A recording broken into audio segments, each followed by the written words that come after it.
Hello there, everybody. This is a really long video, so as always, there are timestamps down below. Sorry about the length. I did a new thing where I went through these individually, so I spent a long time talking about them instead of having it in one session. But I hope you enjoy regardless. Now let's let past me continue with the intro. Hello there, everybody. George12 here. Back again for another video, the ranking of the third arcs of the action shonen we are watching. Last video, I released the second arc, did pretty well. Like, I'm surprised. Got 200 more views than the last one. I got some engagement too with it, which is pretty nice to see. I don't really get many videos with that many views, especially when all I did was yap for way too long. This video is probably going to be even longer. But holy shit. the video that I just made in my free time because I wanted to see what all the scenes were like together got 27,000 views, potentially more once this video is out, and 100 comments. How? I guess it's because, it's a popular thing. But hot damn. Thank you to everyone who watched it, and if you are subscribed because of it, thank you. I appreciate you. I appreciate that you actually clicked on this video. I appreciate all the support that I get. It's crazy to think that there are people actually watching this, and I am really grateful for everyone who does. But yeah, I just wanted to mention that here at the beginning of this video, because my goodness, I did not expect that at all. Arc 3 took a lot longer to do than the other ones because of various different reasons. To start off with, I will apologize for last video. The audio was a little scuffed because I had the fan on the whole time. I do have the fan off now whenever I record audio because I didn't realize how loud it was. But yeah, no. Arc 3 was great. It just took a long time because my friends kept telling me that the Bleach filler is fantastic and they wanted to watch the Bleach filler. So I went initially when I did this project, I wanted to skip all filler and just try to get through these shows as quickly as possible. But because they said I wanted to do the Bleach filler, I went and wrote down every single episode that we were skipping for every single show. And I'm like, if we are watching the Bleach filler, we are also watching all of this filler. Do you want to do this? And they said yes. So that is a big reason why it took so long, is because we had to watch the filler for the first two arcs. And we are, as I'm recording this right now, we are in the middle of the filler for the third arcs. And then this video took even longer to come out because I was moving in November. So I wasn't working on this video for a whole month. And we are now finished with the filler and on to arc 4. And also because of this, we also had to rewatch Dragon Ball, since I didn't really remember the filler of Dragon Ball when I was ranking Dragon Ball for these first two videos. It was based on the memory of what we watched together a few months ago before we started this project. But that was a manga cut, which I thought was fine since we were just ranking, without the filler and stuff. But since we are ranking with the filler, we went back and we watched those. We had to go through all three arcs of Dragon Ball before we could even get to arc 3 as well. So that took a while. Also, on my end, I did go through and actually sit down and read these mangas. Another reason why it took so long for this video to come out, I started working on this when I released my 2B Hero X Jeopardy video, which is like September of 15th. I started working on this, and you could see when this video came out. yeah, it took so long because I am actually sitting down and reading the mangas as well.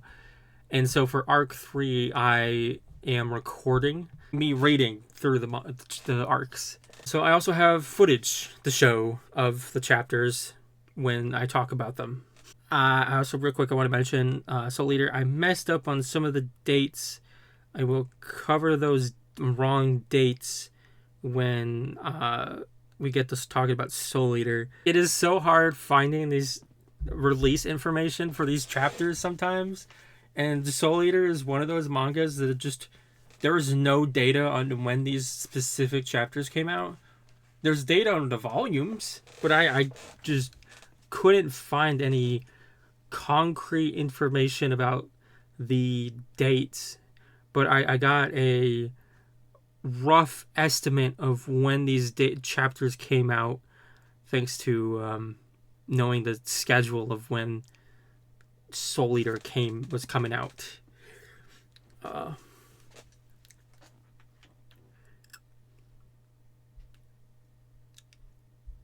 yeah, that is the things that.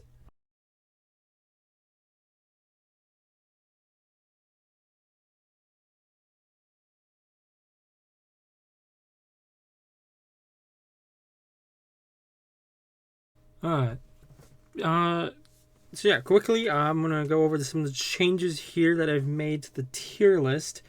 Like I mentioned, I went through and read all these mangas again, and I got a different perspective on them. And first off, D.Gray-man, I enjoyed much more sitting down and reading through the manga. It doesn't seem like the when I was like skimming through the manga as I'm watching the show, it didn't seem like they cut too many important things. But it's like I don't really understand, but it's those little tiny things that they cut out of the anime that do change how you view the story. It's really hard to describe unless you have read D.Gray-man before. But I think that the things that are unfortunately cut do end up mattering, and I think I do really enjoy D.Gray-man more. Yeah, arc 1 I gave an A plus compared to the anime where I gave a B plus. I think it is just that good. And the Ghost of Maida arc, which I really enjoyed in the anime, I gave it an A plus. I thought it was even better in the manga. I give it an S. It's my number 15. It's freaking amazing. I really love the Ghost of Maida arc. And it's interesting, the Red Butler arc is up there. I don't think I have it listed that yeah, I don't have it listed that I do think I do kind of enjoy the Red Butler arc a little bit more in the manga, but it's not enough to really change its placement. I think it is still below the sneak entry and better than the Ghost of Mater. So S is very hard to rank, but yeah. And speaking of small adjustments, like the Slime arc 2, I did move Slime a little bit because Disturbance in the Forest I do think is much better in the manga, and I assume that's also for the novel, is I think the manga that I don't think the manga or anime has anything original. I could be wrong because I am not going to go and read a novel to find out. Sorry, novel readers. But yeah, no, there's just a lot that was cut out of Disturbance in the Forest that I think makes it a little bit better. It was really hard to place it because like I think the manga is better. I think arc 2 Slime is better than arc 1 for the manga, but for the anime, I feel like arc 1 is better than arc 2. I just kept it underneath arc 1. You could swap the two however you feel. It's kind of just whatever. Another manga I enjoyed more, Magi. Magi was really good. There is so much that they cut from the chapters because they have to condense so much into the episodes. And I, it's another thing where it doesn't feel like they cut anything noteworthy, but I don't know. At least for the first arc, the dungeon break, it still hits the necessary plot points, but I did put it up in A+. Um, and I also put the Koga arc in A+. I, I I was debating whether to keep it in A, but there is, I think it's also in the dungeon arc, um, where they've little, the Koga arc has more, but I think there's like maybe one or two that are cut, where there's like scenes of Aladdin talking to, oh gosh, I can't remember his genie's name, talking to his friend in the flute, and before, back when they were in the room together, and there's just some really sweet moments that I kind of wish, yeah, because the Koga arc ends on like a really nice flashback that is sadly not in the anime, I don't think so. Yeah, but I also don't think, I can't remember if the anime cut the scene in the Koga arc where we see the other Magi. I feel like they cut that scene as well, because that was also pretty cool. I think, yeah, what definitely elevates the Koga arc to A+ is the little bits at the last chapter that unfortunately were cut. Fairy Tail manga, also a little bit better. I put arc 1 up into A+, and arc 2 is a little bit higher now. I think I was below Romance Dawn, and now it's above Romance Dawn. It's not like that much greater. It's still like the anime still hits all the necessary points. I don't know. I just enjoy reading the manga more. Maybe I just enjoy manga more. I don't know. All I know is that I was having fun reading it, and I think it's great. Though the anime is great too.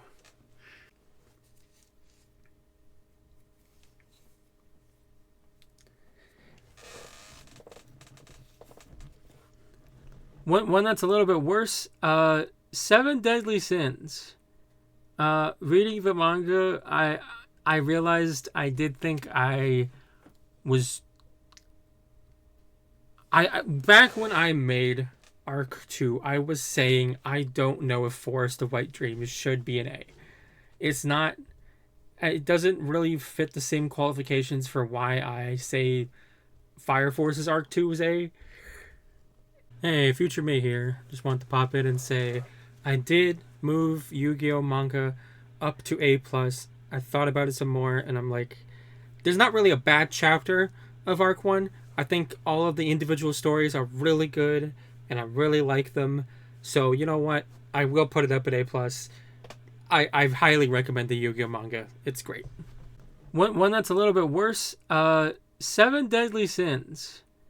Reading the manga, I realized I did think I was. Back when I made Arc 2, I was saying I don't know if Forest of White Dreams should be an A. It's not. It doesn't really fit the same qualifications for why I say Fire Force's Arc 2 is A. And so after reading the manga, I'm like, yeah, I think I just really like Diane. So I moved it down to B+. It's good. There's nothing really much to it. And also introduction arc, I moved down to B. I separated the two because I feel like I do feel like the anime is better, and a big part of that is the soundtrack and the voice acting. Like, the music is good, the voice acting is good. I think both like Japanese and English have good voice acting. And it's just I don't I don't fully understand, but I thought it was above average in the manga, and I thought it was good in the anime. Bottom of good, but still good. Dragon Ball anime also, like I said, we went back through and watched it. That was also a little worse. The anime was worse than what I remembered. But it didn't really affect my rankings, because like Pilaf's already pretty down here. Um, oh my gosh, the filler in the Emperor Pilaf arc is so bad. Oh, there's some jokes that they have in here with the Pilaf gang that I'm just like, why? Who wrote this? Who thought it was funny that we have 2 or 3 minutes dedicated to a fart joke? This isn't funny.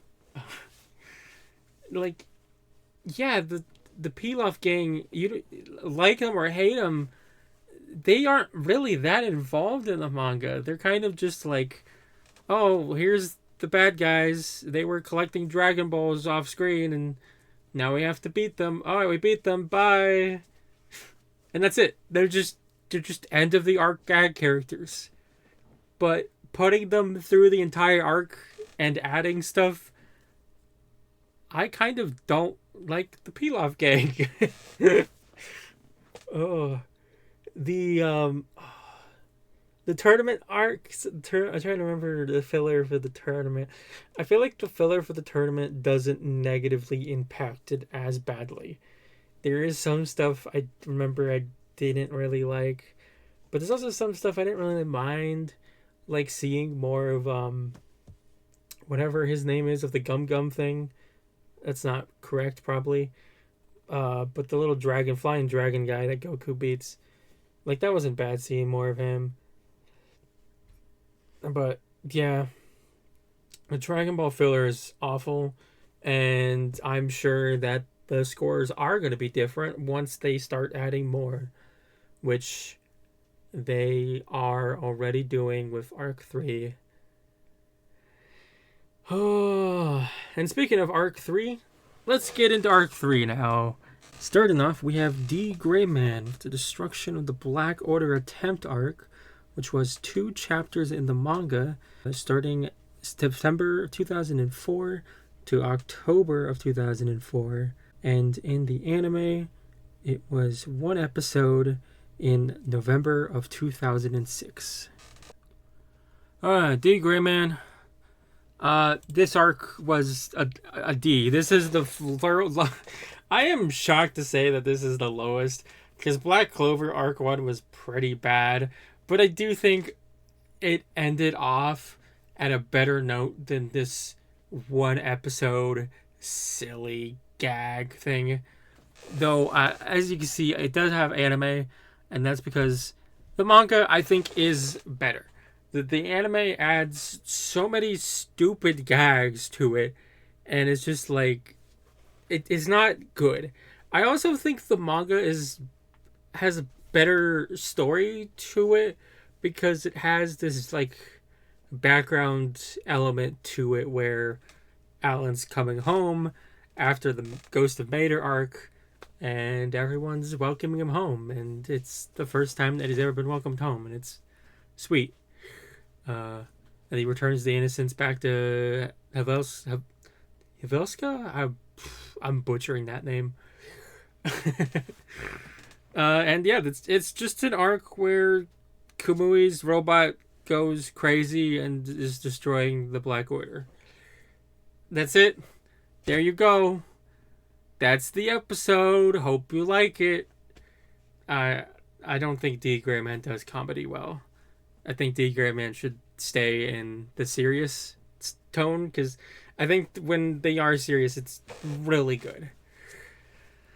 But yeah, I'm looking forward to the next arc. That probably wasn't even a minute, but there's nothing more to say about this arc. That's destruction of the Black Order. It's a D. Next up is One Punch Man with the Paradise Group arc, which is 4 chapters in the manga, and it started August 2012 to September of 2012. And the anime was 1 episode in October of 2015. One Punch Man, Arc 3. A plus. This is great. I got rid of everything else so you could just see where I'm placing it first. But yeah, this is a great arc. I do really like it. It's pretty short though. I mean, it is only 4 chapters, but it's still pretty good to see the Paradisers. They're a silly little group of people that understandably don't want to work. and and it's also really cool seeing the battle suits because I think these are the prototypes for the battle suits that the Hero Association uses, the Neo Heroes Association uses, which is much later. Like that's gonna be season 6 that we see them probably. I think because we're on season 3, and there's none. So no, I think 5. Yeah, season 5 we're probably gonna be seeing the Neo Heroes, at least the beginning of the Neo Heroes. Um, so it's gonna be a while until we get payoff for that in the anime, but it is pretty cool. Seeing this. Also, we get to see Mugen Rider for the first time. I love Mugen Rider. He shows up and immediately gets beat. And the anime adds a cute little scene where Mugen Rider's getting a balloon out of a tree for a kid. That's like nice. It's like oh yeah, Saitama also like intervenes in this because it's the Paradisers are all bald, and he's worried about his image being ruined by these bald people. And I love Sonic as well. Sonic is introduced in this arc as well. And Speed of Sound Sonic is so ridiculous. And I love him just like cutting down all of the Paradisers and the boss surviving because he has a thick skull. And then also Saitama and Sonic's fight is really good too. It's pretty short, but I mean, it's Saitama. All of his fights are short. And also just like him just holding out his arm and just uh Sonic just falling on his fist and crushing his nuts is great. This this is great. It's nothing too special to really up it to peak. It doesn't have like the amount of I don't know really. I think there's just better moments in the um other one.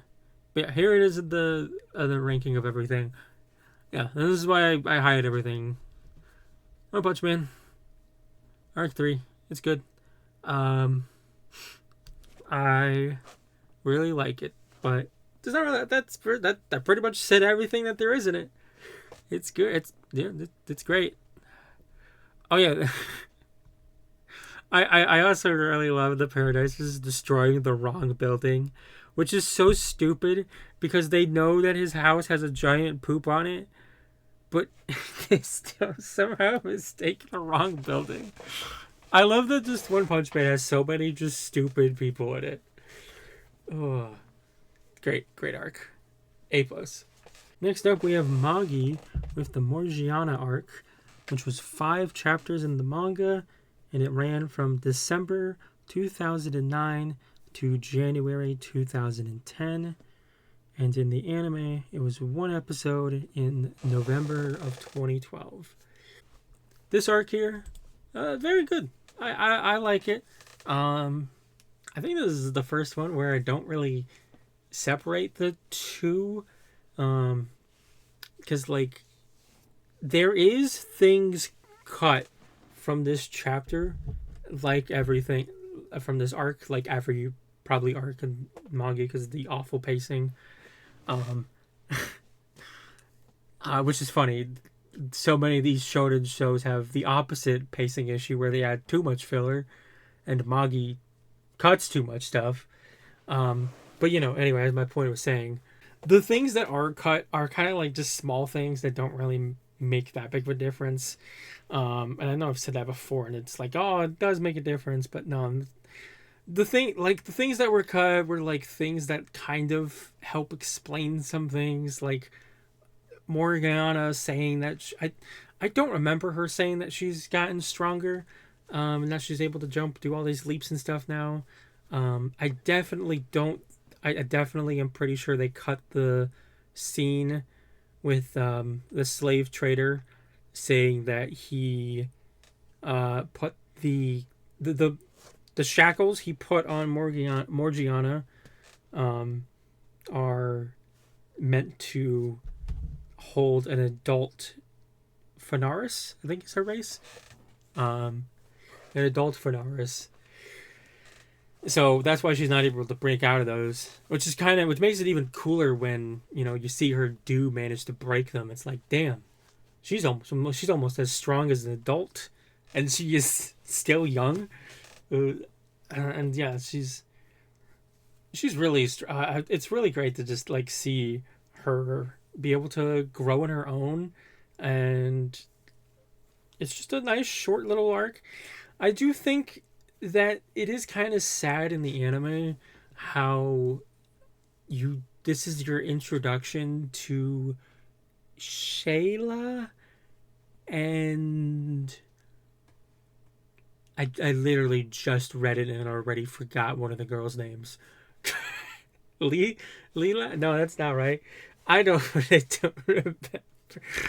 Um, but yeah, no, it's a bit sad that you just get introduced to these two girls in the anime, because it is kind of cool in the manga where you're like, oh, it's these girls from chapter 1, they get to show up again.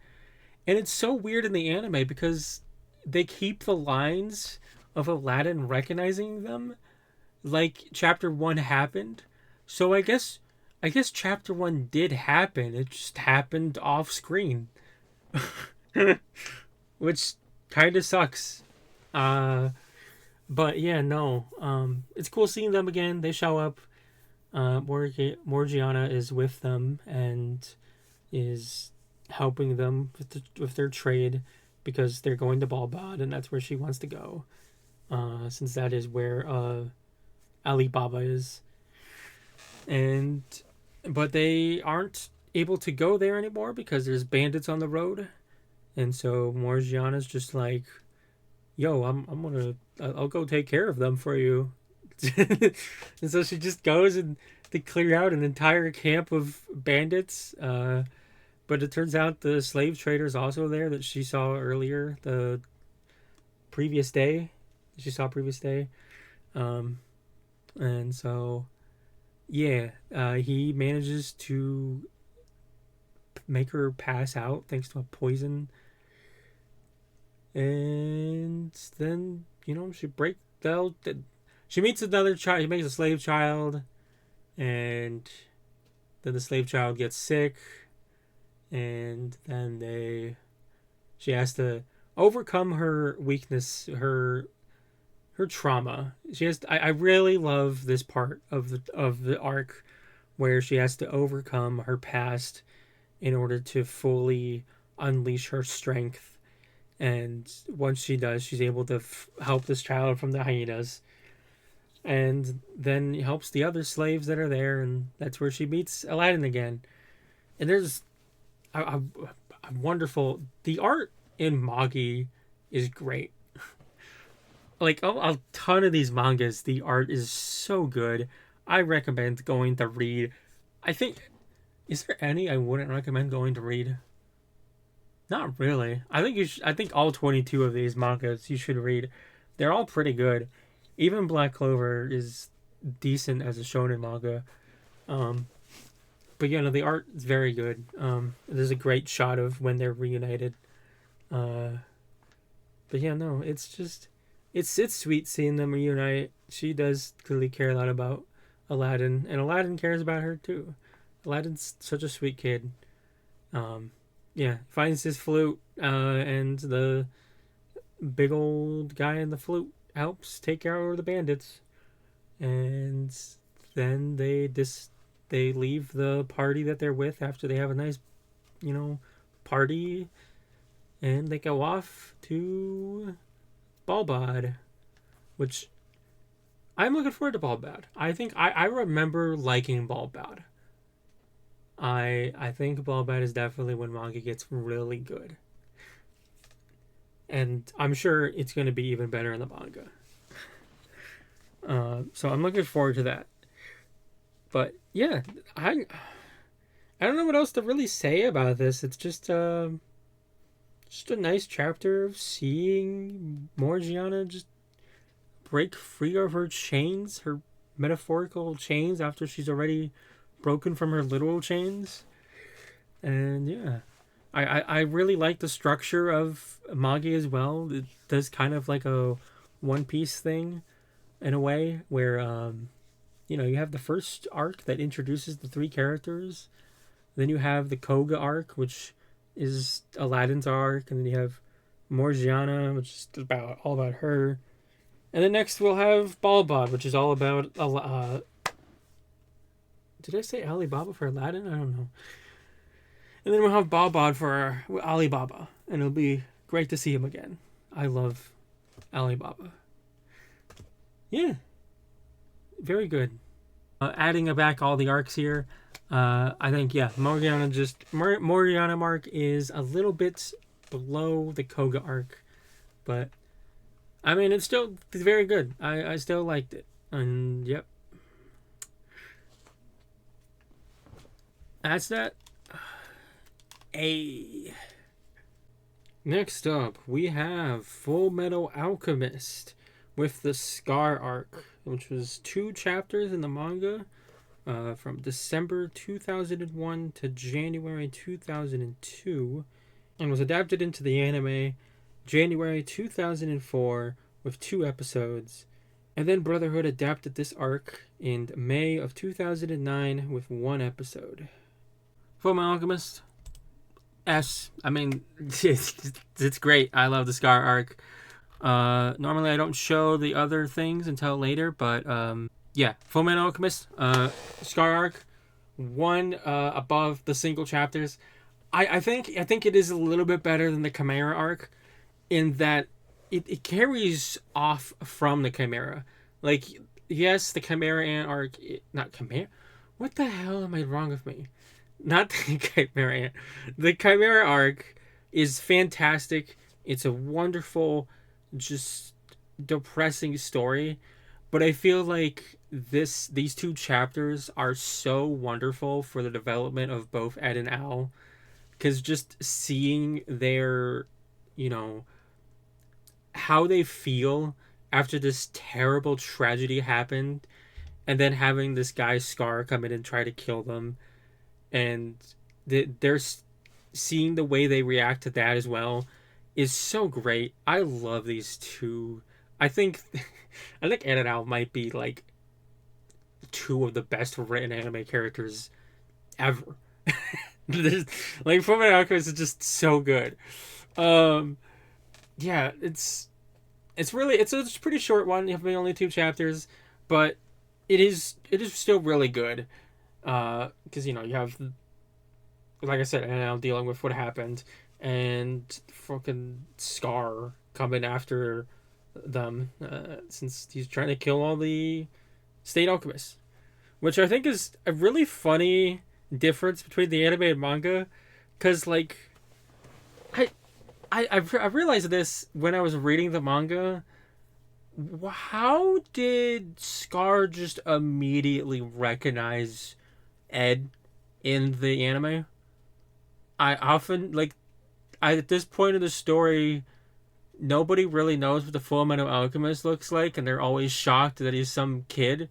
So there's no reason why Scar would know. So in the manga, it makes perfect sense. The reason why Scar knows it's the Fullmetal Alchemist is because of the stupid guard who is running up to Ed during a national emergency, just runs up and tells him an actual, good adaptation of the final panel of this chapter where Ed's arm gets blown off. And the panel is gorgeous, like all of Fullmetal's art. But I think O3 does a good job as well showing that scene. It's a really cool little scene. And Brotherhood just kind of skims past it. It's like, oh, his arm's blown off. And moving on. And it's like, huh. I understand for pacing's sake, but that's my personal beef with Brotherhood. It's It doesn't change anything. Doesn't really affect the score. It's a minor thing, but I just wanted to bring it up because I'm never going to have another chance to really talk about it. So there you go. There's one thing I don't like about the arc, is that Brotherhood didn't completely 100% faithfully adapt the manga, but what's new? Alright, moving on.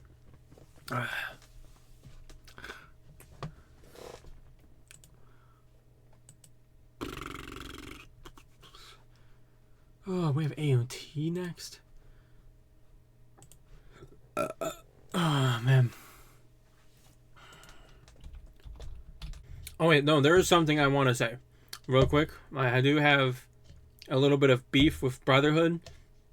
When I was making the manga cut for Fullmetal Alchemist, before I started this project, like, I don't know how long ago before I started this project, but I made a manga cut of Fullmetal Alchemist, and I went through 2003 to make sure there wasn't like any scenes in there that I could use in the cut instead of Fullmetal Alchemist Brotherhood. And there was one scene I wish I could use, which is I'm going to try to play it here, is an actual like good adaptation of the final panel of this chapter where Ed's arm gets blown off, and the panel is gorgeous, like all of Fullmetal's art. But I think O3 does a good job as well showing that scene. It's a really cool little scene. I know your secret, and without this sinful arm you can't transmute quickly. That is your weakness.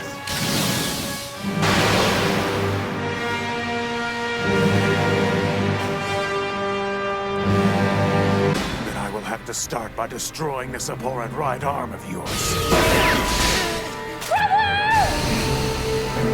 And Brotherhood just kind of like skims past it. It's like, oh, his arm's blown off, and moving on. And it's like, huh. Like, I understand for pacing's sake, but that's my personal beef with Brotherhood. Like, it doesn't change anything. Doesn't really affect the score. It's a minor thing, but I just wanted to bring it up because I'm never going to have another chance to really talk about it. So there you go. There's one thing I don't like about the arc, is that Brotherhood didn't completely 100% faithfully adapt the manga, but what's new? Alright, moving on. Next up, we have Attack on Titan with the 104th Training Corps arc, and was 4 chapters in the manga, starting November 2010 and ending February of 2011. And in the anime, it was covered in 3 episodes from April 2013 to June 2013. Yeah. Attack on Titan, it's I think it's very good still, but it is definitely a step down from the other 2. But I think that's kind of the point. It's this is kind of the problem I have with the anime, is I think this arc works really well after Trust, because it's meant to be, you know, a little bit of a cool down, a little bit of a breather after what happened. And it's like, it kind of ruins the momentum of the story by having this, like, amazing start and then immediately going into 2 episodes of training and then into this action-packed arc of Trust. And it's just, I don't very much like the pacing of season 1. I think season 1 definitely could have been better. But I think this is still very good. I like this training arc. It's a good little flashback to them at their time. And I'm really sad the anime cut the beginning of this arc with them before they're soldiers. There's 2 really good transitions I like in the manga, and both of them aren't even in the anime. Because the first transition is when they're like, before they become soldiers, and they're talking about how there's like a food shortage, and Armin's talking about how upset he is that, you know, his parents were just sent off to die, so that way they would have less mouths to feed. Because that's in the manga, that's how his parents died. His parents were sent off to war, and they died. But But yeah, there's really cool transition there with like because they're looking at the back of the military guy as they're walking to where they're going, and then it transitions to the back of Armin as he's wearing the same jacket as he was, and yeah, it's just I like that. I love freaking Potato Girl. Sasha's so wonderful. Here, you could have half. It's so fucking great. I love the smile on her face. Sasha's so great. It always makes me so sad thinking about her, but I love Sasha. Ugh. And oh man, the I also really love going back to this arc, knowing that I can't remember his name now. The commander, the drill instructor, Shadis.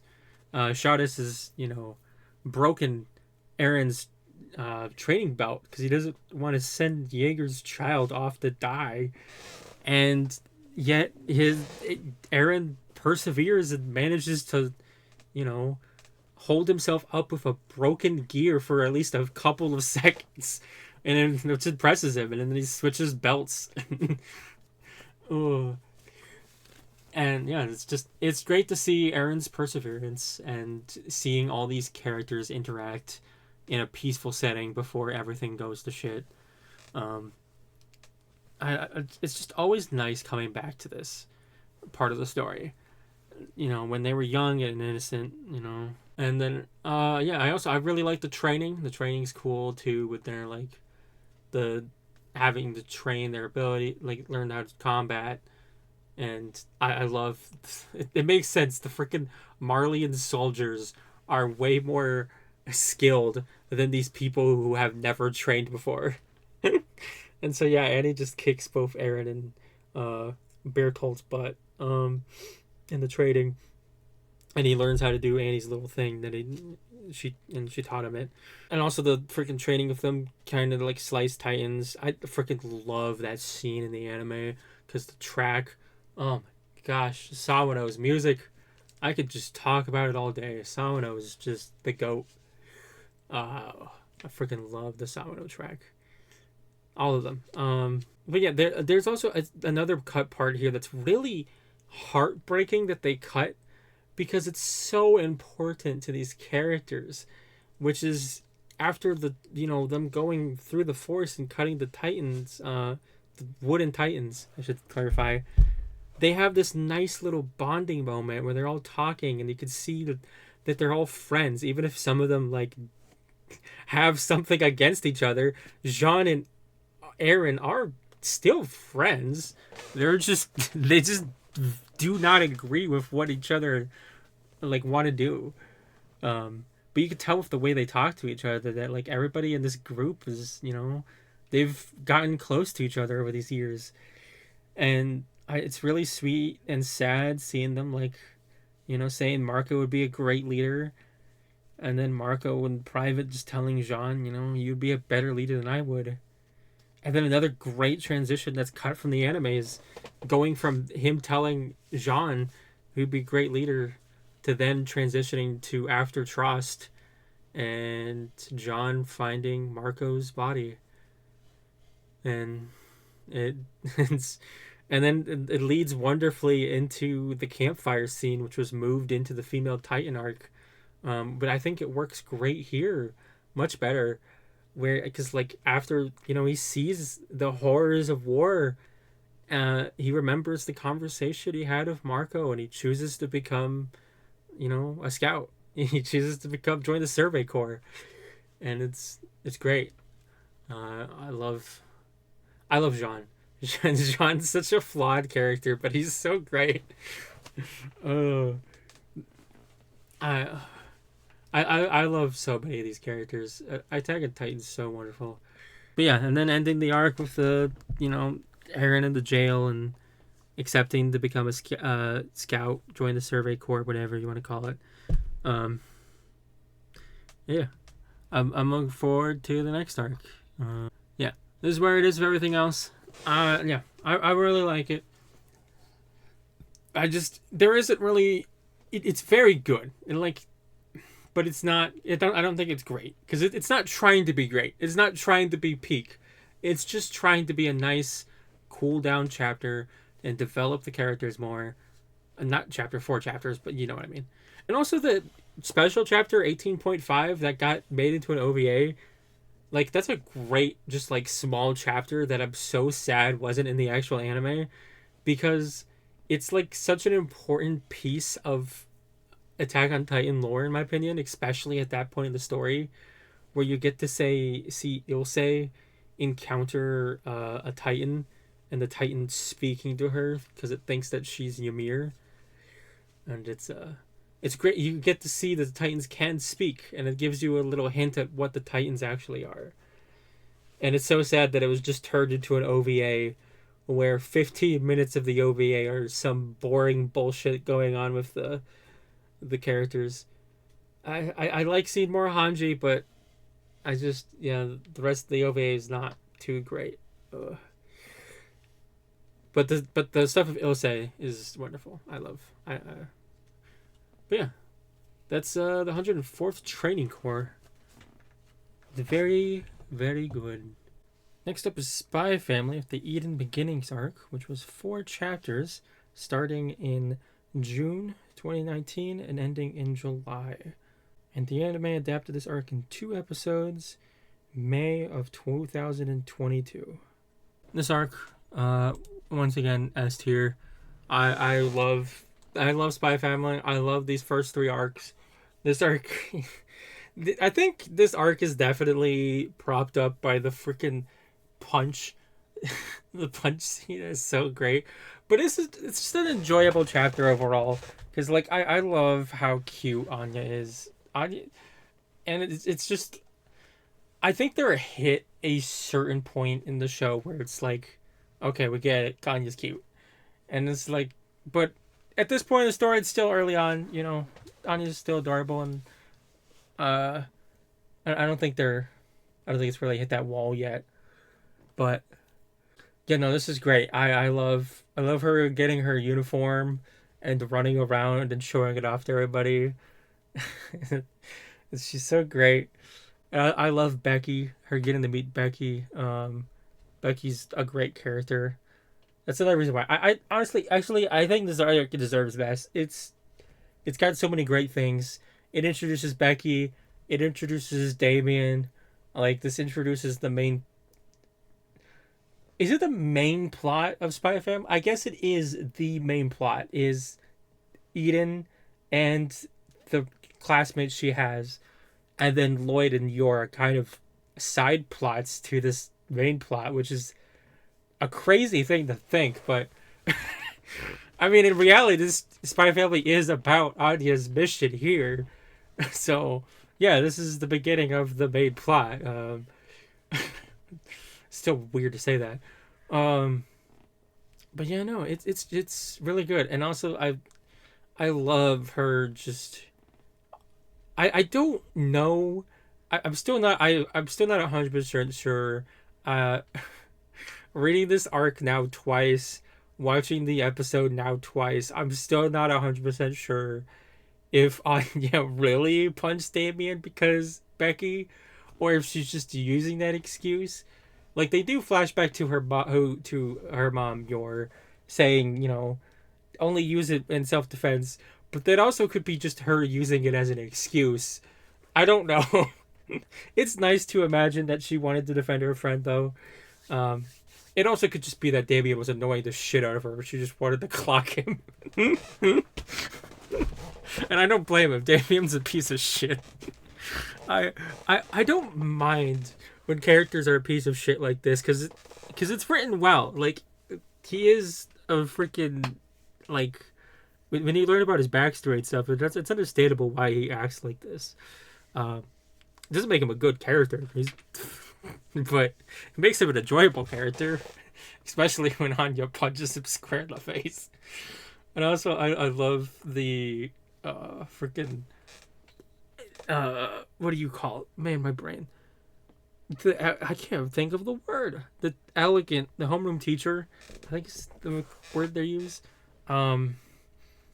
I love that he like understands why Anya punched her and like says that she's elegant because she defended herself, her defending her friend instead of herself, and it's like yeah, it's just a really good arc overall, and I really like it. But that's only the first episode because then you have the second episode. Yeah, where we get Anya apologizing, and I think this arc does a little harm to Lloyd's character because like why I get that he is not used to trusting the mission to someone else and that he feels like he needs to intervene in order for this mission to go well. But also just doesn't look good at his character when he's just running around the school doing these ridiculous things. It's funny. It's definitely funny. It works for a comedy manga, which is what it is supposed to be. But it's not good for his character. But I do really love when they finally get to the apologize scene. I do love when they finally get to the scene where Anya apologizes to Damien, because it's so hilarious. Just Damien having a crush on her, the girl that like stood up and punched him in the face. He's just getting a crush on her, and it's so cute. I love them. I don't ship them as kids, but I do really hope that like I don't think Endo will ever like actually time skip. I don't think there's gonna be a thing like that. But if there was, it'd be really cool to have like a time skip when they're like in high school or something and they're dating. That'd be nice. Yeah, I also just love how good a friend of a Becky is. After Anya defends her, Becky's just like completely loyal and just 100% for Anya, and it's great. And then the final little chapter is Lloyd trying to get her to study, and she doesn't want to study. That's really about it. It's a fantastic arc. I love this. It's short, it's sweet, but it's great. It's wonderful Spy Family stuff, and yeah, I don't know how I will feel about next arc. I have some complicated feelings about Yours Brother, but I know there is some great comedy moments in the next arc. So I'll find out when we watch it together, me and my friends, if I think it's peak, or if it's the first arc that I put down into A+. But yeah, Eden Beginnings, I think it's better than the first arc. I really love it, and I love Spy Family. I'm really glad I am able to include Spy Family for this list. Even though I would not count it as an action shonen, it is counted as an action shonen. So, yeah. Oh, that's it. S. Next up is the 7 Deadly Sins with the Bost Dungeon arc, which was 8 chapters in the manga starting November 2012 and ending in February 2013.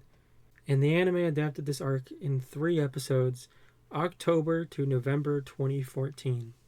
7 Deadly Sins, A+. This was great. I love this arc. I think this is the start of 7 Deadly Sins getting good before it goes downhill. But that's for a while. For now, I think this is the start of when the show starts getting really good and going into season 2. And I love Bon so much. Bon might be my favorite character, who's not someone I'm just. I don't know if Bon's my favorite character. I love Diane too. I would say Bon is probably the most fun character. He's such a ridiculous guy. He might be my favorite character because I do really love his backstory that we'll get to eventually. But yeah, no, he's great. And also, there's so many great moments in this arc. You also have Meliodas turning down the horniness for at least an arc because things are serious and he needs to help protect people. There's like one or 2 scenes, but like it's mostly Meliodas just being serious, and that's good. I think that's when Meliodas is best. I kind of like the weird fangs. They're kind of interesting. they're very forgettable. Looking at the whole list of villains throughout the series, but they were fun little like one-off little group that we see here. Because you have the one with the insects is neat. You have the guy who can just basically hypnotize you. You have the guy who's just it goes invisible. And I don't know what Ruin. No, not Ruin. What's Jude? Jude. The one I think it just hurts, just inflicts pain. I think that's just what they do. I don't know. Bond just kind of beat them instantly. But I do. There is one thing I do really like. There is one thing I am really glad that the anime cut out. Because in the manga, it is Bond who frees the doctor's daughter. And there's this really weird scene where a guard is just like getting really horny looking at her and wants to rape her, and Bond kills him, and he just walks into her, bends the bars, walks into her cell, and is just like, your body's mine now. And it's okay. But it turns out he doesn't want to actually do that. He's just after the knife that's inside of her shirt. But still, it's kind of weird, and I don't really mind that they cut it. That's about the only thing they really cut from this, which is good. Reading this again, I'm still kind of confused on how the Doctor comes back alive, but I wonder. But they say that Meliodas also had his wounds healed the same way, and he had his poison healed. I'm kind of wondering if Elizabeth used a little bit of her goddess powers here. They don't hint at it. Like, she doesn't. Her eyes don't change, so I don't know if her tears really would just heal you. I don't remember if they explained this or not. They might explain it in the manga later, but not in the anime, or I just forgot. Oh. But I think every character in this is just great. They all have their wonderful moments. Diane's wonderful. I love her like conversation with Elizabeth. How, Elizabeth has what she can do, and Diane has what she can do, and they have to do those things. And even though Diane wants to be able to sit and beside Meliodas' bed, she can't. And even though Elizabeth wants to go off and fight the Holy Knights, she can't. They have to just accept their roles. But then later on, we get to see Elizabeth have like an awesome moment where, this farmer, who she thinks is this farmer boy, is being attacked by one of the Holy Knights, and she made a promise that she would protect him, and she actually does go out into the middle of the attack and gets her body shredded. I think there's more blood in the manga. There's always more blood in the manga when it comes to any series. But she gets her body shredded just to save this kid, who's not even really a kid. But then she also has another badass moment here, where after the Holy Knight reveals himself to be Ruin, she realizes the bell is what triggers the hypnosis, and so she allows herself to be beat by him. And oh my gosh, the panels are pretty bad, but seeing it in animation just hurts. Seeing Elizabeth just get beaten that badly with the cane, it's so good, but it's so it's so hard to watch. But it's so great how she just like manages to get the bell in her mouth and steal it and then spit it out. Which frees them, and Meliodas has his awesome moment where he beats Ruin, and it's great. And I freaking love the reunion with Bond and Meliodas. They're just so cute. They're like kids who are just like incredibly strong. They said that this barrier that they put around the prison can withstand 10 tyrant dragons. So I guess they are stronger than 10 tyrant dragons, Which, knowing the series, yes, they are definitely stronger than 10 Iron Dragons. But it's just hilarious thinking that they were going to be able to contain them. And they didn't even know they were contained. They were just having a friendly spar and broke the prison. And yeah, I just... It's a nice happy arc. And we end off... Well, it's not a freaking nice happy arc. This is it's a really good arc. It's first great arc of Seven Deadly Sins. And I hope there'll be more. Just have a moment of peace and, sit down and have a feast. And Diane's just able to enjoy a meal with her friends. And it's really sweet. And I love it. Yeah. I think this is a really good arc. A+. I think I've said everything. Anything else I want to bring on?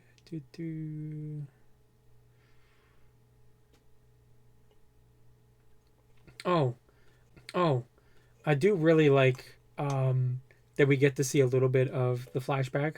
I forgot it was this early that we get to see a little bit of the flashback to the previous. I think it's the previous Elizabeth, if I remember correctly.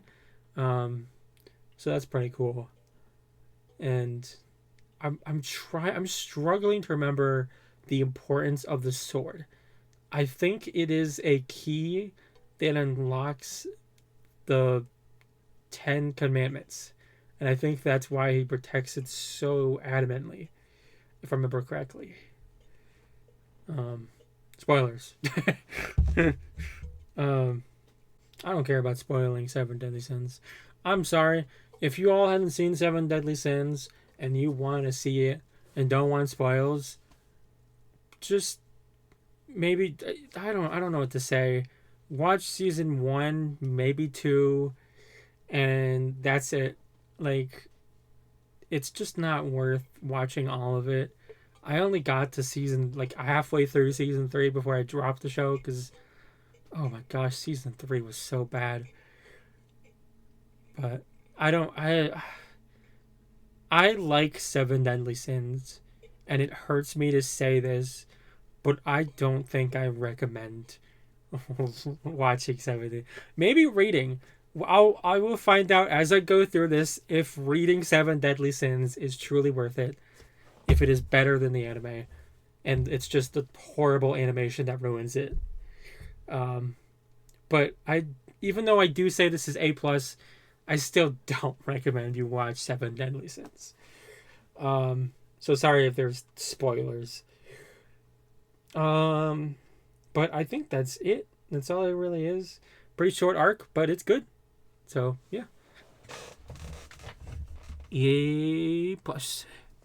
Next up is Black Butler, the Indian Butler arc, which was 9 chapters in the manga from November 2007 to July 2008.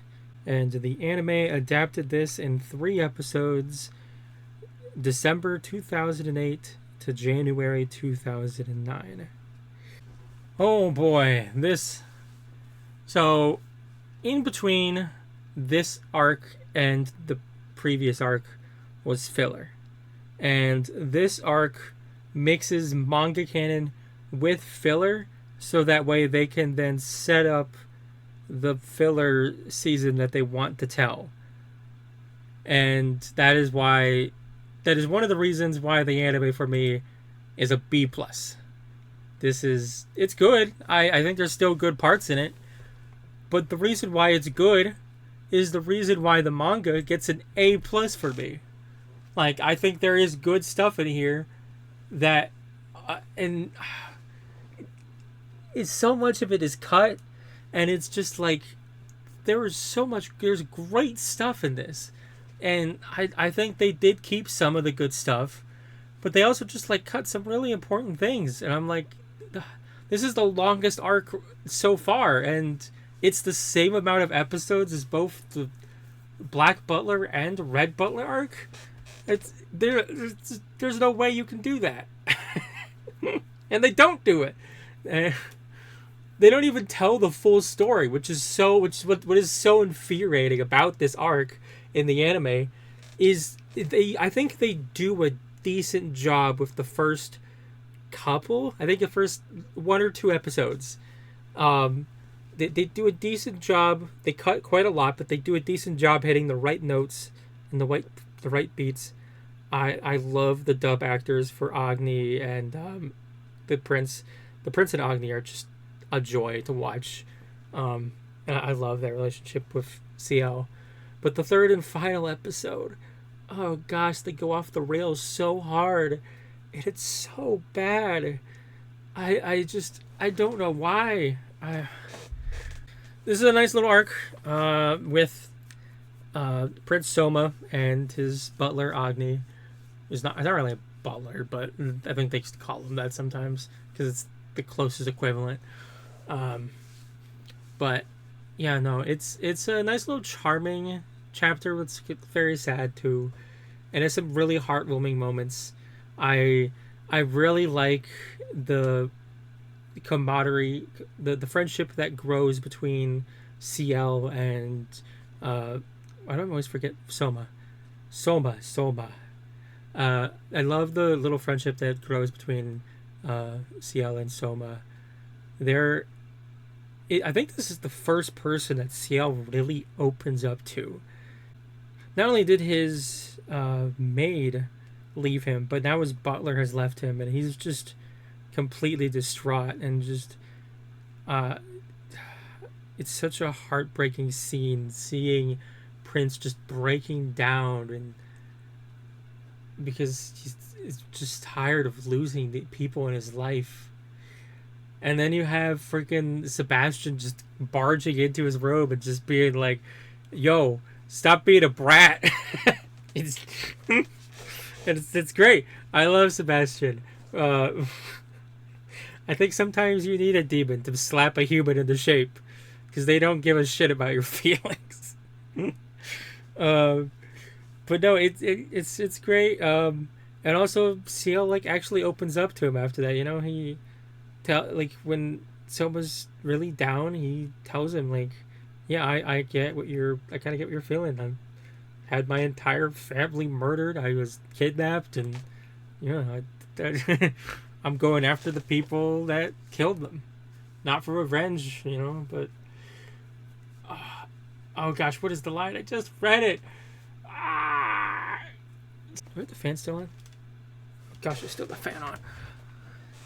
Oh, I hope the audio wasn't too bad. Yeah, and for me, I feel like this is where it was probably peak. Like, I was considering S tier reading this material because I'm like, this is such great stuff. You even get a flashback to CL, and like, it's just a wonderful tone. And then the rest of the arc is them making curry for a curry competition, which isn't bad. I mean, the freaking public school arc got me interested in cricket, so I'm pretty sure if this was actually animated properly, it might get people interested in curry, because the author is really good at that, like, writing this kind of stuff. But it is just like, it's not as engaging as, what happened to Lady Red, but it is still really good. It's really sad they just like cut the entire chapter where Sebastian is preparing all of these curries and Soma has to eat them. I really love he makes like what 20, 30 different curries, and the entire like staff and Prince Soma has to like eat all of these curries. And also I really like I really prefer the way the manga does it here, because in the anime, how Sebastian comes up with the idea of putting chocolate in is because he delivers chocolate to Ciel, but he doesn't like it, so he tells him to just toss it into the curry. And Sebastian's like, yes, let me try that. Just do whatever my master says. Beep, boop, boop, boop. But no, the actual manga has Sebastian, like, he's sitting there trying to think of what he could possibly do to match Agni's curry. and he's like, I can't figure it out. I've blended all of these curries perfectly, but I can't figure out how to add something to this. And then he looks at the cake, the leftovers of the cake that he gave to CL, because CL did ask for a chocolate cake, but you know, he's looking at the leftovers of the cake and he's like, that's it. I'm gonna try to put chocolate in this. And I love it. It really shows how intelligent Sebastian is. He's really smart. Because not only did he manage to figure out how to make curry in one day, how to blend spices perfectly, but he also figured out how to improve upon it using chocolate. And it's great. And I really love the creation. I really want to try the chocolate curry bun. Like, that would be great. Yeah, the whole, like, show is great, too. I love the queen coming in. It's so dumb what the anime did with the queen. As I said in the intro, I started filler, so once after this arc, I'm going to make a filler video. I think I mentioned that already. I don't know. I might be recording this before the intro. But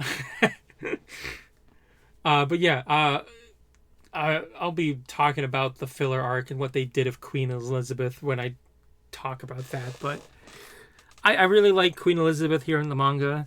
She just shows up riding a horse and is like, actually, the winner of this competition is CL. Because, you know, his creation is able to bring joy not just to adults, but to children alike, because they can, you know, eat this easily. They can just hold on to it, like, without using forks and stuff. And it's like, oh, that's sweet.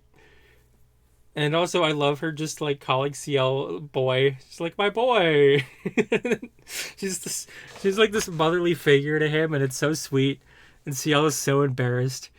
I also freaking love Ranshao and Lin. Oh gosh, I can't remember the Chinese people's names. I feel so bad.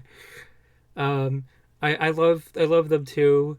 Just like in the beginning of this arc when they go to the opium house and he's just there with all of his women.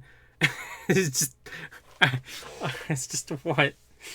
And then there's just a hilarious line during the curry festival where he's just like, yeah, Ranmao is like my sister, but we're not blood related or anything, so it's okay. And I love that he's just like squeezing her cheeks in the middle of the thing too. They're really cute together. I like them both. Though it's really depressing what happens after. So I'll get to it a bit because I do want to mention before I get to that. Oh gosh, yeah, Mina. I really love Mina. It's so interesting though, because like, so they adapt to the scene with Mina, but they have it like before the curry festival instead of after. I don't remember if they say that Mina is a trophy wife. I'm pretty sure they do. I just don't remember. But yeah, they have the same scene where she tells the prince that he's an idiot and that she doesn't want to live in the palace as a slave and rather be a wife to someone. And that's why she chose West. And that's basically all we get from her character. And I guess because of that, they decide to make her this just angry monster in the festival. And I'm like, I don't like what the anime did of her character. This whole like plot line of, gosh, what's her name? Agatha? No, not Agatha. Oh gosh, I don't remember the filler girl's name. The filler character's villain puts like some weird spice into the curry, one of the curries, that triggers the human emotion of anger or something like that, and everybody goes crazy, and Mina eats some of it and goes berserk, and I really just don't like. You didn't have to do her like that. Like it was already rough enough with the conversation between her and Soma. You didn't have to do her like that. But also the thing of like the curry buns have the power of love because they were made of love or some bullshit ass like that. I can't. It's so fucking stupid. It's getting a B plus because of the first episode, or maybe the second episode too. There's some good stuff in this because of the manga, but god damn does the anime ruin this fucking arc. Oh, it upsets me. Reading this now upsets me. It upsets me even more. I'm like, gosh dang, this was good. Why did they ruin it? And I do. It's really sad what happens to Mina because after they leave the curry festival, I still can't remember his name. The opium guy comes with Ranfan and just kills them. He has Ranfan kill them, and it's tragic and it's sad. Mina didn't deserve that, but it's what happened. And also, I really love this sweet moment when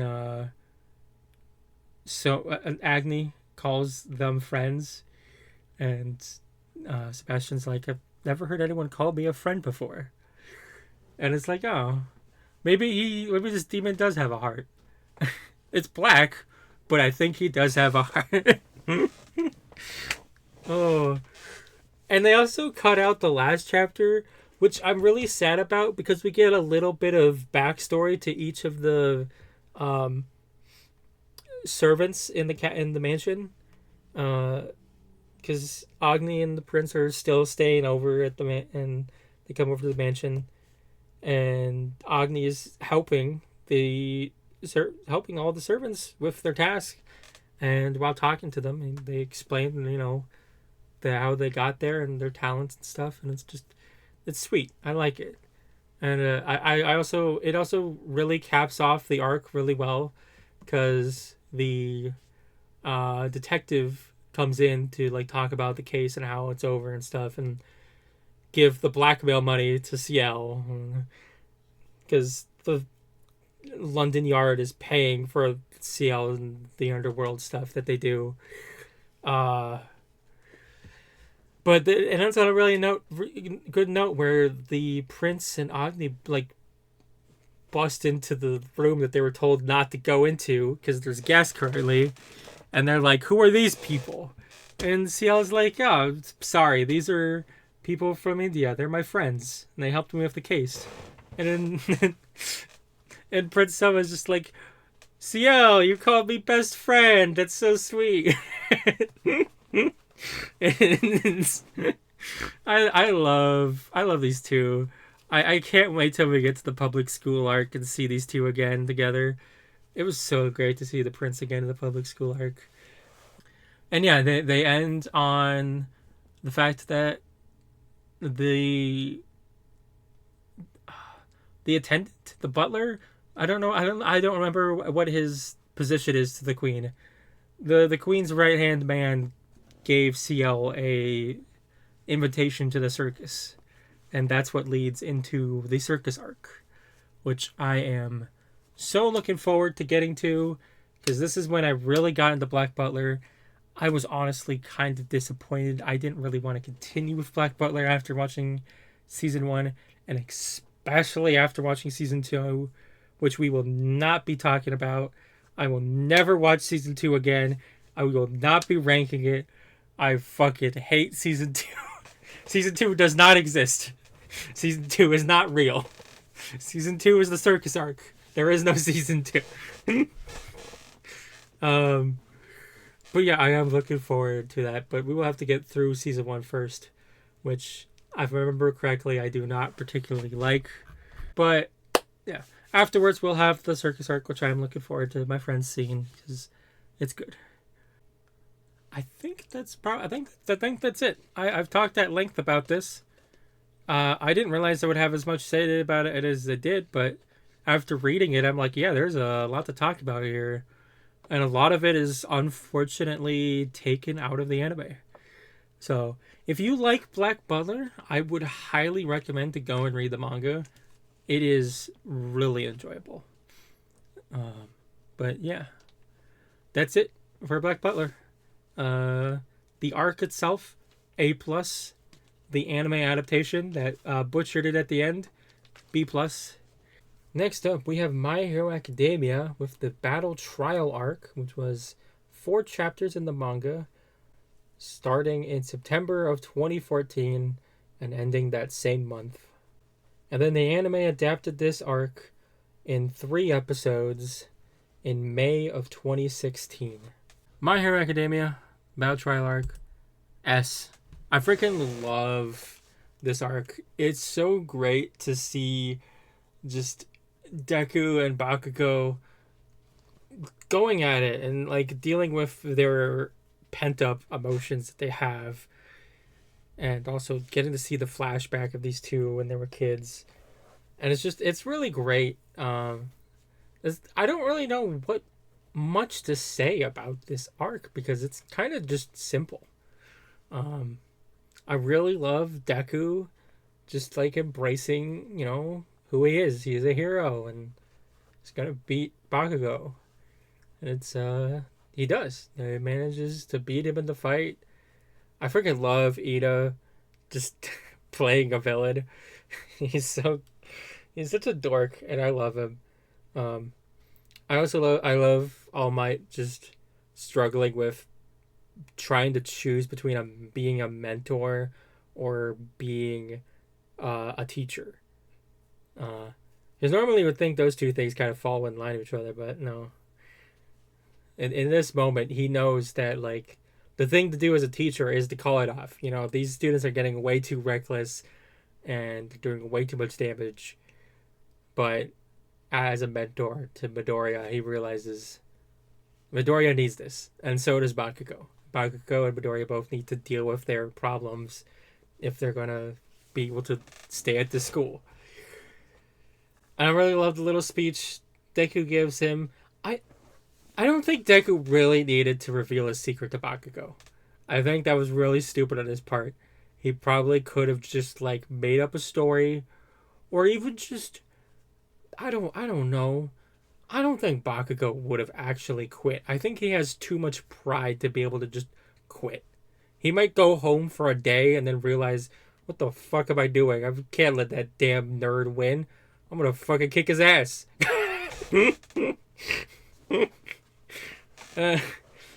Bakugo would never just quit. I also love the you don't get to really see too much of the heroes. The anime shows a little bit more of the other heroes' trials, but it's not like the other trials that are later. I don't remember what they're called. Not the provisional exam. There's another trial that they do in this school, and the manga doesn't really show many of the tests besides the important ones. But the anime does show all the tests. But in this arc, I only show briefly some of the tests, and though it is, it's always so sad going back to this and seeing how Shoto is back in this time, just letting his ice completely take over half of his face, and it's just like, poor kid. I can't wait for the tournament arc where Deku inspires him. That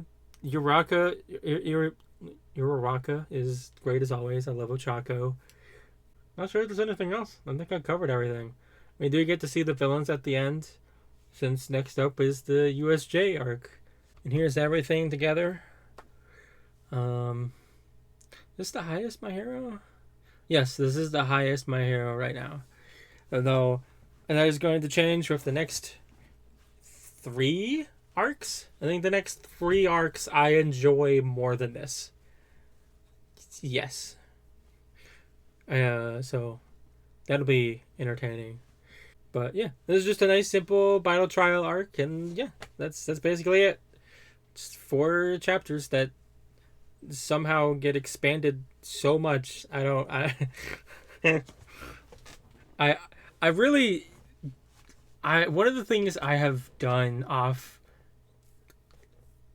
of the things I've done in my own free time is I have looked at the pacing, how many pages these shows adapt, And My Hero is like one of the lowest.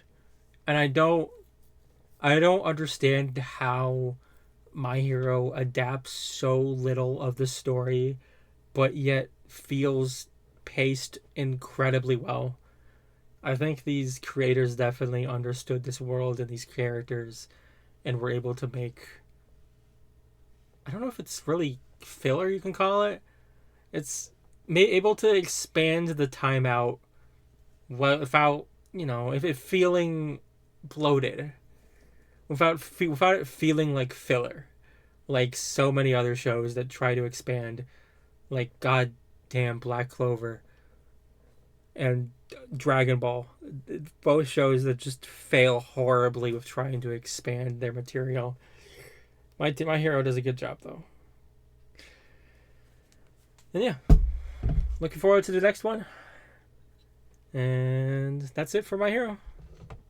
S.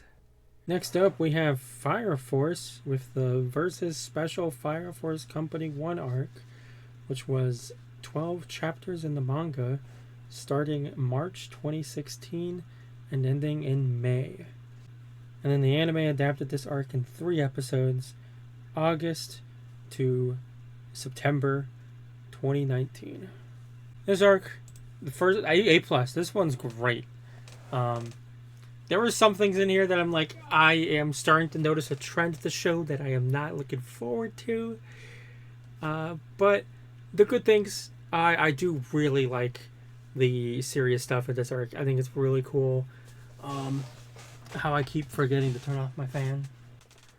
I think it's really cool learning more about how these fertiles are made. And also, I do like the anime, but also I don't get why the anime cuts out so much. Like, there is setup in the beginning, and then there's stuff at the end that they just decide to just put on the scrap room floor, and I don't get why. Because there is some stuff in here, the intro, that helps explain some things for me. Because the reason Shinra and Arthur go to Company 1 because new recruits can move to another company for a training regiment, and they might have said that. But I don't remember them saying that. So that explains why they're able to just like transfer it, and there was no like what you would call it. There's no alarm bells or anything, because it's just a normal thing for trainees to be transferred. And of course they would go to Company 1 since Company 1's the best. But also I really love the background art in this freaking manga. The background art is so good. Like the cathedral for the Company 1 is just so beautiful. Yeah, they get into the enrollment, and Shinra immediately decides he wants to spar with the captain and try to get some answers from him. And I freaking love this captain because he's just like, he just takes the Excalibur hit, and then I don't think he just takes it. I think he grabs the sword, and he's just like, that's it. You don't have another move. And I wonder if that's a part of reason of what happened to Arthur. I'll get into that in a bit. I want to go in a little bit of chronological order here. But yeah, no, Shinra also tries to attack him, but he does nothing. Burns is just crazy. But also, I really love the other lieutenants' powers. Wait, did we see 3 lieutenants? There's 3 lieutenants. We saw Reika's. We saw Kanen. Who the crap is the third one? I actually don't remember who the third one is. I guess he's just not that memorable right now. But yeah, I find it so funny when I was watching the show for the first time, just how serious they were taking the whole like, oh yeah, haven't you heard about the just like flame echolocation cooling or whatever the fuck they call it? It's like, yeah, of course, it's a normal thing. You take in heat into the sound, and then the sound makes ice, and yep. I'm like, what? No, that's fucking stupid. Oh, but yeah, I do really like his powers, even if it's kind of stupid. And I just feel so bad for Tamaki, because she's just like being manipulated by this guy she likes, and forced them. She recruits these children to follow him into an abandoned building. I can understand the kids. I can understand the kids just being like, I'm gonna follow this adult. Why is the mom just like, yeah, these Fire Force soldiers are taking me and my children to this abandoned building with no one around. This isn't suspicious at all. I guess there's a lot of faith in the Fire Force soldiers, because they do, do a big part of this world, helping stop the Infernals. I'm really curious. I forgot to mention the whole like how he even discovered that it was one of the lieutenants. I'm really curious how he got away in order to inject the bug into that random person in the alleyway. Like, wouldn't it have been really suspicious that like your friend goes off and then he comes back and then Shinra just comes flying in? Like, he was already very suspicious of him, but I'm just I want to see it from his perspective of just how fucking suspicious gosh, we're blanking on names already. Why am I so bad at names? Reika. Just how suspicious Reika was. After they investigate, they go and search for where Reika went to. And I was so confused because I am 99% sure the anime did not mention this. But I was so confused what happened to Arthur. I'm like, how did Arthur not get here? Where is Arthur? And at the I don't know if it was the last one or the almost last one, where they say Arthur just got lost and he's still missing. He's just, while they were trying to find the building, Arthur just fucked off. he's just so, and I wonder if a part of why he just disappeared was because he's trying to up his skills after his battle with Burns. He realized, wow, try to find this Reika is like, what am I gonna do once I get the Reika? If he's able to stop my sword attack, I'm screwed. So I'm just gonna go and train. That would be interesting if that was his thought process. But yeah, no, this was a shock going into this for the first time as an anime, because the first two arcs they don't really have that serious of a tone. Like, there is like an underliningness. There's a little bit more of it in the manga than there is in the anime, but this really just cranks it up with Reika just choking out Tamaki and then just putting this bug inside of these children in order to try to get them to become the spark, whatever spark is. He's working with the Evangelos. Why can I not say that word? So yeah, he's barely working with these evangelists, and he is trying to make the spark. And he found the spark with one of the kids, and also Shinra is apparently this one like mysterious person. The eternal flame? No, that's not it. I don't fucking remember. There's so many, just like, there's so much jargon in this. It's hard for me to remember. But yeah, I really love. I don't think it was as. I don't remember in the anime if you could like see through Reika's chest after the arrow went through him, because that was just like, damn, that's seeing that in the manga. That panel just like, yeah, they're getting sniped. I also don't remember if the guy's arm gets blown off. I'm pretty sure his arm got blown off. That would be weird if they cut that. but I don't remember seeing it in the anime. Yeah, that they after during this whole like attack, they also cut out the incident that happened with a bunch of infernals popping up at like every single Fire Force station, and you get to see a little bit of how how some of the other Fire Force stations operate, and it's kind of neat, but it's very quick, but yeah, it's kind of cool just seeing them figuring out the infernals and beating them, and yeah, but that's the good things. I just wanted to talk about the good things first, because oh my gosh, I hate Tamaki's lecherous luck thing. Like I think it's a fine. It's fine to have in just regular calm moments, when there's no action, there's no like serious things going on. You just want to have a nice little comedy ecchi moment, fine. But don't have it an ecchi moment in the middle of a serious fight where the main character is trying to stop a guy from basically murdering children. Like, this guy, Shinra's trying to stop him from murdering children, and he just, oh, whoops, he fell into her boobs, and he grabbed her skirt. Oh, and then the fire attack evaporated her clothes. Oh. I know this is going to continue.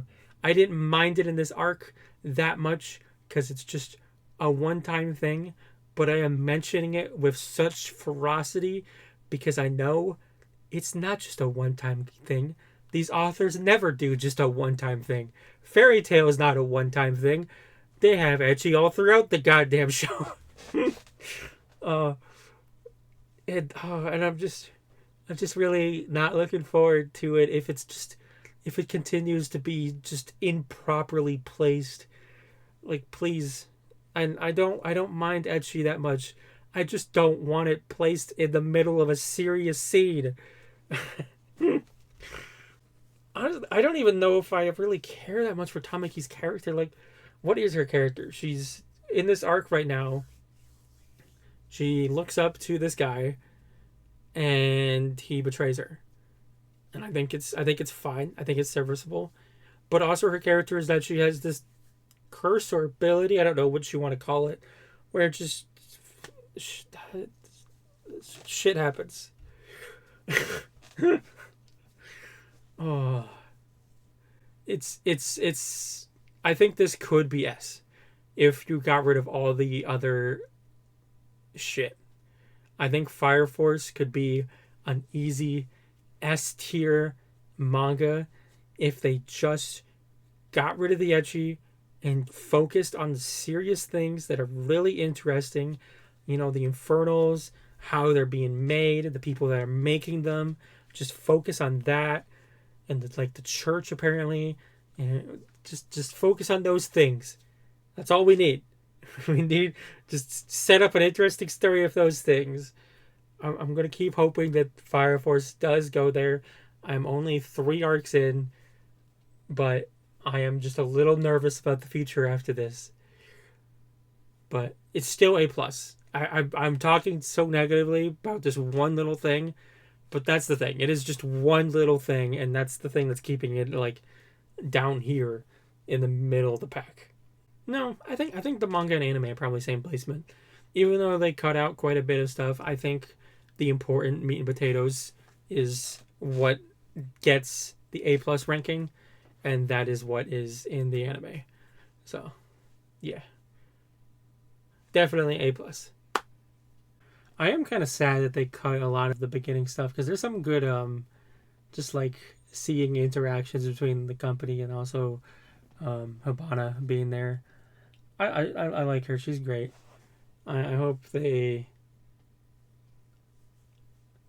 cut out quite a lot of her in this arc, and I hope that she has more stuff in the future, because I do really like her. But yeah, great arc. Looking forward to what's next to Fire Force after this. Next up, we have Demon Slayer with the Asakusa arc, which is 6 chapters in the manga, starting May and ending in June 2016. And then the anime covered this in 3 episodes, from May to June 2019. This arc, A plus. It's great. I do really love this one as well.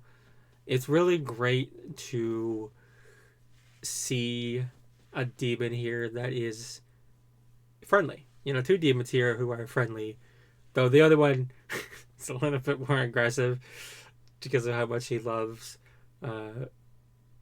Oh gosh, I can't remember.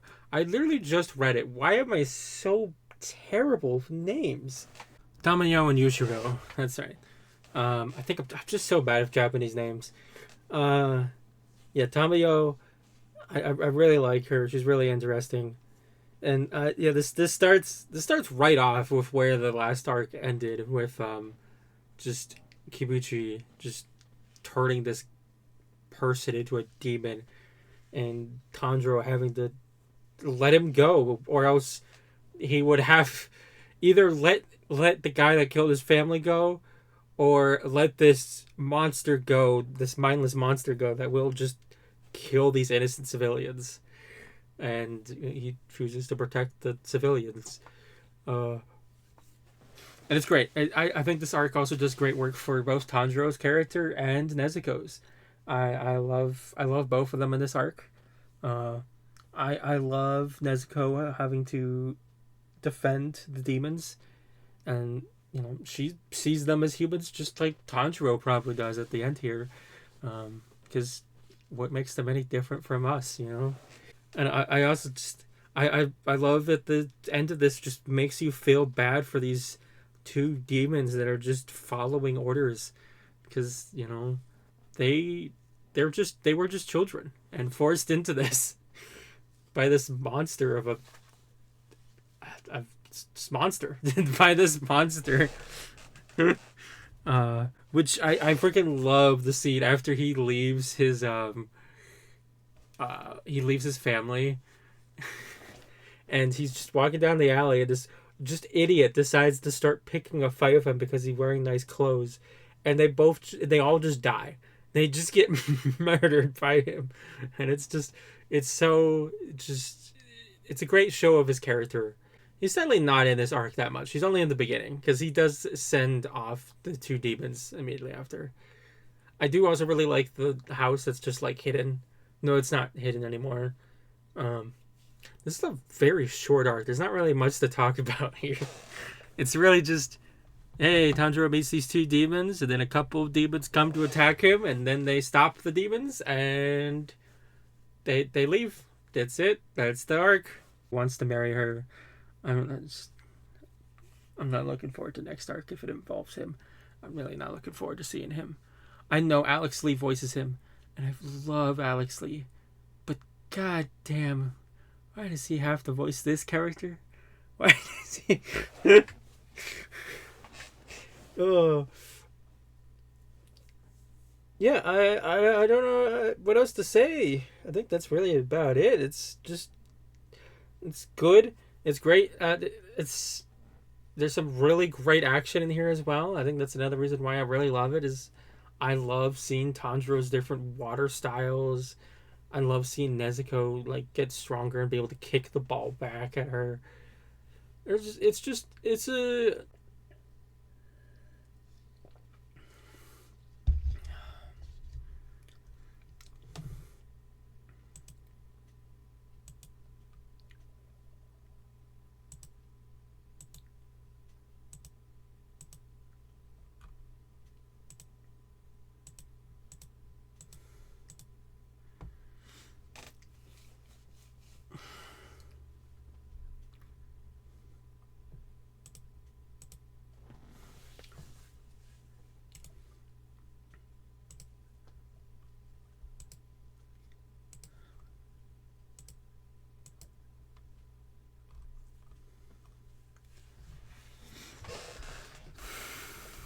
But yeah, that's Demon Slayer. A+.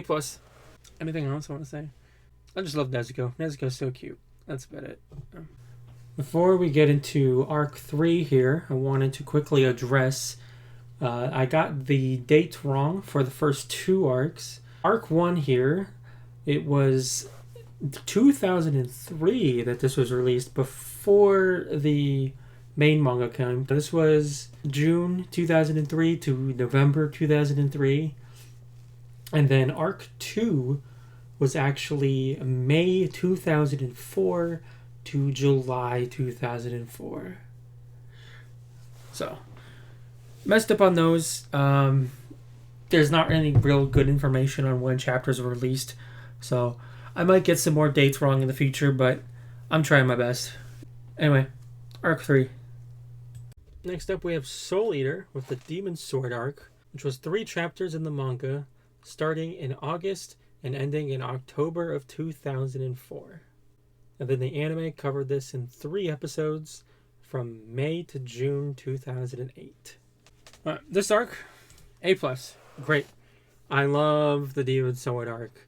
I have been waiting for Krona because I think Krona is basically the only thing I knew about Soul Eater thanks to Death Battle. I don't remember if anyone else was on. I don't remember if any other Soul Eater characters are on Death Battle. But yeah, that I knew about Krona, so I was really looking forward to her. And so when I knew that this was her arc, I was like, yes. And I really like Krona in this arc. I don't know whether to say she or him or they. They say he in the manga, but I think they're like they're not really classified. So I guess they. I don't know. I don't know what Krona wants to be called, but I really do like Krona. I like Ragnarok. It's an interesting little like parasite thing. It makes sense why Death Battle had them go against Venom, but it is really fascinating just like seeing that the black blood has just like completely infested him, and Krona's just Krona's basically been taken over by Ragnarok. And also we have Medusa here, who's just like controlling things from behind the scenes. And I really like the fight between Maka and Soul. It's I like to see Maka trying to protect Soul, even though that's Soul's that's his entire job, is be the weapon and protect her. And yeah, he gets really hurt because she just refuses to let him get hurt.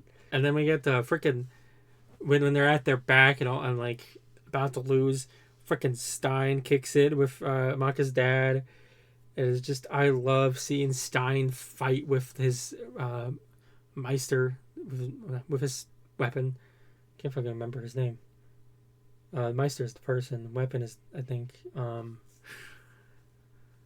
I don't remember Maka's dad's name. Whatever. Maka's dad and Stein are freaking fantastic. They're working together. I freaking love that he uses the scythe only to block, and then he uses his soul resonance to attack. And Krona doesn't really have anything to go up against that. I feel so bad for her, though, because, like, Ragnarok's such a bully. He's so mean to her. Krona doesn't deserve that. But yeah, they after they beat Krona, they then see Medusa, and yeah, there's a little bit of fight with Medusa. So yeah, they get hurt. They manage to Medusa manages to get away, and then they go back to the school. Soul is hurt, and we find out Medusa is the nurse at the school.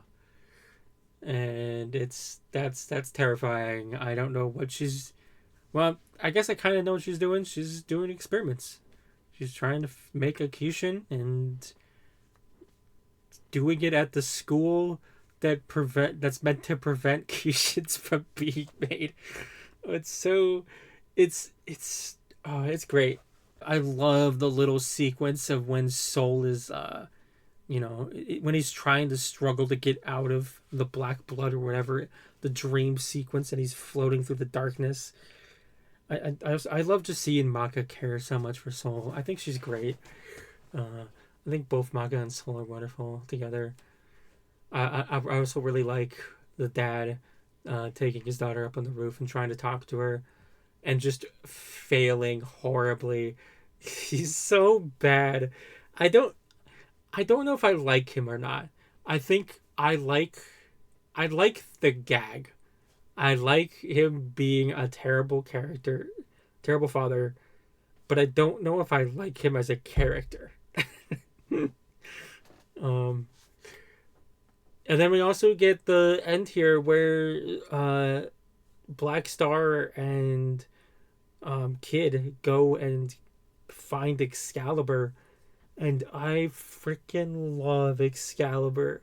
Excalibur is probably one of, if not my favorite character in Soul Eater right now.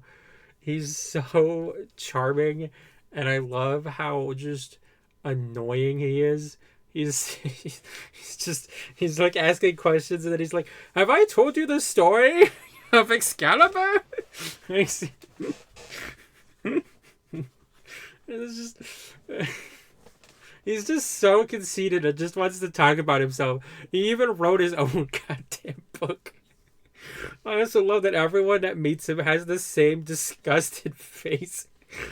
I don't know. I think I would be able to tolerate him. I think I would be able to use Excalibur. I think it would be fun. I love Excalibur. But yeah, that's probably it really for the Demon Sword arc. It's just kind of like setting up the fact that setting up Krona, Medusa, the fact that there's a demon sword and there's Kishins that the school was founded to stop.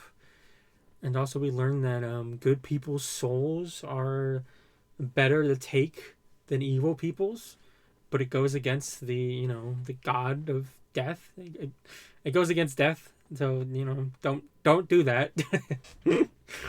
You have to follow what death tells you to do.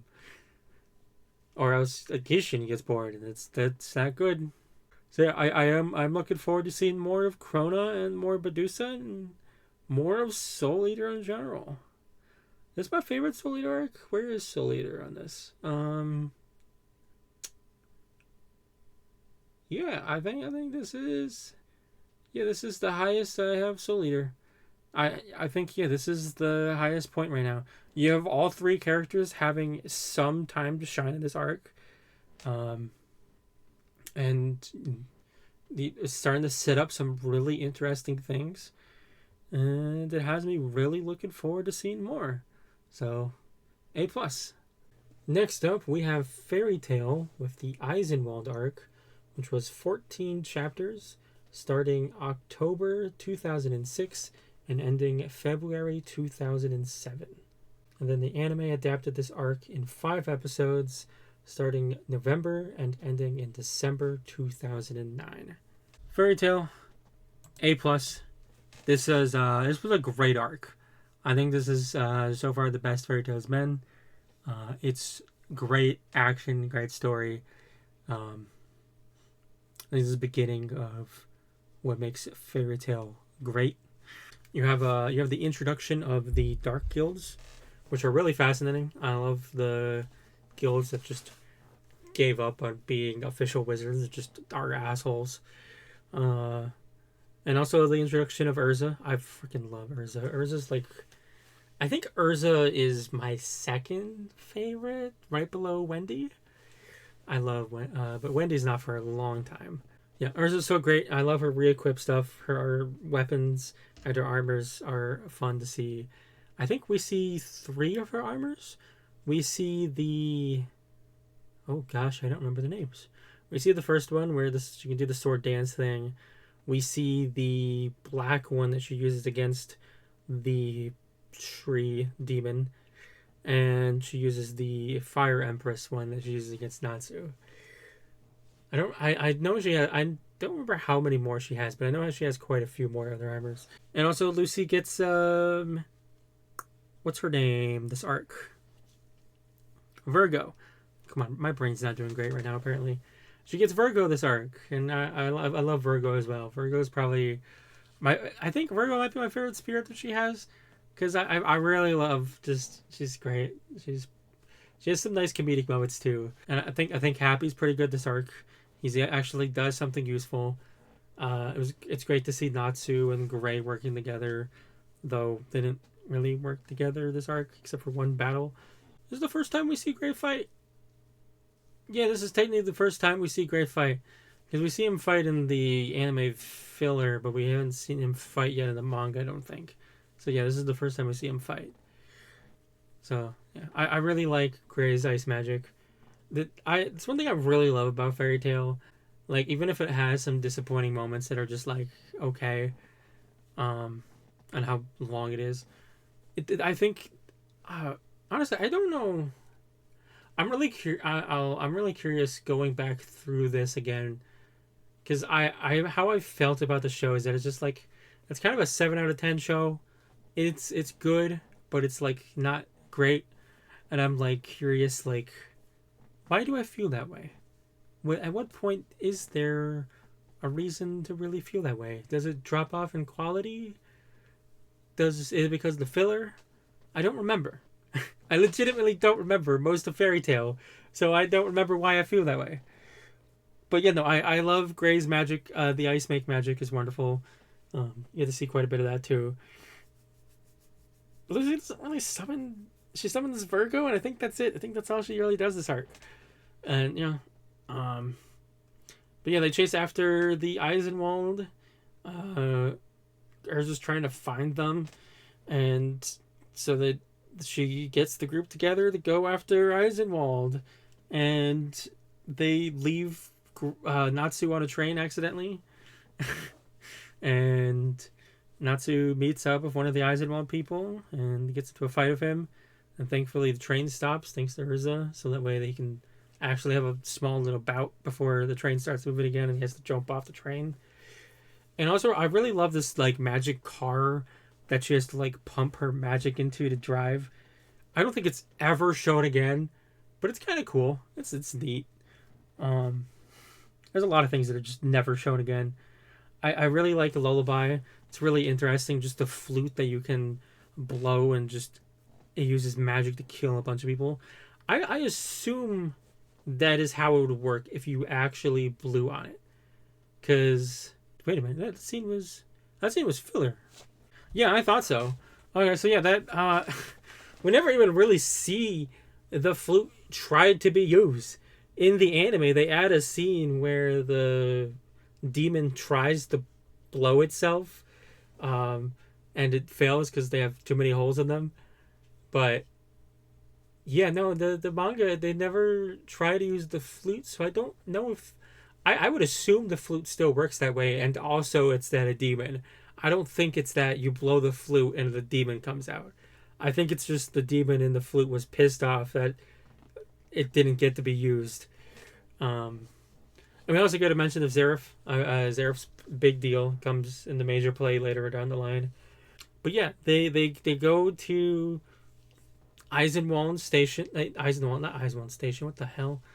They stop at a station, and they have a fight with the little Eisenwald group. I think I love the anime cut out one of the lines of the goons saying that they want to see a strip show by the Fairy Tail members. This author sometimes. I don't think it's ever really egregious or like, at least right now, nothing of the fan service is really egregious or in your face, besides Gray stripping constantly. Which is technically fan service. If you're into Gray, which I mean, I don't blame you. It's not really my type. But if you're into Gray, there's plenty of fan service with Gray right now. I really love how loyal Fairy Tail is. They all really love each other and care about their guild. And they want other people to like have at least a similar idea about their own guilds, you know. They have respect at least for their guild members. And yeah, they get trapped into the wind wall that Aragorn puts up, and that's where Lucy summons the Virgo. They get out. Natsu goes to fight Aragorn, and I really love this fight too. It's great to see the wind magic. I love Natsu being able to beat the wind magic just by using emotions, which will be a common trend all throughout Fairy Tail, because the power of friendship is the strongest power in Fairy Tail. uh, yeah. Maybe that's why I eventually lowered my score for the show, is because they do kind of repeat the same things over and over again. Like I said, I don't remember. We'll find out as we get into it. But yeah, he manages to beat Aragorn, and then Kage, and yeah, they get trapped into the wind wall that Aragorn puts up, and that's where Lucy summons the Virgo. They get out. Natsu goes to fight Aragorn, and I really love this fight too. It's great to see the wind magic. I love Natsu being able to beat the wind magic just by using emotions, which will be a common trend all throughout Fairy Tail, because the power of friendship is the strongest power in Fairy Tail. Yeah. Maybe that's why I eventually lowered my score for the show, is because they do kind of repeat the same things over and over again. Like I said, I don't remember. We'll find out as we get into it. But yeah, he manages to beat Aragorn, and then Kage, who they've saved, wakes up and he's already woken up, yeah.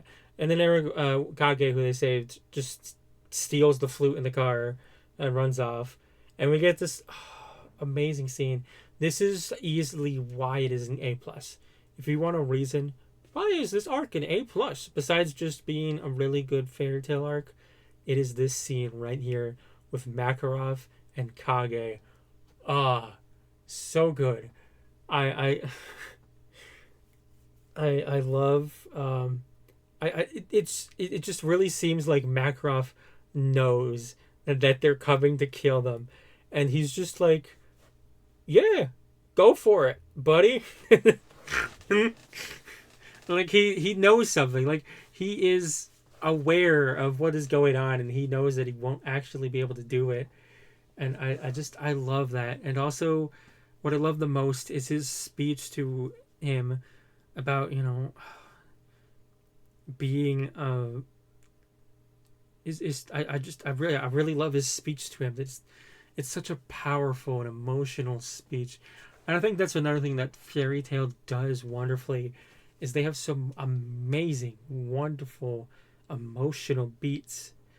Like there's a lot of moments that can just drag in Fairy Tail, especially in the anime.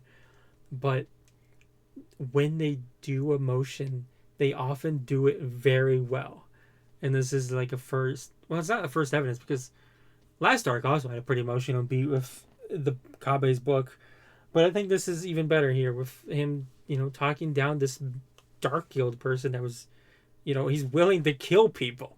He's willing to kill tons of innocent civilians, and he manages to, talk him down and get him to see the errors of his ways, because Makarov is just that guy. he's the guild master of Fairy Tail for a reason. It's not just because of his strength. He's got a good heart, even if he is a lecherous old man, like almost every goddamn lecherous old man in Shonen. Almost like every old man we see in Shonen. Yeah, and then they fight the giant tree thing, which I think the anime like extends the battle a little bit, but I really like it. It's a good little fight with the tree demon. First time they fight one of Zeref's things. And then they destroy the guild hall and have to run away. And I love Natsu just being like, "Oh, arrest them." It's just, Natsu, you idiot. And then we finally cap it off with Natsu and Urza having the fight, which is great. Another reason to be an A+, which sadly gets cut off. But it gets cut off for another great thing where Urza gets arrested, and Natsu is just like, fuck that. I'm not allowing that to happen. And I love Natsu's just loyalty to his friends. He cares so much. And yeah, he basically just bashes down the wall of the council to just be like, hey, I'm Urza. And yeah, they just arrest them both. And it's there we learn that Urza knew that, this was just a sham. They were just going to release her at the end of the day. It was just for face. But now now a Fairy Tail member busted into the council, and so yeah, of course they're under arrest. And we end off with I can't. I'm actually going to look up what the line is exactly. So yeah, the arc ends with "So you were here at Fairy Tail, Natsu Dragneel," and I think that's like a good little end note. Yeah, the anime and the Japanese and manga have the so you were at Fairy Tail, Natsu Dragneel, and the dub for some reason changes that so a Fairy Tail wizard came to Urza's aid, Natsu Dragneel. Like, it's not a big difference. I'm just mentioning it because for the end of the arc, I think it's a great line in the Japanese and manga because it adds like an ominous tone. It's like, oh, what does he know? But in the anime, we're watching the dub because I like dub. Sue me. But in the anime, it's just like it doesn't. I don't feel like it ends on as satisfying as a note. But it doesn't matter. It's just a small thing I wanted to bring up. But yeah, I think that is everything. I've gone through it all, so yeah. So yeah, that is Fairy Tail. Put everything back here. Yeah, Fairy Tail Eisenwald arc. I think it's just one place above Daybreak. Still, they're both great. And for the manga, I think everything so far has been A+. I don't know what the difference is between the two Macaos still. Like, there's almost no changes, but I don't know. I felt better reading the manga than I did watching the 2 episodes. Maybe it's pacing. Maybe it's, little things that were moved. All I know is I thought it was A+. So yeah, everything in the manga so far has been A+. And I'm curious if it changes at some point, because I legitimately don't remember. I know there is some good arcs I'm looking forward to coming up. Like, I know the Loki arc is small, but that one was good. Battle for Fairy Tail, I like that. I think I remember liking the Atlas arc. I know that one was interesting. I know the not Tartarus, that's way in the future. Oh gosh, what is it called? The island? The island arc before the time skip. That one's I know that one's great.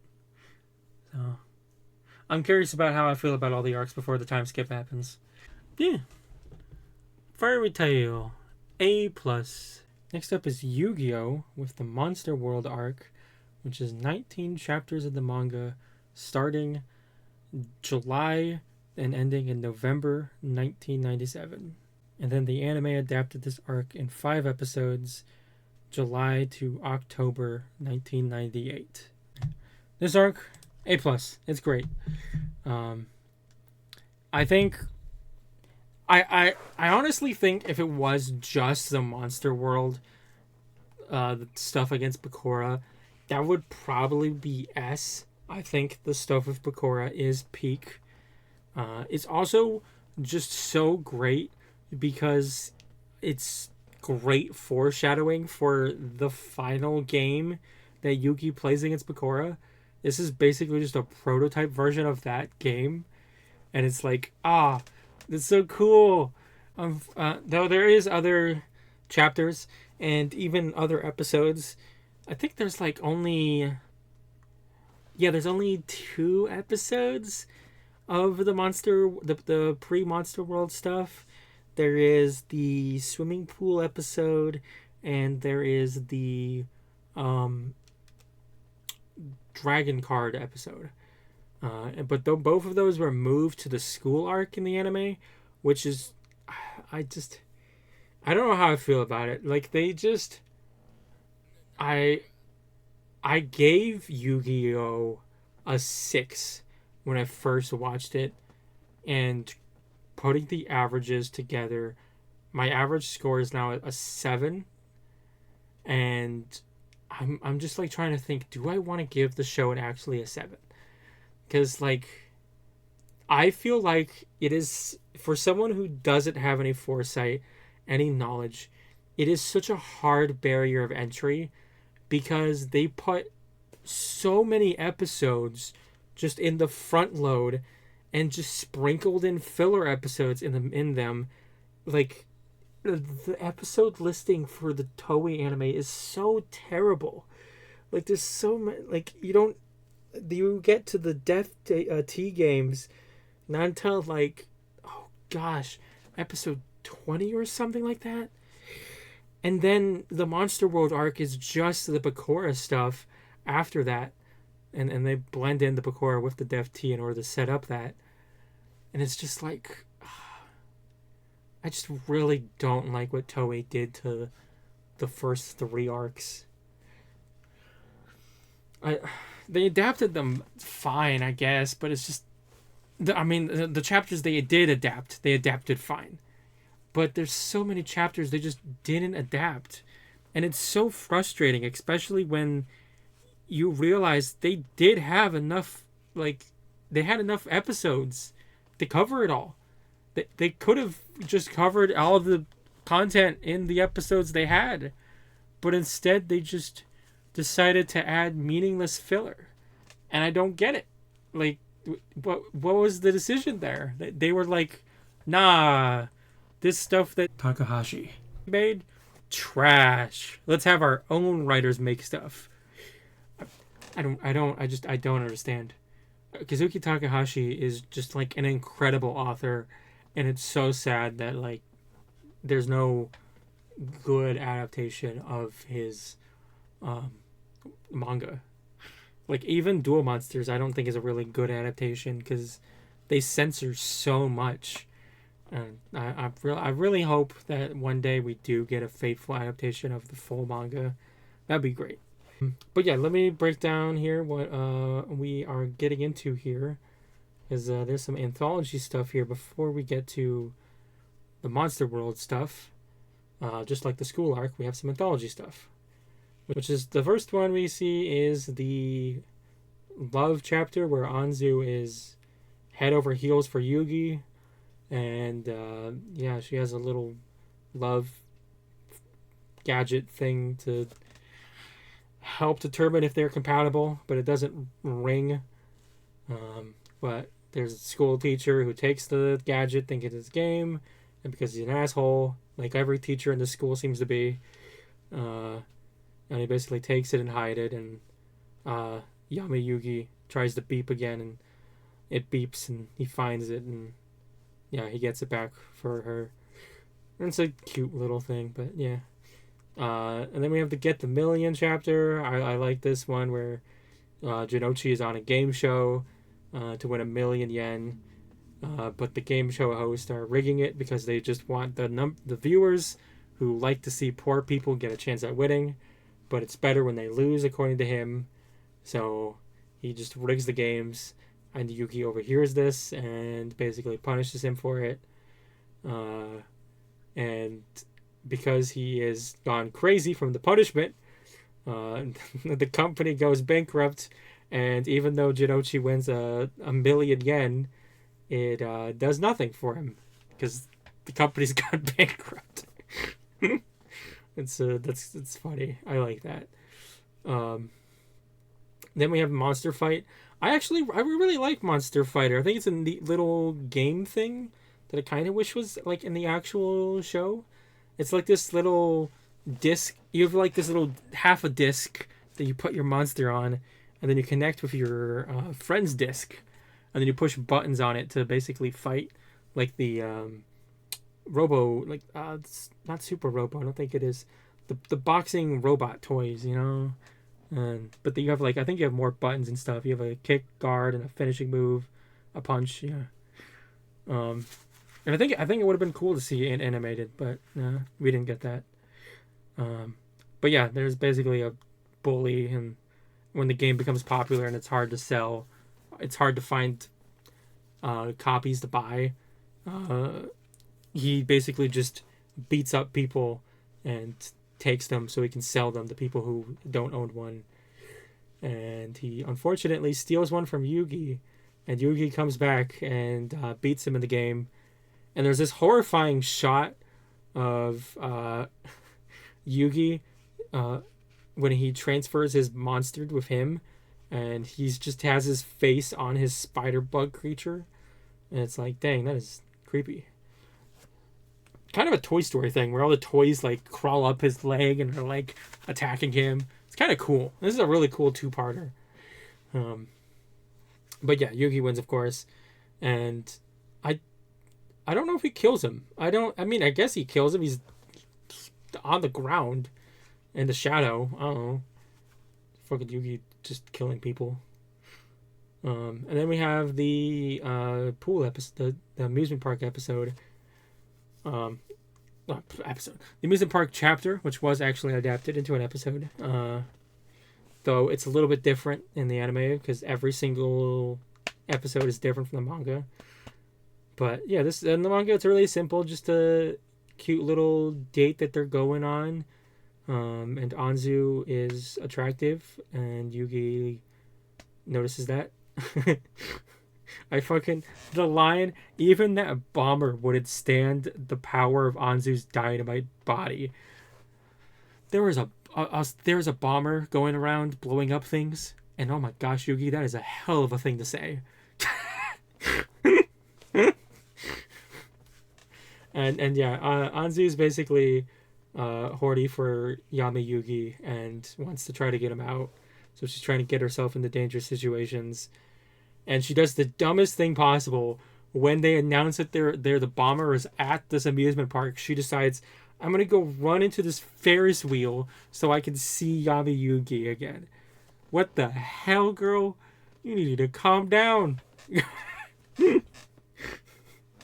But yeah, there's a cool game here where they play a little card game, Clock Solitaire. Flip over cards, and if you get a 4, the car explodes, and you have to get all 4 of the 13 to win.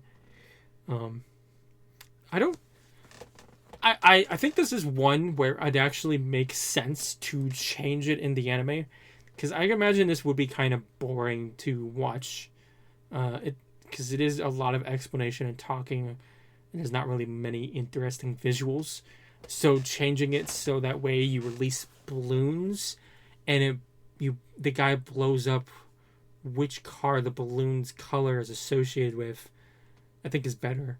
And it's also fun. It also adds like a fun little scene where Yugi's like trying to figure out like what are the colors, and he's like, I can't figure it out. There's nothing here. And he's like, I need to go up higher. There's that like drop machine. The amusement parks have like the dropper things. It's like, I gotta go on that. And he goes up it and looking down, and he sees the flower clock, and he's like, there, the flower clock that has the colors. That's what associates it. And then he also realizes the bomber's also only going to be able to notice this if he's high up, so he must be at the Ferris wheel. And I think that's one thing that I think that's probably the only one I think is actually better. I think all of them are either equal or worse, but I think this one's actually better. I think they did a good job here with this one. But yeah, they basically catch them. He tells the police that the bomber's in the car, and they go back to the date. And the anime has this weird subplot with fucking Jinochi and Honda and Miho basically stalking them around the park and trying to figure out what's going on with them. We don't need them, please, especially Miho. I'm so glad we're done with Miho. I hate Miho. Yeah, and then we have the evil dragon cards. I'm actually kind of upset that Grandpa mentions this ancient Egyptian game that you play around a board shaped like a frog, and then he never explains anything about it, because freaking Amori walks in. But yeah, this also got adapted to an episode. Amori has this jar. In the anime, I think him and Yugi go and find the jar in his house, but in the manga, he just walks into the shop with the jar. And Grandpa recognizes what it is. It's the dragon cards that are sealed for a reason, because they have shadow powers in them. And so he basically tells him not to open it no matter what. And Imori's like, yeah, power of shadows. And then the next day he takes Yugi's Millennium Puzzle and tells him to come to the classroom to get it. And I think in the anime it tells him to go to their secret hideout, which is basically his house. And he plays there. But yeah, they play the dragon card game here. I did find an interesting line. I realized reading this again. In the manga, he says that according to the seal, a shadow once the seal is broken on the dragon cards, a shadow game must be played, or the people of the land will suffer eternal disaster.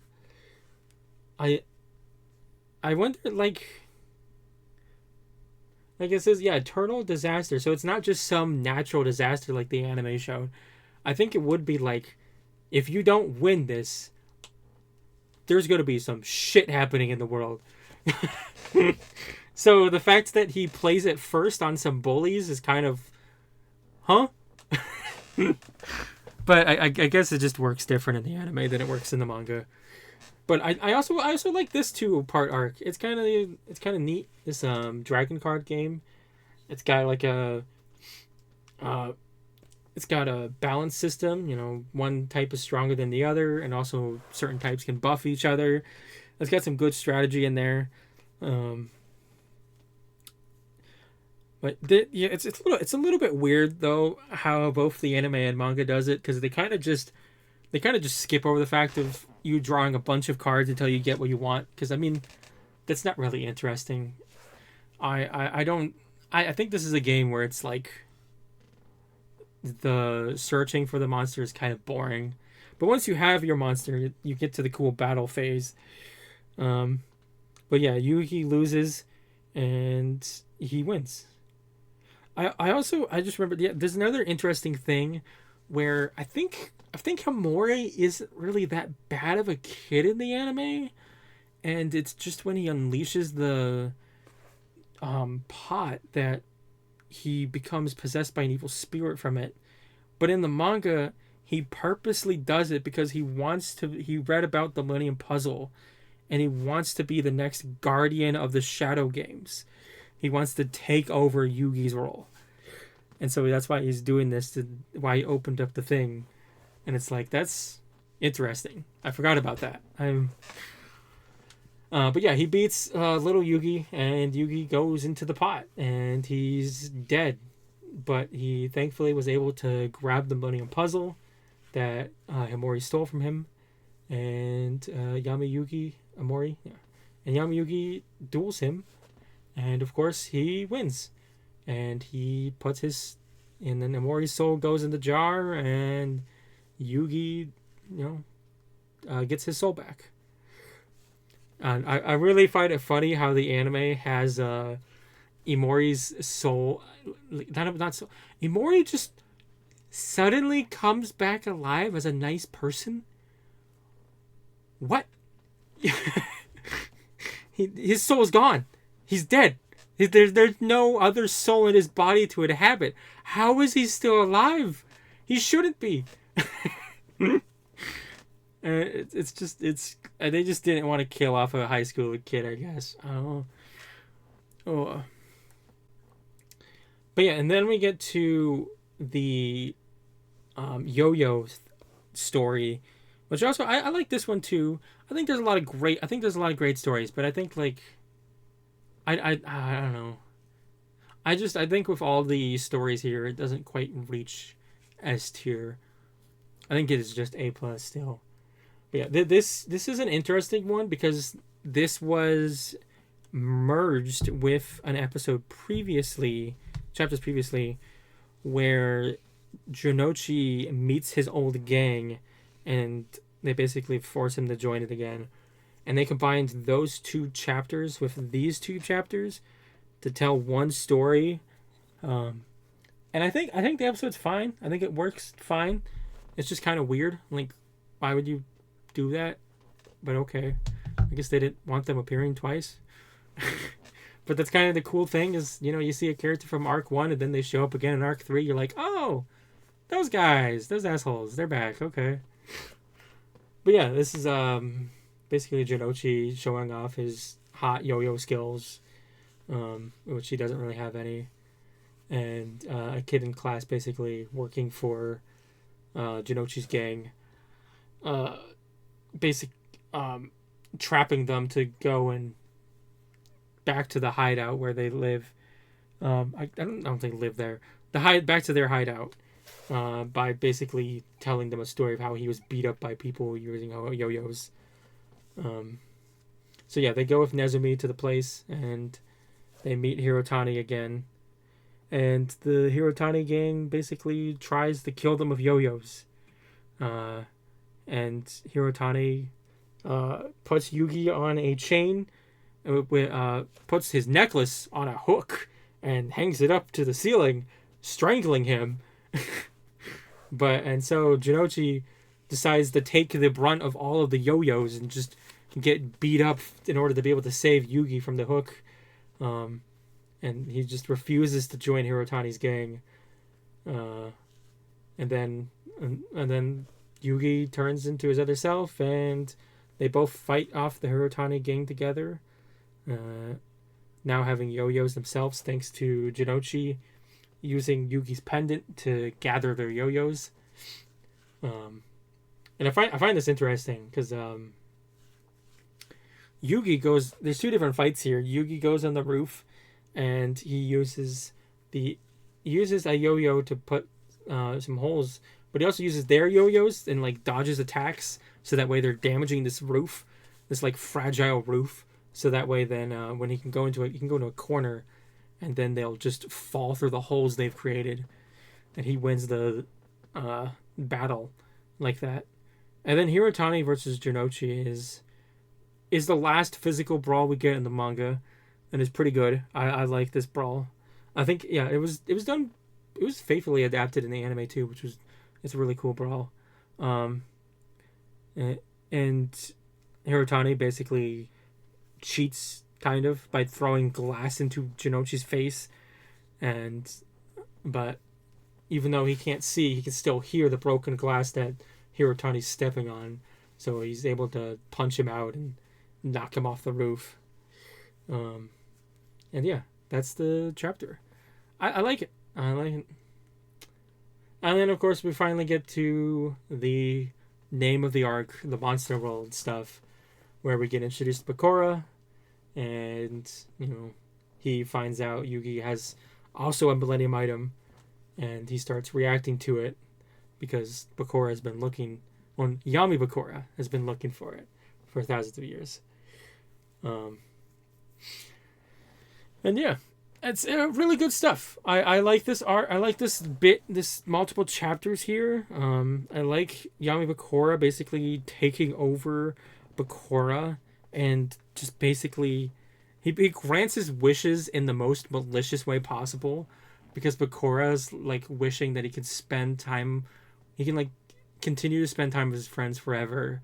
And so Yami Bakura apparently took over and just put his friends into figures for this Monster World game, because that way they can forever be with him. And he also puts the gym teacher that was bullying him into a thing, and he doesn't show up to school the next day, so his friends come over and check on him, and Yami Bakura takes over Bakura's body, and they play the Monster World game, which is a really cool board game. It's like an RPG, kind of like D&D, but like using a physical board. And there is so many rules for this. Like Takahashi actually wrote down a huge list of rules and stuff for this game. 2 photocopies of the game board. What is the field check? Like board guy.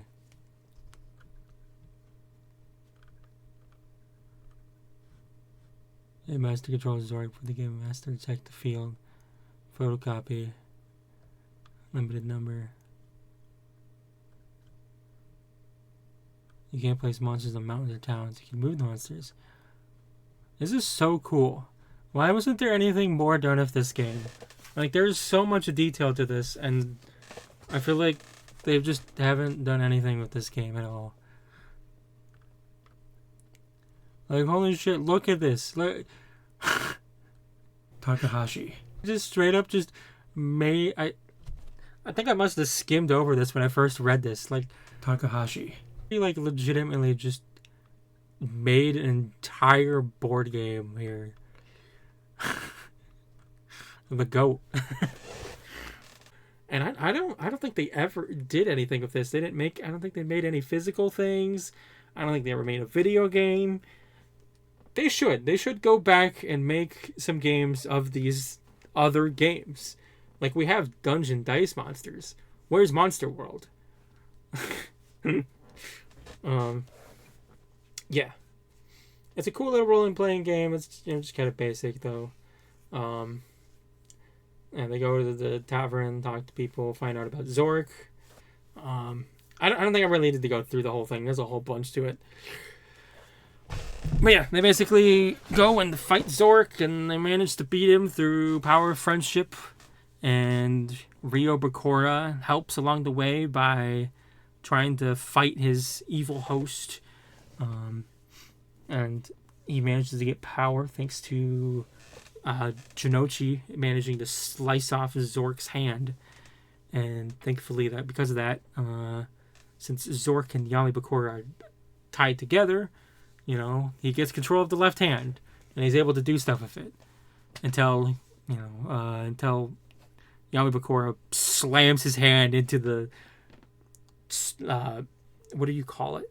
The spike of the castle, jamming the spike through his hand. And yeah, then he can't take control anymore. But Yugi realizes, we can use the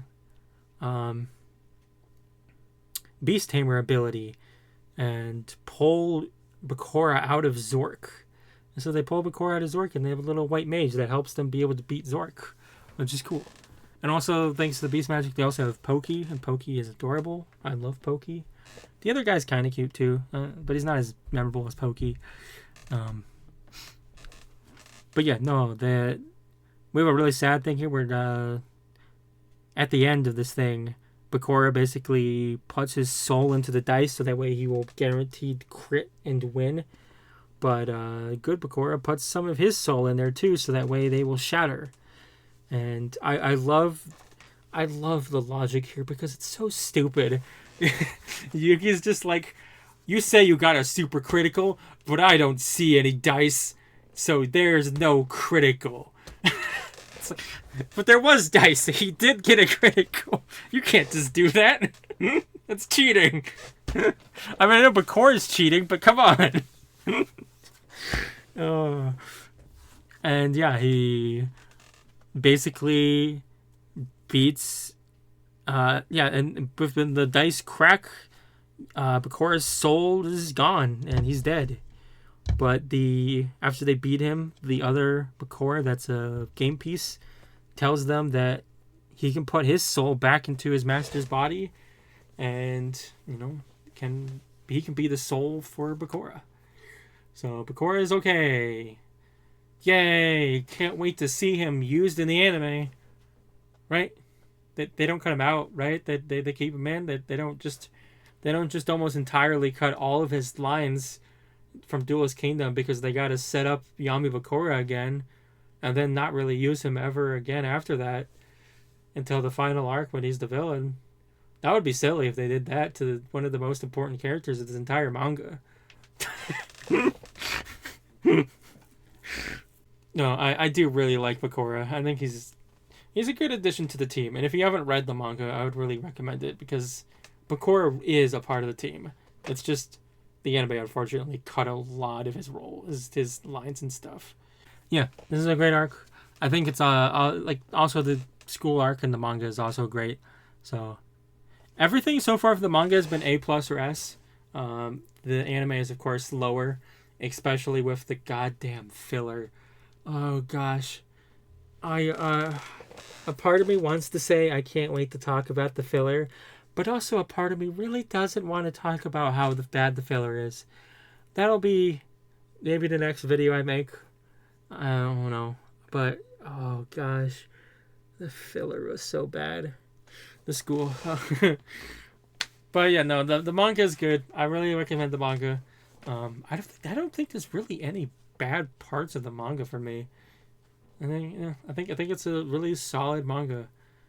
I think the only bad part would be if you don't like reading duel monsters, then the duelist portion of the manga, which is Duelist Kingdom, Battle City, and Battle City Finals, of course, and the Battle City Finales. Yeah, Duelist Kingdom and the Battle City whole thing, which is a lot.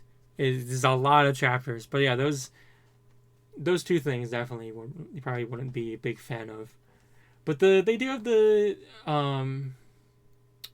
dungeon dice monsters in the middle there. That's doesn't have any card games. The last time we see that, and then the Millennium arc has almost no duels. It has 2 duels. Well, the Millennium World has 1 duel, and then the final arc is 1 duel. So there's 2 final duels in that segment of the story. But yeah, no, it's a great manga. And I think the Toei series is definitely good. Which, speaking of the anime, season 1 of Duel Monsters, or season 0, as many call it, I think I'm going to use our average rankings for this list instead of my rankings. I thought about doing both, but I was like, But yeah, our average rankings here are B.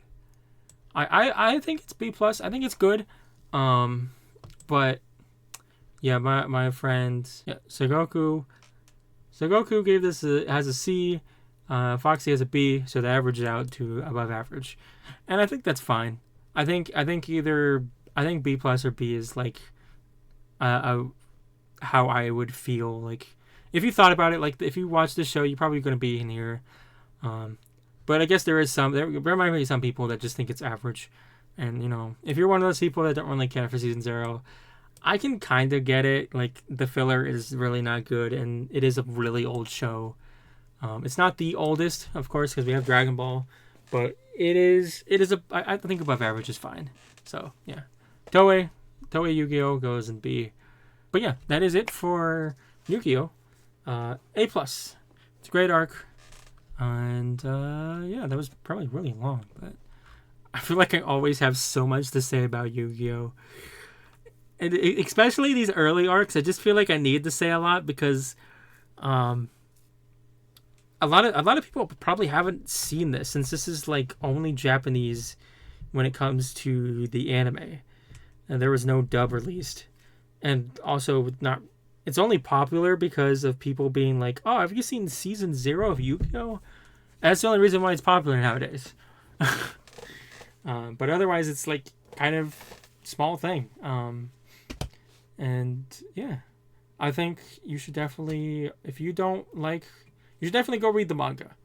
But if you don't like reading, I think the anime is fine. Just if you don't like some there's gonna be some episodes that you might not like, because there are some really bad filler episodes. But Monster World A+. Moving on to the next thing.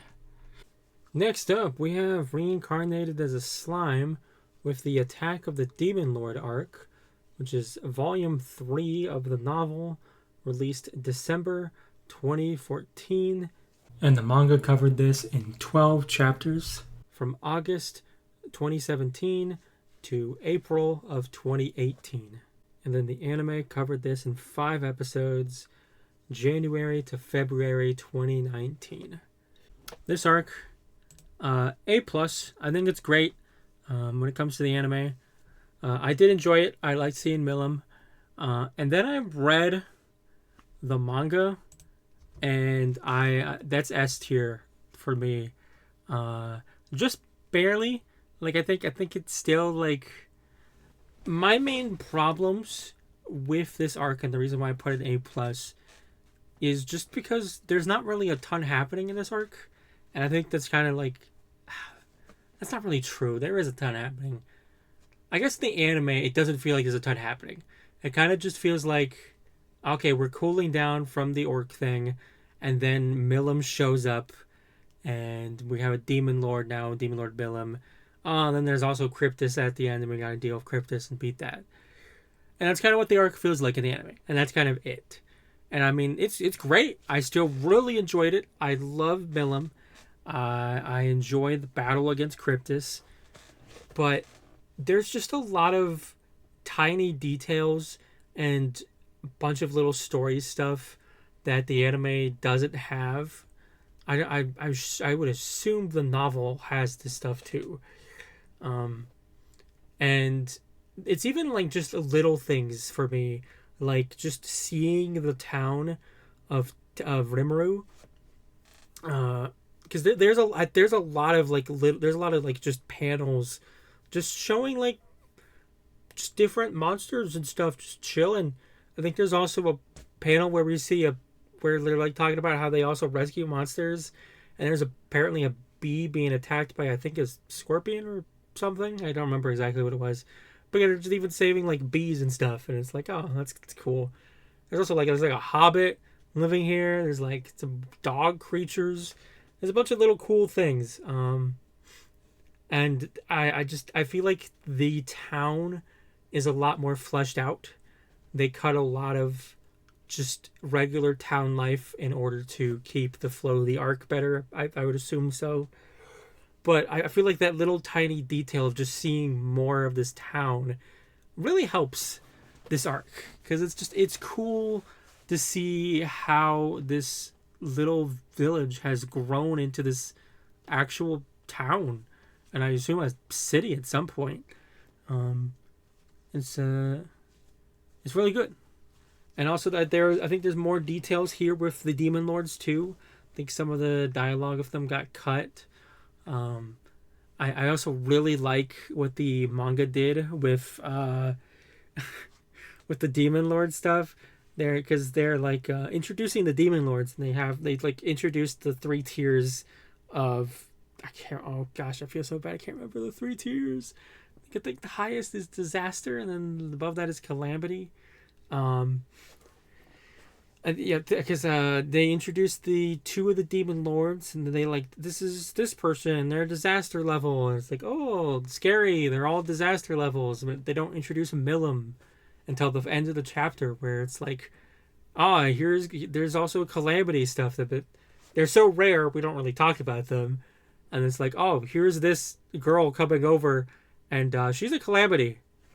It's like, oh, cool, can't wait to see that. I think I vaguely remember it being mentioned.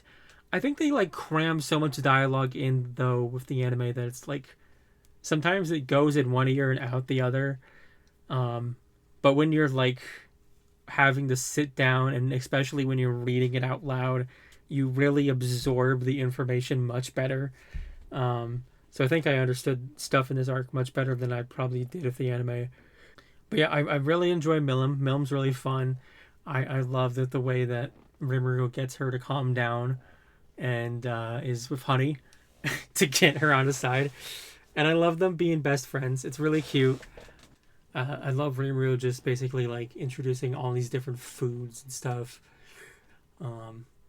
I think it's at this... Is it before or after this point? I can't remember. But yeah, we also have the Pegasus Knights coming in, and we have the Dwarf King. I liked the fight between them. It's good. I like that he just drops off Vera for them, and I love that everyone like has their own little job, and you know they all seem pretty happy in this town, and they're all doing little jobs and stuff. It's pretty great. It's just wonderful to see how this town functions and stuff.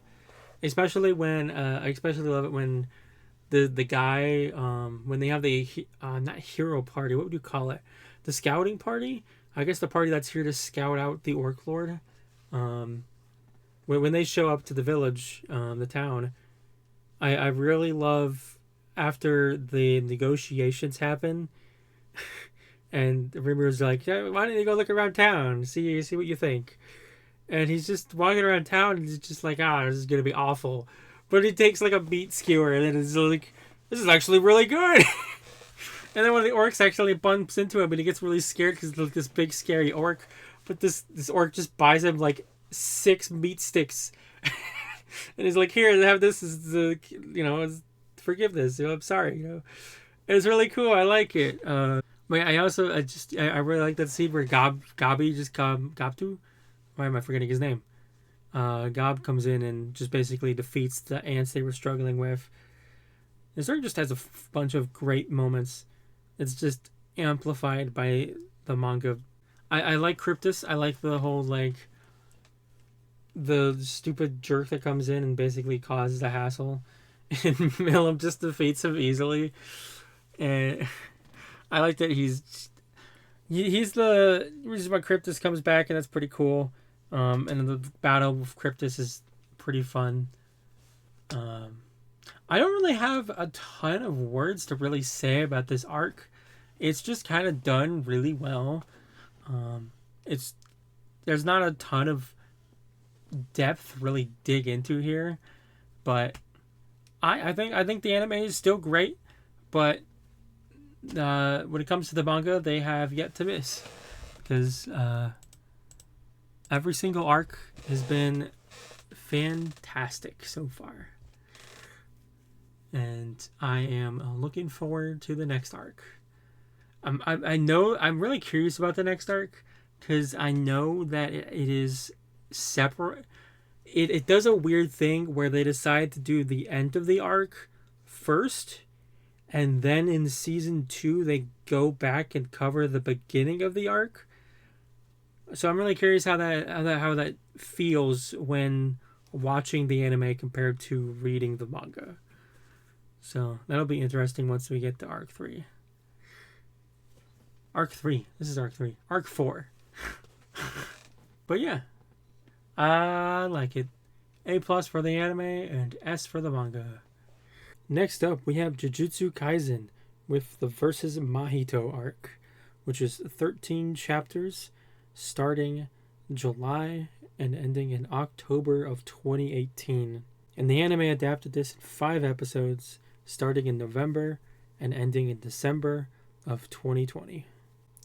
Jujutsu Kaisen. S tier. I freaking love this arc. This arc is especially really good looking back at the series after finishing it. But it's just so tragic.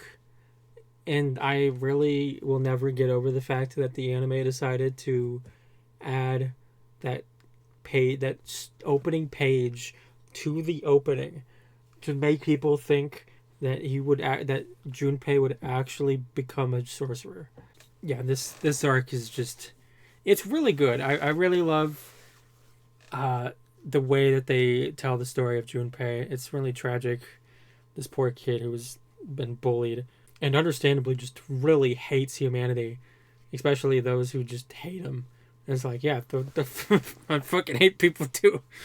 And yeah, seeing this cursed spirit of it just basically kill his bullies, he follows him into the alley and starts to learn about cursed techniques from him. And then we also get introduced to Nanami this arc, when Yuji and Nanami are charged with investigating this murder. And I really love Nanami. Nanami is so great. So this is definitely going to be S, because not only is there one great character, but there's 2.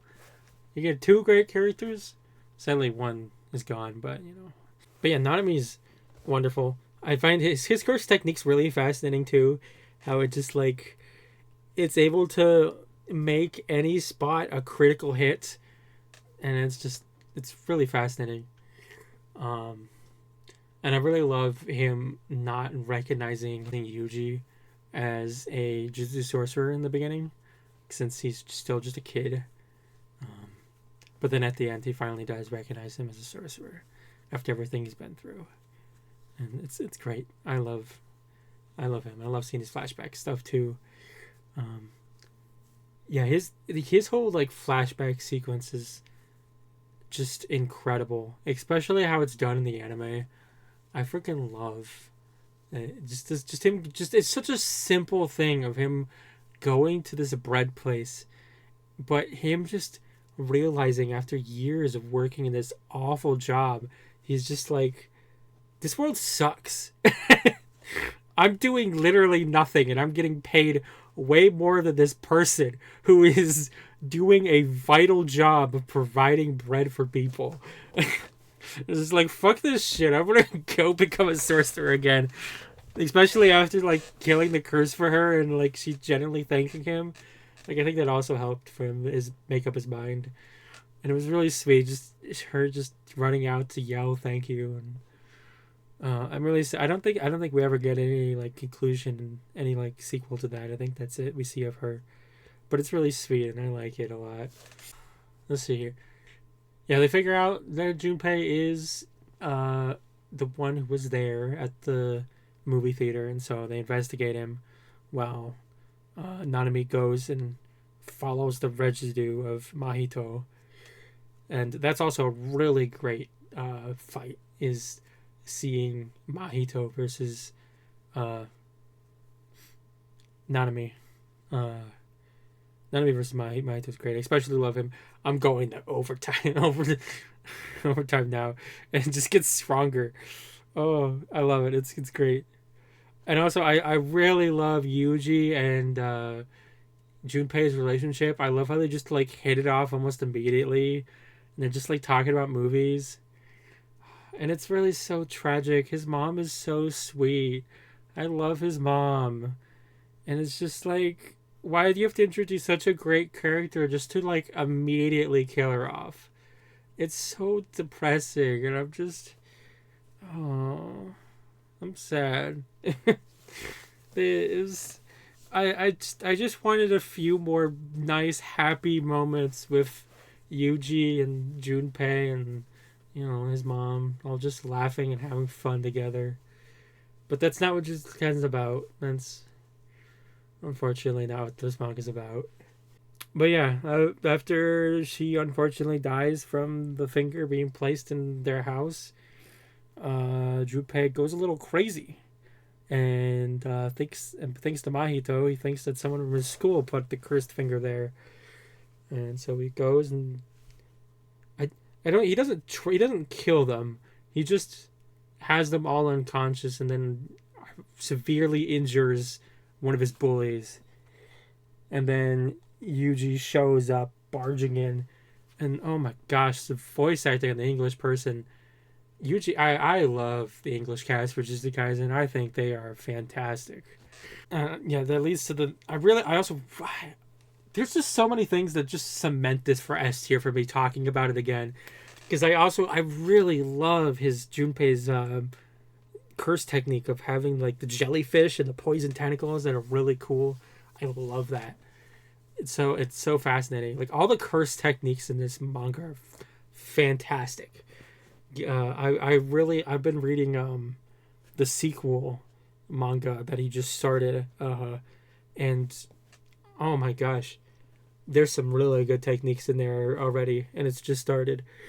But yeah, no, probably gonna be talking about the sequel manga since it's written by the same author, but that's gonna be a while away. Yeah, okay.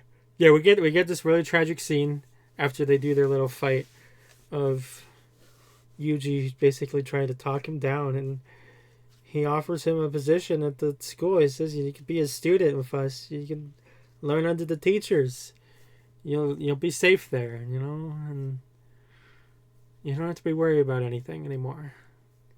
And unfortunately, Junpei gets manipulated by Mahito, and Mahito transfigures him into an abomination, and he dies, which results in the amazing moment of freaking Yuji just being like, I'm gonna kill you. And Mahito just like, oh, you're gonna kill me? That's funny. You can't do any damage. Oh shit, he hit my soul. Oh fuck, he can do damage. Oh shit. Oh.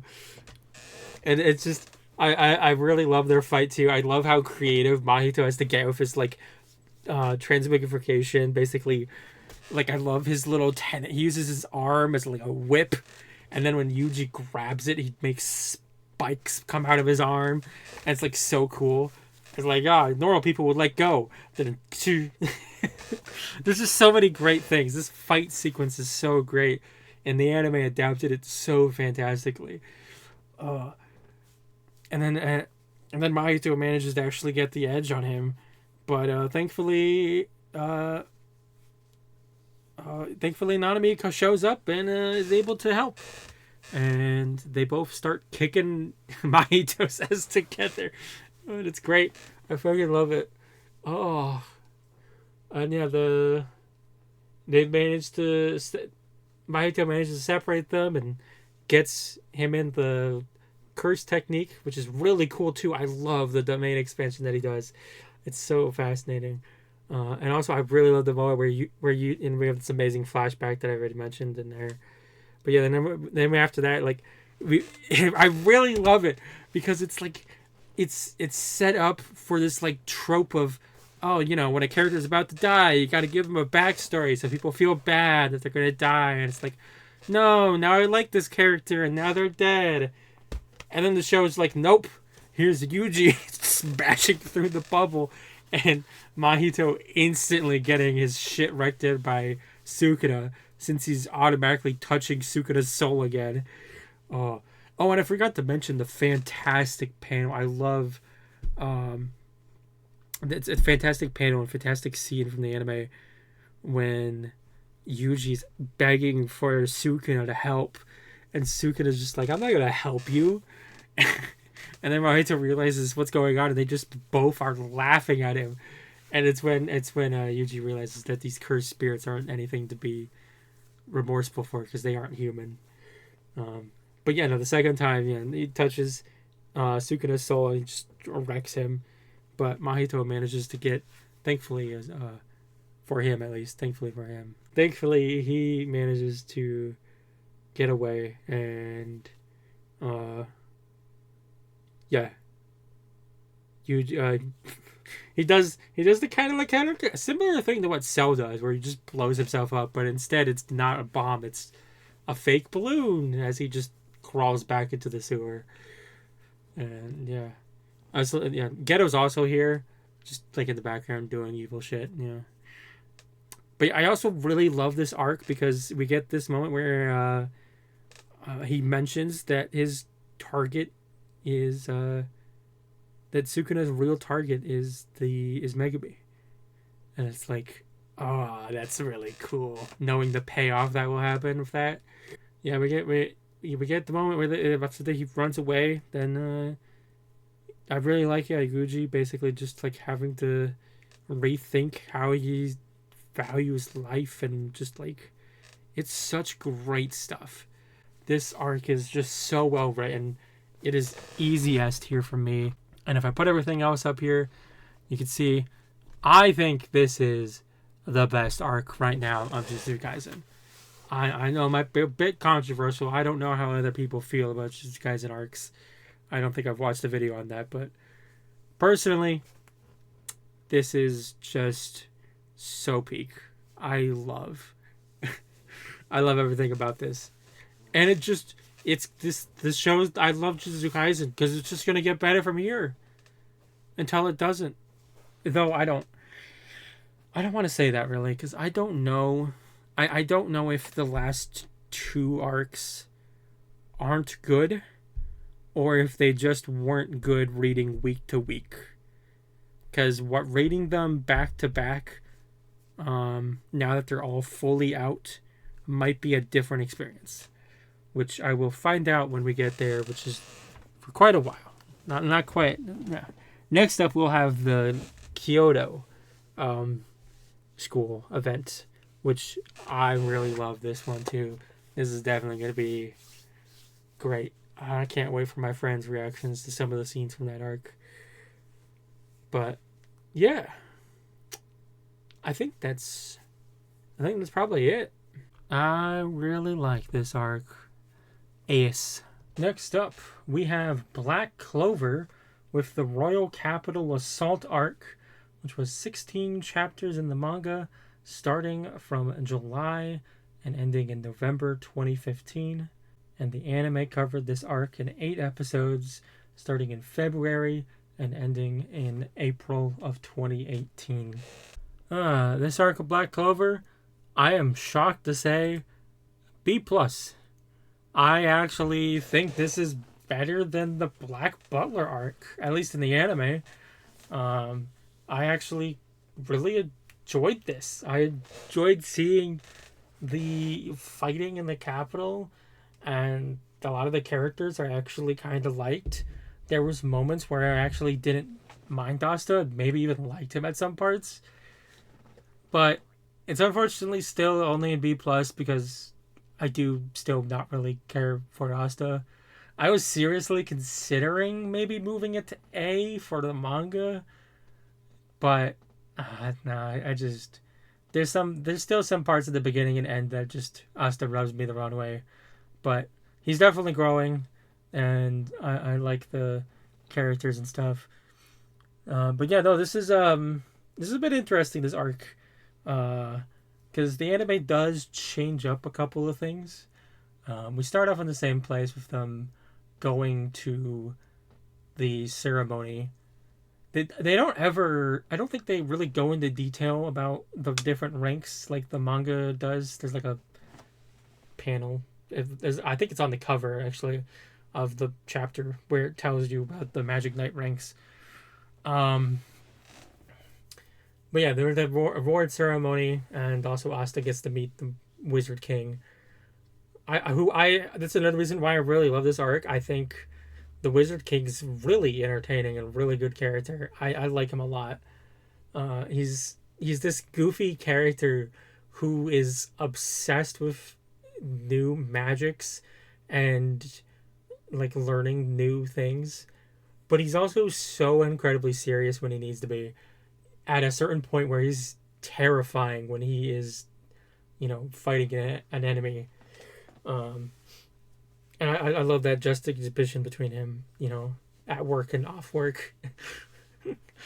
But yeah, no, I do kind of like this scene too at the party where Asta doesn't care if people make fun of him. He's just like, yeah, whatever. People have always made fun of me. It's normal. But then the Silvas start making fun of their sister, and he's just like, shut the fuck up. I'm gonna be the Wizard King. And everybody's just like, you, a peasant? And they all decided to fight him. And I understand.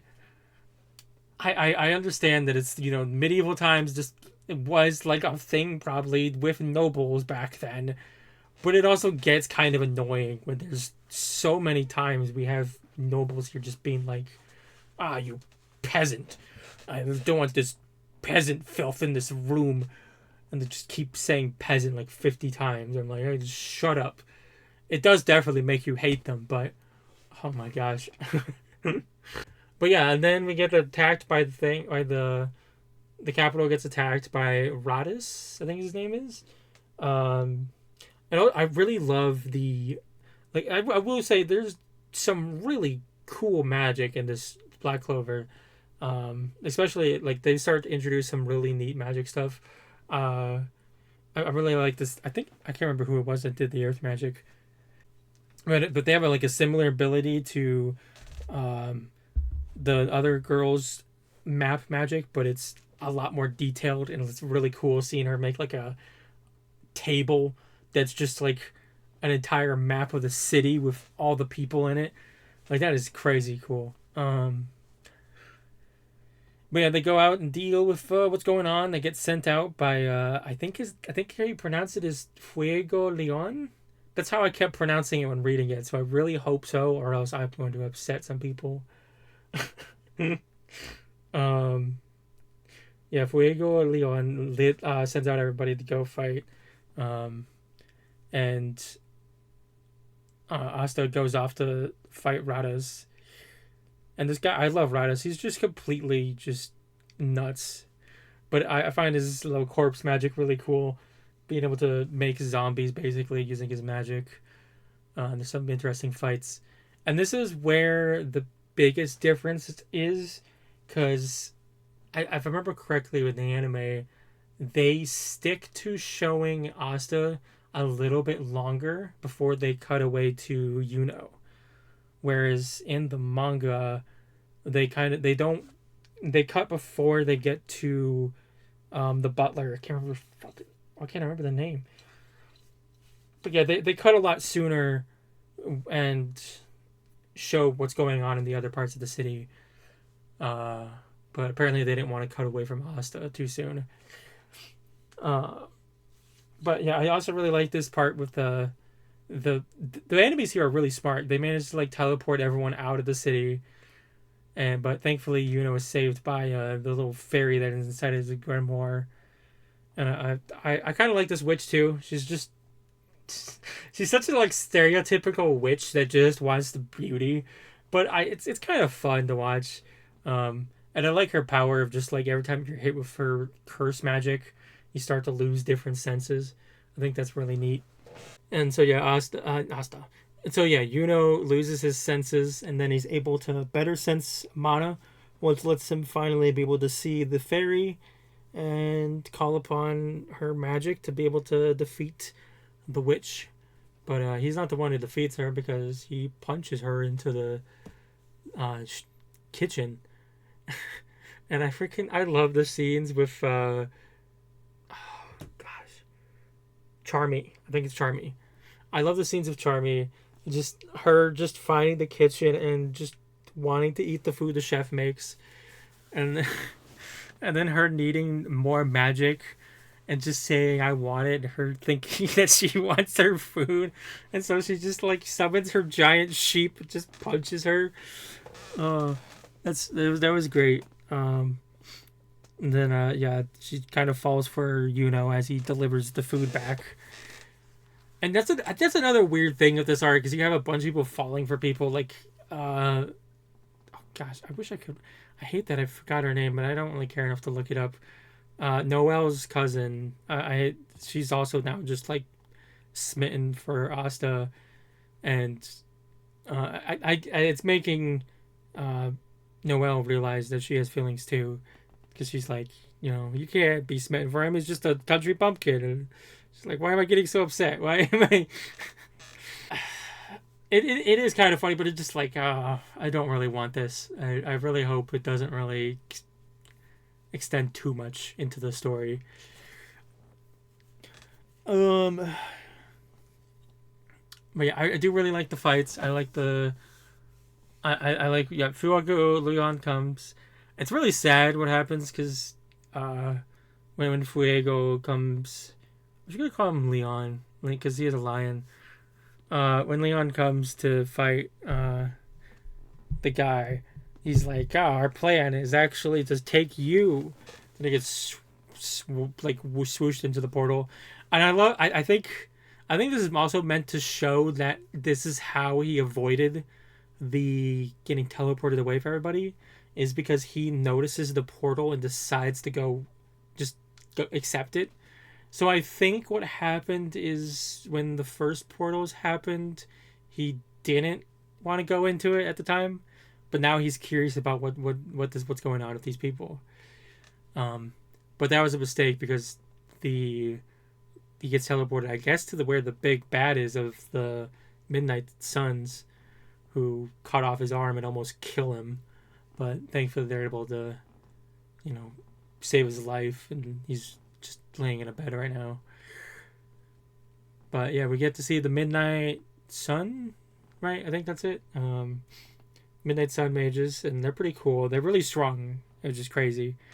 And they managed to not only defeat Asta in the game, but also the captains, and managed to take Asta, and they won. Like, they basically won. They got what they wanted. They got Asta. But unfortunately, the Wizard King is just too smart and predicted this and is just waiting for them at where they were going. And I just freaking love the Wizard King. And he just like kills these mages straight up, because he's just like, I can't capture all of you, so I'm just gonna kill those guys. But yeah, then it just easily captures them. Just I the level of power scaling in this arc is crazy, because you have like Asta and like the other like candidates, you know, who are really strong at this point, especially after they've grown, but they're still not as strong as captains. You know, the captains are even stronger. And then there's the Black Order, who seems to be on the level of a captain. And then there's freaking, and then there's the Wizard King, who just easily beats these people. And then you have the leader of the Midnight Suns, who just managed to blitz even the Wizard King and steal the people back from him. But the Wizard King does get a shot off on him, so that's something at least. But yeah, the Wizard King does manage to retain at least one person. So when they go back to the capital, they have 2 hostages, but they refuse to talk. And yeah, I really like this arc. It's very good. It's not, if it was very good, it'd be A. It's good. It's definitely good. I think the anime definitely loses a little bit more than the manga, but not enough to like change its placing.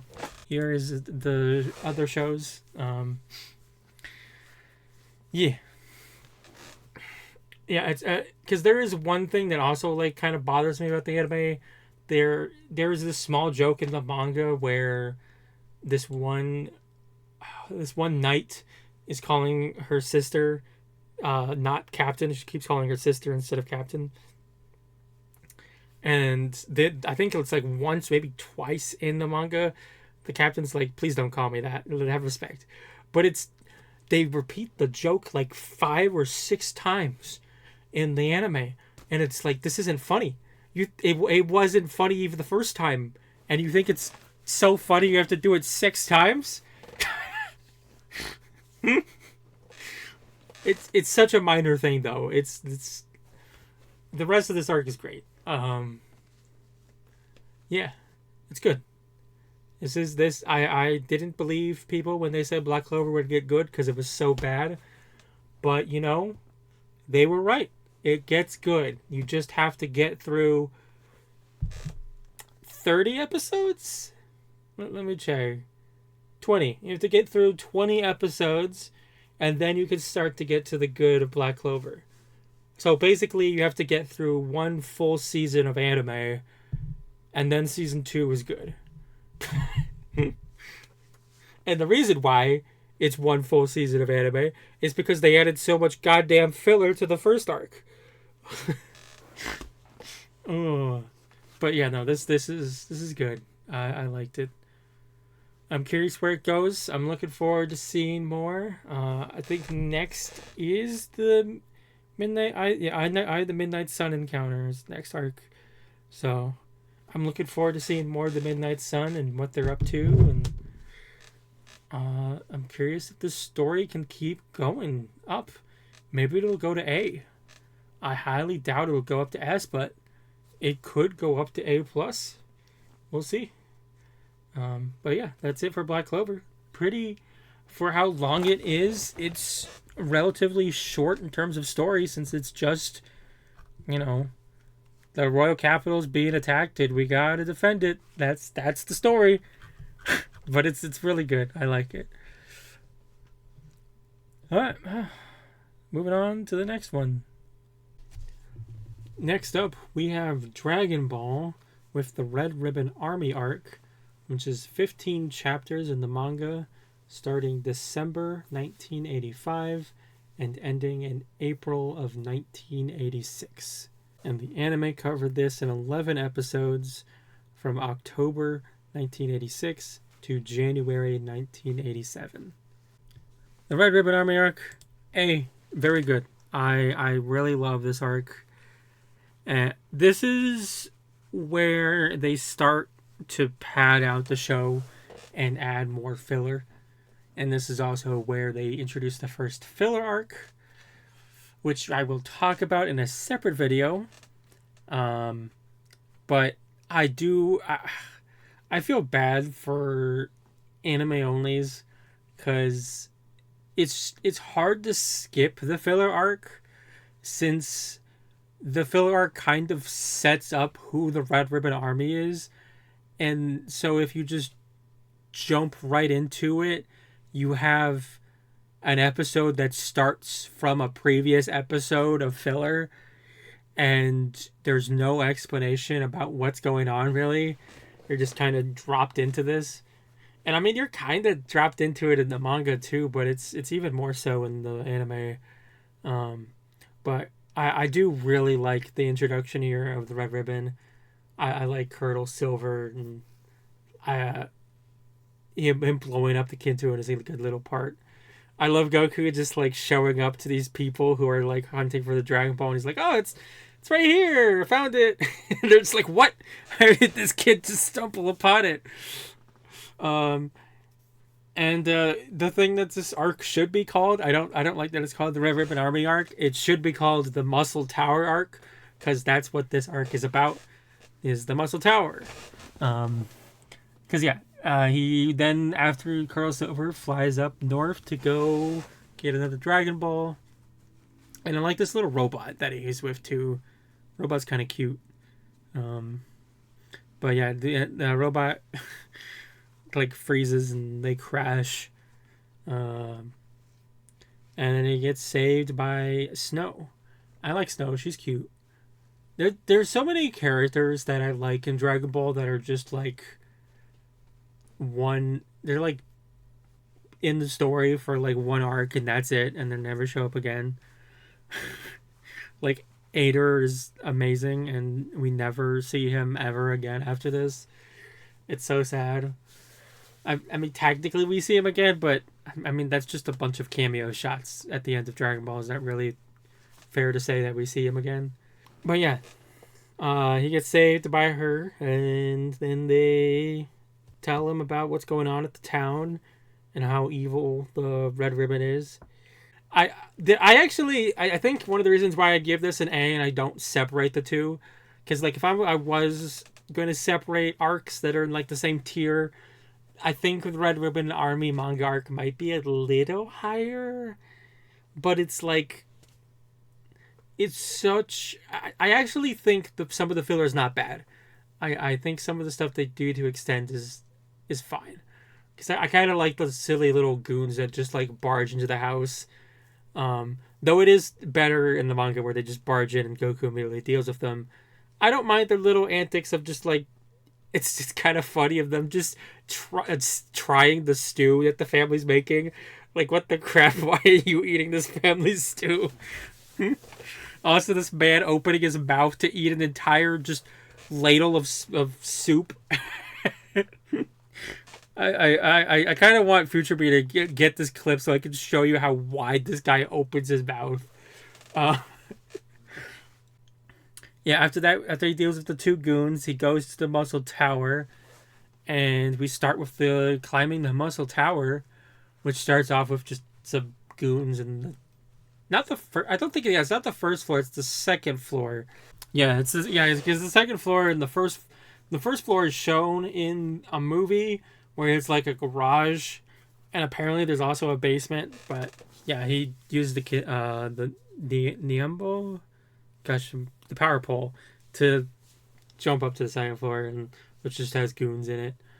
And then the third floor has a Full Metal Jacket is the Japanese translation. The English name, Sergeant Metallotron. I think it's Metallotron. I think that's his name. I think that's the dub name. And I kind of like this little Terminator guy. It's a fun little fight of Goku fighting him, and I find it funny when Goku blows his head off. He's like, "Oh no, I did something bad. Well, better pray for him." But yeah, this is a nice little silly little fight. It's pretty short.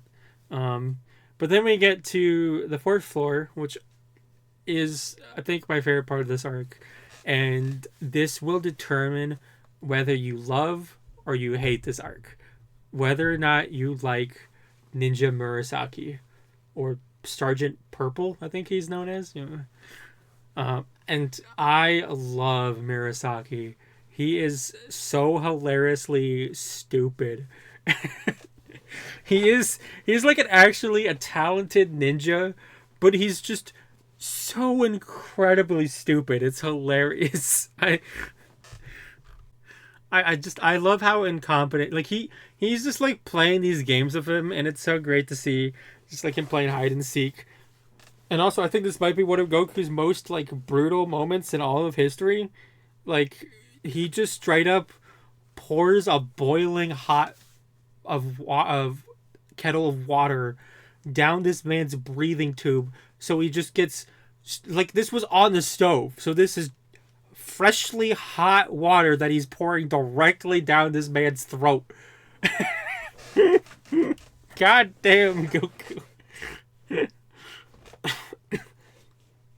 But I will say, this is one of the things I would do.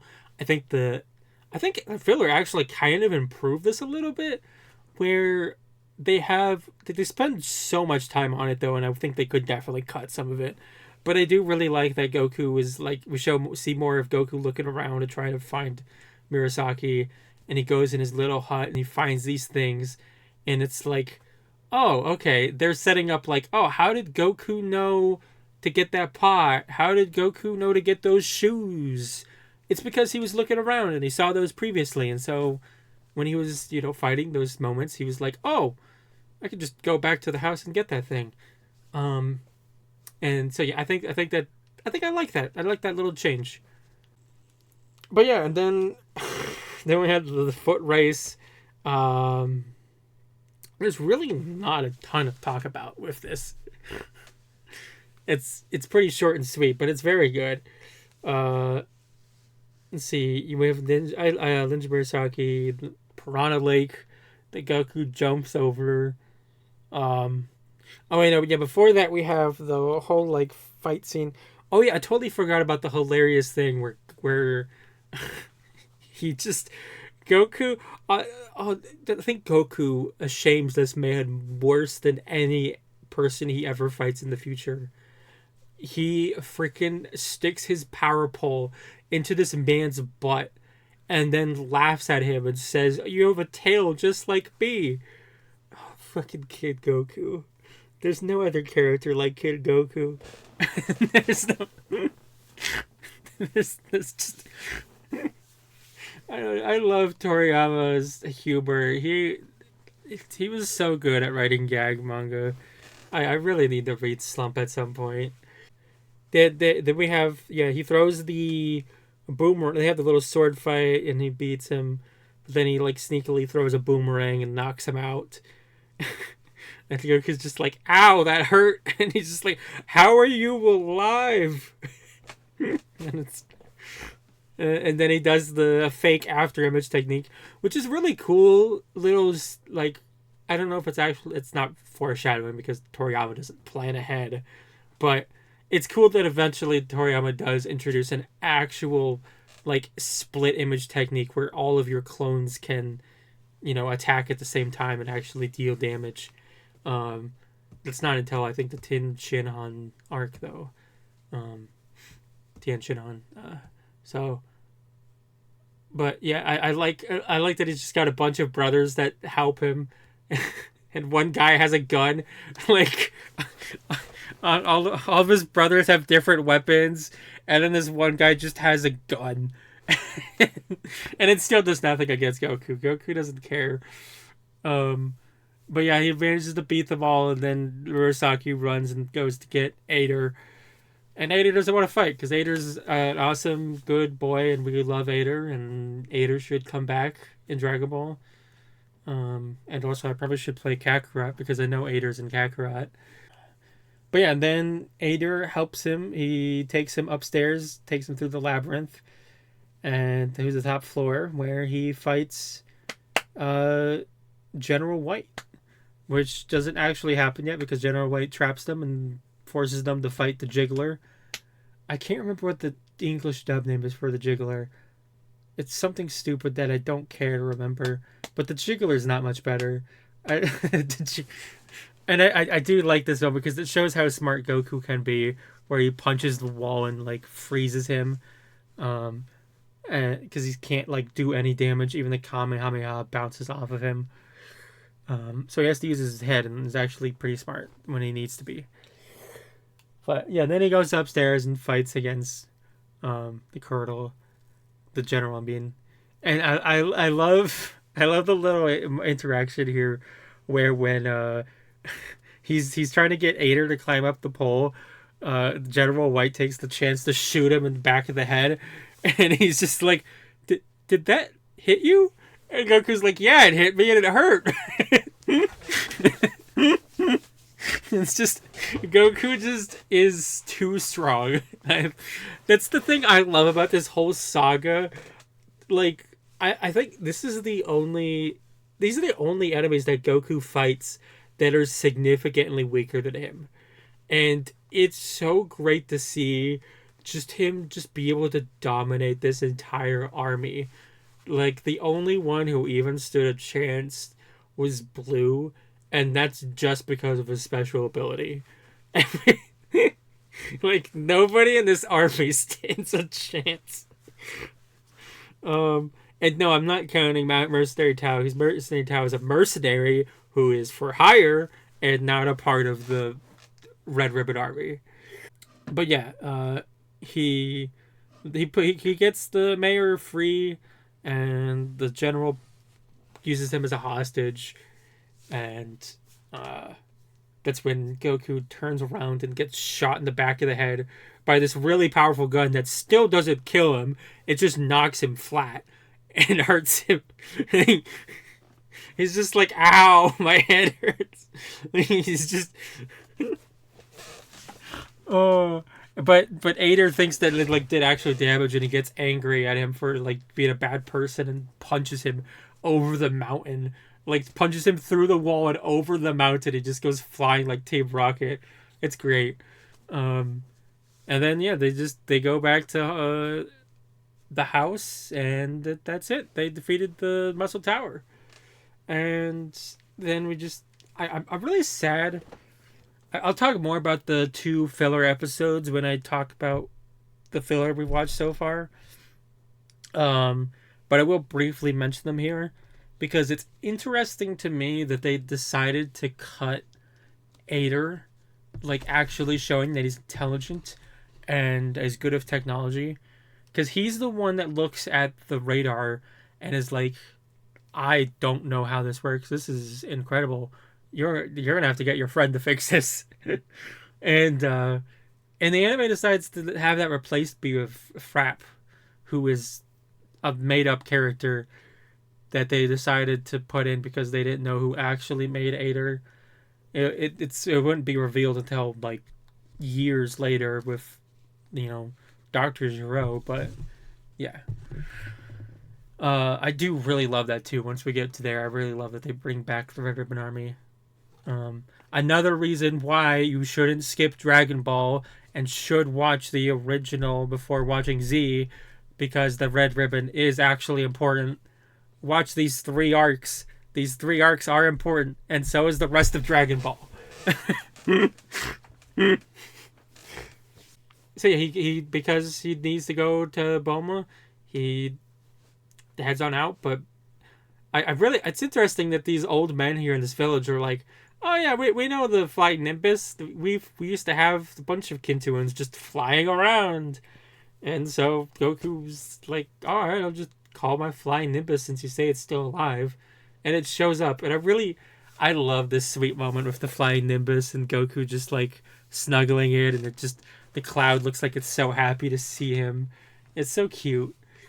And yeah, he flies off. And I think the anime adds like a nice little song moment here as he's flying off to West City. I can't play or show any of it without getting copyright. But it's cute, and I like it. And we get to West City, and I really love this part too. Oh, man, I'm saying so many things I really love. It's making me think I might want to move the manga to great. But yeah, we have the... I also love the West City here moment where Goku is just wandering around the town, and like there's so many new people and stuff. He's just trying to figure this out. And of course he stumbles upon this guy who's asking people to fight him, and if they win, they get money. And he managed to easily beat him and get money, of course. Which he then almost gets mugged. But, he can't get mugged. He's freaking Goku. But I really love that they tell him, like, just go find a policeman. And he asks the lady where the policeman is, and he just gives this lady the 100,000 zeni that he won from the fighting. It's just this lady just got suddenly a huge amount of money. But yeah, I like this policeman too. He's kind of cool. But he takes the policeman and they go to Bulma's house, and Bulma's ditch school. And we get some really weird jokes from her parents as well, where like her dad is like, "Oh, you two going upstairs to make out?" And she's like, "No." And then we have Bulma's mom being like, "I brought you some sake, Goku." And Bulma's like, "Kids can't drink alcohol." And also, both of their parents, I don't know if there's two ways to interpret what these lines could mean for me. There's one way where, so both of the parents make a joke when they hear that she's going for the Dragon Balls, that they should wish for another partner. Like, Bulma's mom wishes for a better guy, and Bulma's dad wishes for a better woman. Another woman, I guess I should say. And I don't know if they're making fun of their daughter because she originally went off to get a boyfriend, which would be like kind of weird who doing that, but okay, I kind of get that. Or B, which is probably true, that her parents are just fucking weird. Because let's be honest, every character in this story is fucking weird, because Toriyama was fucking weird, and we love him for it, but goddamn, there's so many weird characters in this story. So I'm willing to bet they're just weird. But yeah, she also invents this shrinking device that also just never gets brought up again after we're done with this saga. That she so that way she can ride along with Goku, since tomorrow's the weekend and she doesn't have to go to school. But she's also wants to leave because she's upset with Yamcha. And I think she's upset with Yamcha just because the girls at school like him because he's handsome. And it's like, girl, you should be happy you have Yamcha. You're the one who bagged him. Why are you so upset? I don't get it. This 16-year-old girl, I think she might be 17 at this point, I don't know, but whatever. But yeah, then they go off and they fly off to go on to a journey together to find the next Dragon Ball. Yeah. I think this is a very good arc. Yeah, I do really like this arc. I think it is very good, but I don't think it reaches A+, even from the manga. Even though I talk about how much I love it, I think if I'm being critical and actually serious, like it's a very short arc that's just about going to Muscle Tower and beating the tower, but it's done very well. Like, but I don't think Dragon Ball ever really tries to be anything more than just a simple action shonen, and I mean that's fair. This is the blueprint for a lot of these other shows. A lot of these shows took what Dragon Ball did and refined them. And so I think having 2 arcs in A is pretty good. I think that's a good sign that Dragon Ball does still hold up really well. And I know from watching and reading this story that it's going to get better. It continues being good, it's going to get better. Because yeah, Dragon Ball is good. It still holds up after all these years. Though I don't know if I would go back and watch the shows with filler unless I was doing it for some ridiculous project. But yeah, the manga is definitely worth it. Yeah. So next will be the General Blue arc, which I am looking forward to that, because I do really like General Blue, and I really love the end of that arc as well. Speaking of Slump, I didn't even clock that I mentioned Slump and next is General Blue. That was totally unintentional. But yes, that'll be next time, and I'm looking forward to that. Oh man, I think 58 is pretty good. I think the tournament arc is still the best, but I'm not sure if I'm trying to think. Like, to my memory, is there any arcs in this saga I think will surpass the tournament arc? Manga wise, maybe one. There is one, and I think you might know which one I'm talking about if you've read the story, but definitely anime wise, no. Because the filler does start to become not good at a certain point, and starts to pad out the story a little too much. Especially the Piccolo arc. There's a little bit too much padding there. But yeah, that's it for Dragon Ball. And next up is one that's also kind of old, and yeah. Oh, you know what? I just thought of one thing I wanted to add to the end of this segment. I want to briefly mention, I love that Muscle Tower is a stage in Tenkaichi Budokai 3, and I am upset that Sparking Zero has not added more maps, because I want to play on the Muscle Tower stage again. Please, but Sparking Zero, release more maps, and let there be more Dragon Ball maps like the Muscle Tower map. Please and thank you. Next up, we have One Piece with the Syrup Village arc, which is 20 chapters in the manga, which started in January and ended in May of 1998. And the anime covered this in 10 episodes, starting in January and ending in March of 2000. The Syrup Village, I feel like this is another one where it's separated. The anime, I think, is very good, but that is because the manga version is great. I think it is an A+. I love this story. I love Kaya and Usopp's and Clawdor. They're great. But I feel like this is the starting point of when the One Piece anime starts to stretch out the story a little bit too much for me. And that's really bad because, oh boy, we're just starting. It's going to get real bad eventually. But yeah, I think it's still very good though. I still like it. There was a couple I think I've like blanked a lot of it. I do remember there was one thing when I was like reading through the manga again. I'm like, oh, that's right, that was one thing where Clawdor's out of the bag attack, he just does it twice in the anime.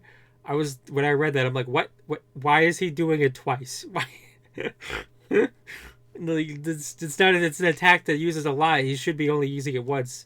I mean, I think he was setting up to use it again when Luffy got on top of him, but yeah, I don't think he could use it 3 times. If he was preparing to use it again, that means he would have been using it 3 times in the anime. But I don't know. It's a minor thing. It's like everything. It's so hard to really think about like really what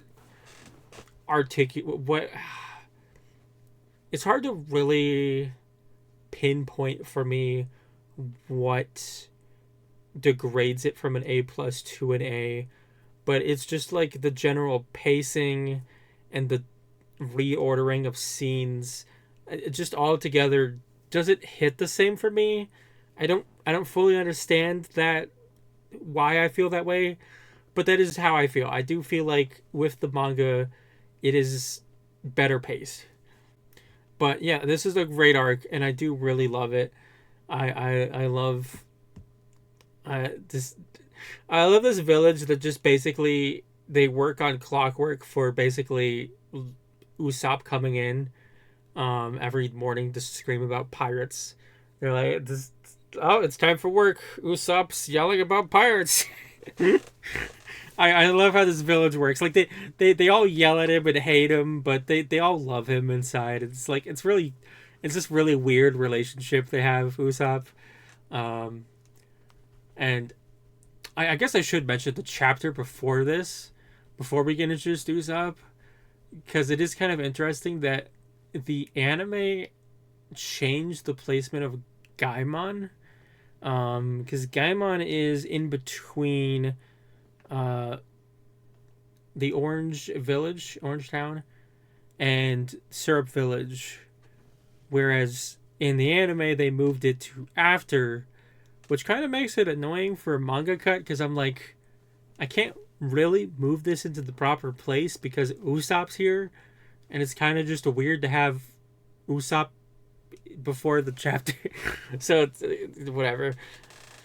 But I like the Gaimon little chapter. It's a nice chapter of just this guy who got stuck in a chest and waited to guard his treasure all these years.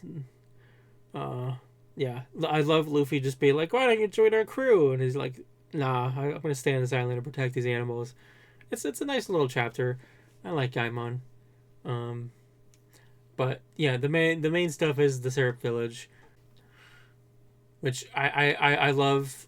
I love Usopp going to Kaya, and just like he just goes and tells her stories, and it's just really sweet. And I like their relationship, and I think they're a sweet couple of people.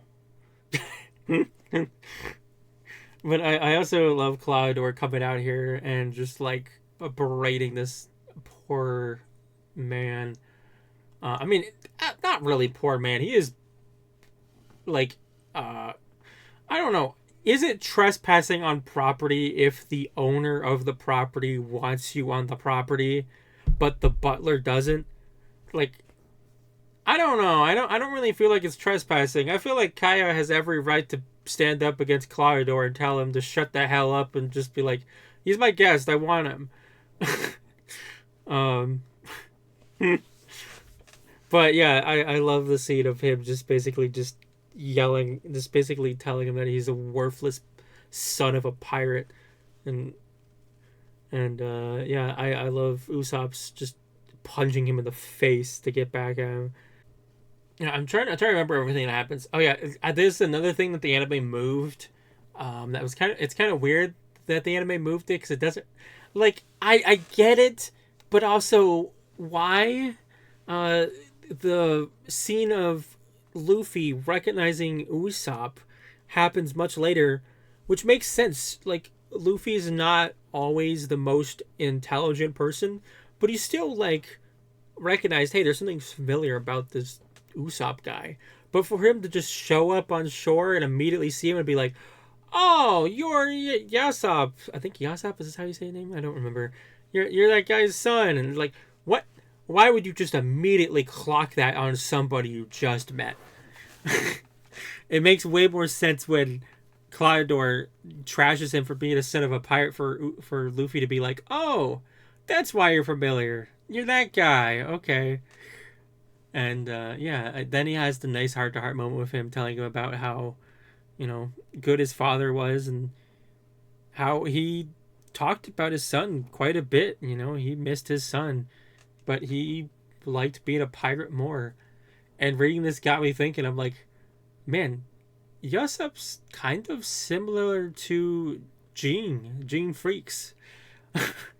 They're both people who abandoned their son to just go off and live life how they want to, and I'm sure want to be able to like interact with their son again, but it's kind of hard to when you abandoned your kid for how many years. Yeah, I hope there's a scene with Usopp meeting his dad. I haven't gotten to that point in One Piece, so that'd be interesting to see if there is a scene with that. But yeah, I really like the heart to heart, and then them overhearing the conversation of them going to kill Kaya. I really love that. Just like Oda just made this basically just The Boy Who Cried Wolf, but anime version. It's really sad though. Just Claudor even knows. He just, after he finds out that Usopp's listening on him, he just doesn't even care because he tells him straight to his face, nobody's gonna believe you. But Usopp still tries to go and run to the village and tell everyone there's pirates and they're gonna be pillaging the village, and of course nobody believes him, and it's just sad. And then the saddest thing is when he goes to Kaya to try to save her, like he tries to like actually take her out of the mansion to save her. He is desperate to make sure her life is okay, and she just doesn't believe him either, and she even slaps him, and Mary even shoots at him. I missed that when I was reading the manga the first time, and I was surprised when I watched that in the anime. But reading it again, you do see that he did fire a shot. It's a small little bit in the panel. But yeah, he does mention that he got shot in the arm. I should have realized. I don't know how I didn't realize that. But yeah, it's so sad that like everyone's just turned against him. But it makes sense. This man's been yelling there's pirates for so many years. But you would think like with the desperation he has, but I can't entirely fault Kaya. Like Claudor's been loyal to her for 3 years, you know. So I don't know. It's hard. But yeah, then we get him and the gang saying they're gonna help. And I love the gag of them just being on the wrong beach. And then Luffy having to run off and getting lost because he thinks north is where it's colder. I mean, he's not entirely wrong, but gosh dang it, Luffy. Yes. I wonder how Luffy's going to find the north when he goes to the southern hemisphere. Yeah, we get once they get to the beach, we then get the fight. That's another thing I was really sad about when watching the anime, because I've never watched this anime. I've only read the manga because I didn't want to dedicate myself to 1,000 episodes unless it was for some crazy project like this. But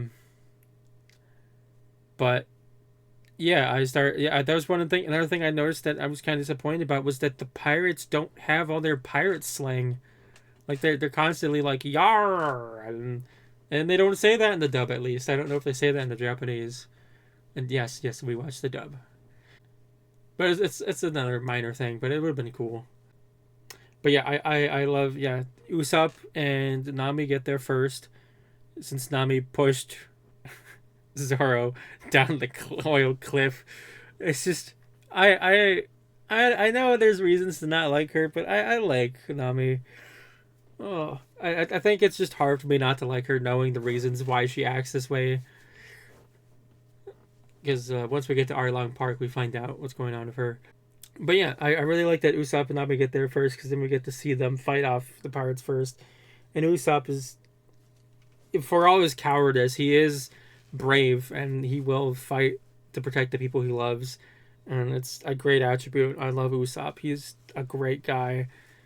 And I love, he's just a regular guy who's good at a slingshot. and Nami's also just a regular girl who's, as we'll find out, good with a pole.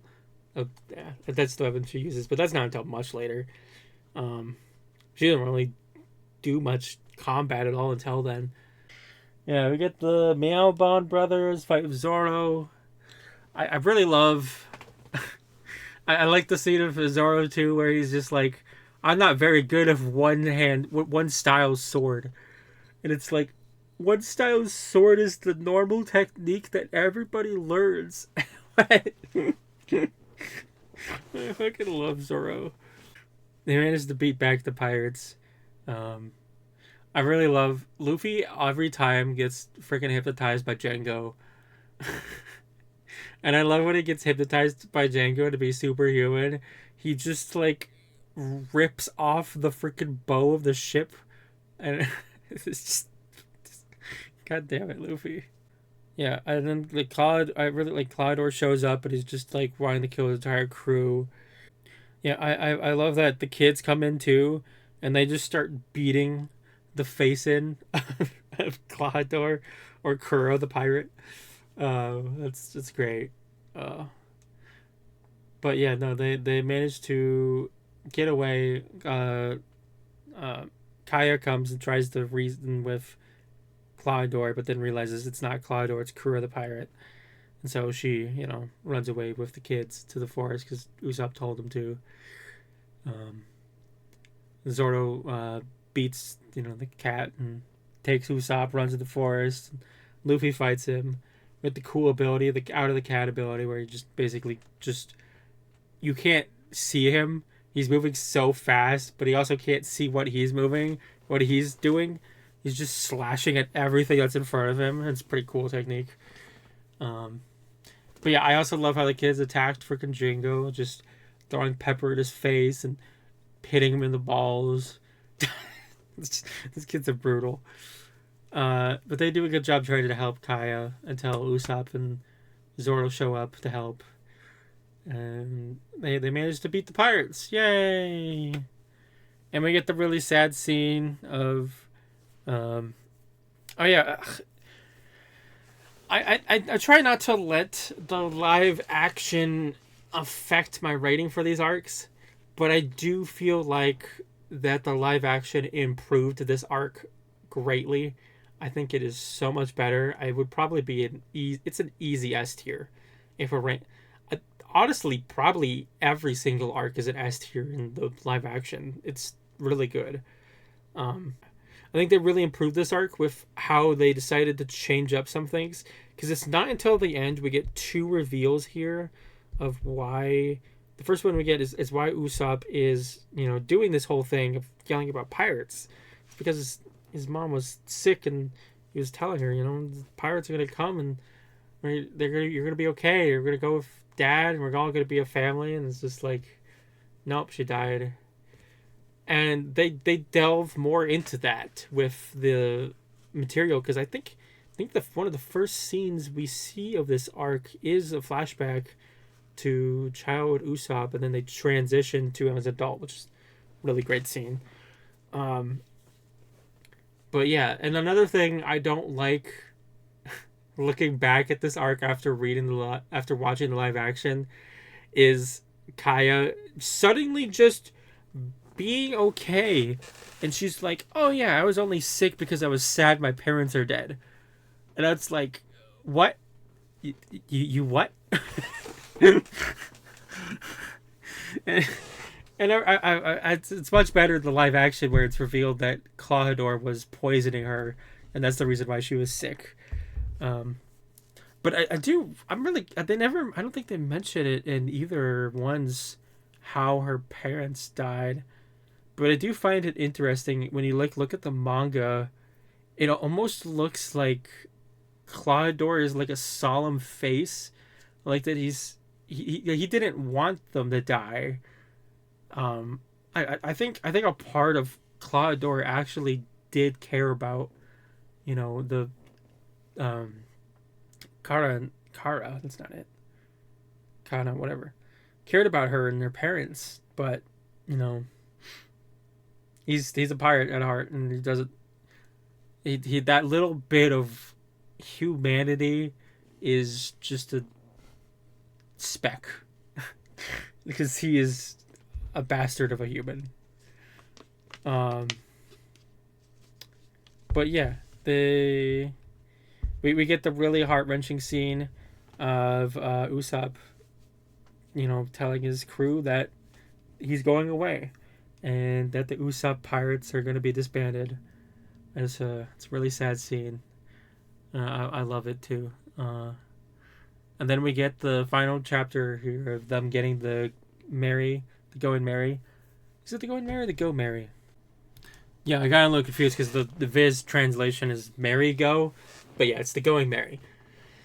Yeah, they get the Go and Marry. I like the Go and Marry. And Usopp joins the crew and gets on the boat, and they head off. And I really love everyone in this. Usopp goes to do of his dreams, and everyone else lists off their dreams too. The kids list off what they want to do, and Kaya mentions what she wants to do, and then we end the chapter with the arc with the kids running off and screaming the pirates are coming, fulfilling what Usopp used to do. And it's a nice sweet end, nice little sweet cap to the arc for the manga, because the, unfortunately, there is another part where they go Gaimon after that. But it would have been a nice good end if they had Gaimon before that all. Yeah. But yeah, this is everything with it. I have... I don't think it's as good as Orange Town. I think Orange Town's still a little bit higher. But I do like this. I think it is the second best so far. I'm trying to remember, like, next arc is Barati, which I am looking forward to the Barati arc because we get to see Sanji. I am not looking forward to what they did of. I've been hearing that they've added scenes of Sanji to make him more of a womanizer than he is in the manga. And I'm not looking forward to that, if that is true. But from what I remember reading of Barati, I don't know if it's going to be higher than Syrup. It might be. We'll see. My brain is kind of struggling to recollect the memories of the manga version. Because my brain wants to remember the live action. But, yeah. I'm looking forward to the next arc. And then we'll have Arlong. I'm looking forward to that too. Ooh. But first is Barati. We got to get the whole gang together. At least the whole gang until we get to the Grand Line. Ooh. That's about it. It's a fairly simple arc, but it's good. I really like this arc. I think Oda did a good job retelling the story of the boy who cried wolf, but in like a pirate form. So yeah. I think it's a great arc for the manga, and the anime is still very good, but you know, it could be better. It could have been better adapted, and hopefully it doesn't keep getting worse, or One Piece might be getting further and further down until we get to Dressrosa, and that might be pretty low. But that's not for a long ways away. We don't have to worry about that yet. Anyway, that's it for One Piece. Moving on to the next one. Next up we have Naruto with the Konoha Crush arc, which was 23 chapters in the manga, starting April and ending in September of 2002. And the anime covered this in 13 episodes from January to April 2004. This is an easy one. S. This is just, it's so freaking great. Oh my gosh. I feel like there's not a ton for me to talk about here, since this is just like a lot of fighting and stuff. But it's so freaking good though. Because yeah, we have Konoha, or Leaf Village, being attacked and by the Sound and Sand Ninja. And I think the first thing we see, well, I mean, the first big battle, because the first thing we see is Sakura being sent off on a mission. But the first real big thing we see is the battle between Orochimaru and the third Hokage. And this battle is so great. It's a little, I think if I remember correctly, the pacing's a little weird in the anime, because they keep like cutting away from it. Which is like, I please don't do that. Like, this battle is really good. I don't like it when you keep cutting away. The anime does a couple of things in this arc that I don't know if I'm the biggest fan of, but it really doesn't impact it that much. It's like whatever. Where they decide to like expand on things in the manga that were like barely touched on, like the kids being evacuated. They decide to like dedicate so much screen time to showing the kids being evacuated. And I the whole time I was watching the show, I'm like reading the manga alongside. I'm like, why is there so many scenes of these kids being evacuated? And then I finally got to the manga chapter, and it's like, oh, it's because they were trying to, you know, explain, why are these kids here next to below the mountain? Oh, it's because they're being evacuated. And it's like, I don't really mind it. There's a couple other things I can't really remember right now off the top of my head, but that was the biggest thing that I'm like, we don't need to throw in this much padding. We don't. But yeah, we do get I really love that like I think the first thing, like one of the first things Orochimaru does is summon the two previous Hokages. He tries to summon all three, but thankfully the third Hokage stops him summoning the fourth. Whereas the fourth would have really laid it on him about how he's just treated his son. But no, I really love the fight. I love this, like, I don't know if I think this is like the actual souls of them being controlled, which is just brings up a whole thing of just thinking about. I'm not even gonna try to go into that, but I do love the little banter they have of him, like, oh hey, it's you, you're looking kind of old now. And of course they fight, and I love their different techniques. It's so cool. The wood style that the first Hokage has, and there's so many. This arc has so many great ninja techniques, and I think this is definitely this might be peak Naruto fighting. I don't know. I'm not getting to the other arcs. Maybe it gets better, but I don't know. We got freaking we got 3 Hokages fighting each other. We got Naruto fighting the Gaara being possessed by the thing. We got a giant toad turning into a fox and fighting a giant Tanuki. Like, this is great. This is peak.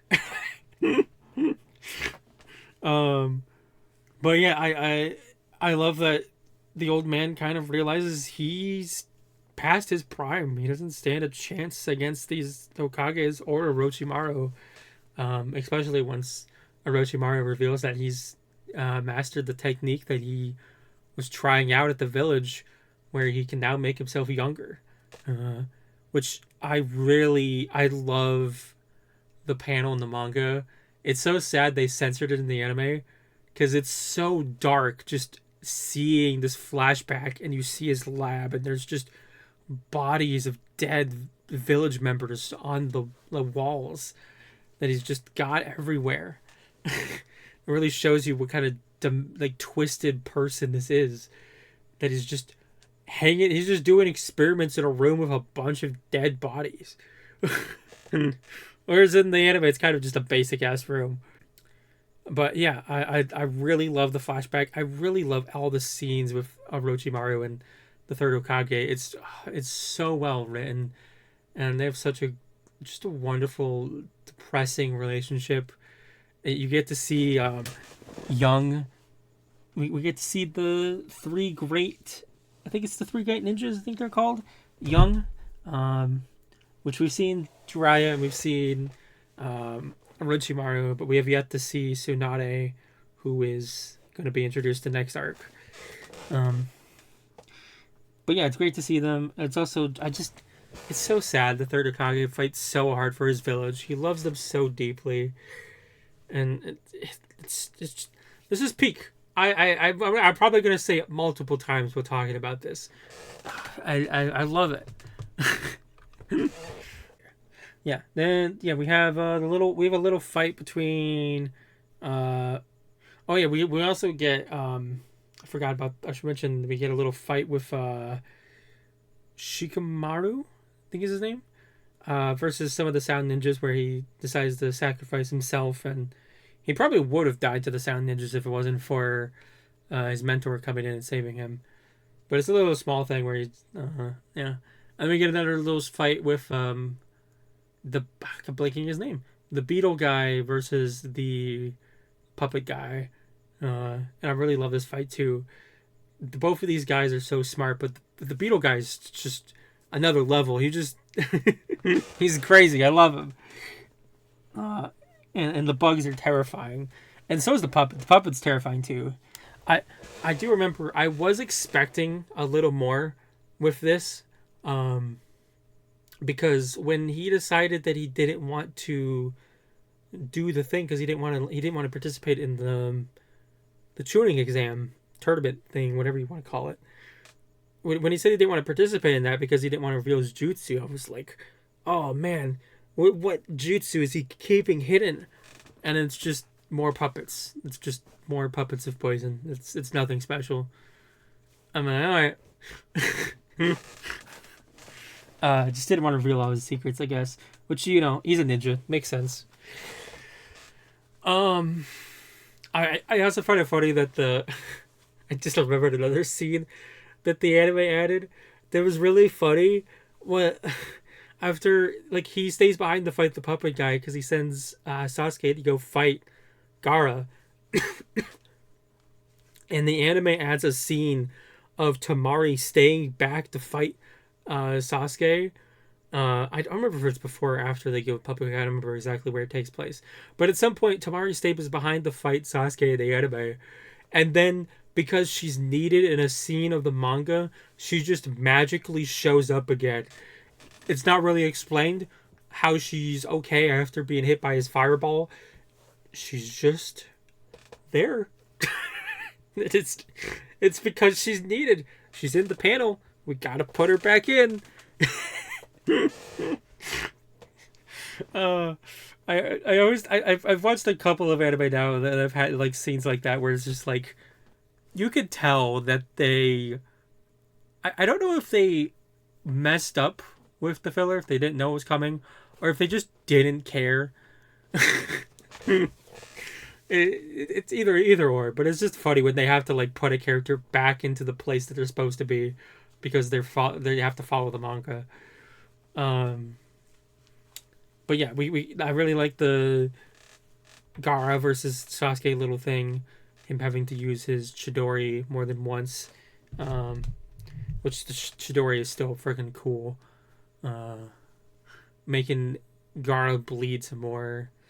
Yeah, but he eventually has to rely on his rage eventually leads him to using a little bit of the curse power, and he's unable to fight after that because he's trying to hold back the curse because he doesn't want to give up all of his training, and he's trying not to let the curse power like consume him entirely. And Gaara, and thankfully Naruto shows up and he is here to help here to save the day. But once he sees Gaara in his monster form, he starts to freak out and is unable to do anything until he sees Sakura and Sasuke being attacked, and he realizes he has to step in and fight for those that he loves. And yeah, he fights for his friends and manages to do some cool stuff to Gaara. But before we continue that fight, we do get a flashback from Gaara of his past, which I remember correctly. I think the anime cuts it up a lot. I think they mix the action with the flashback instead of having the flashback be one continuous scene. Which I don't know how I feel about that. I mean, I get it, I understand it, but I kind of would have preferred if it was all one thing. But I do really like the scene here, and I think it's great seeing. It's so depressing, and a part of me kind of relates to how Gaara feels, and I wish I could give that boy hugs. He that boy needs a hug. He lost his mother, and his uncle is. I think it would be uncle. His uncle's just like resents him, but he's trying so hard to love this child that killed his sister, and he's just unable to do it because when Gaara's father tells him to kill Gaara, he's willing to do it because inside of his heart he resented him and he wanted him dead, but he's unable to kill him thanks to the spirit that protects Gaara. And it's just so fucking depressing. And it's the symmetry what we get with Naruto and Gaara of how they both they relate to each other. They like how Naruto understands him, and it's so beautiful, and I love it, and it's great. And the music is the whole time I was reading this manga, I'm just like, I have the music in the back of my head playing. The music's so good.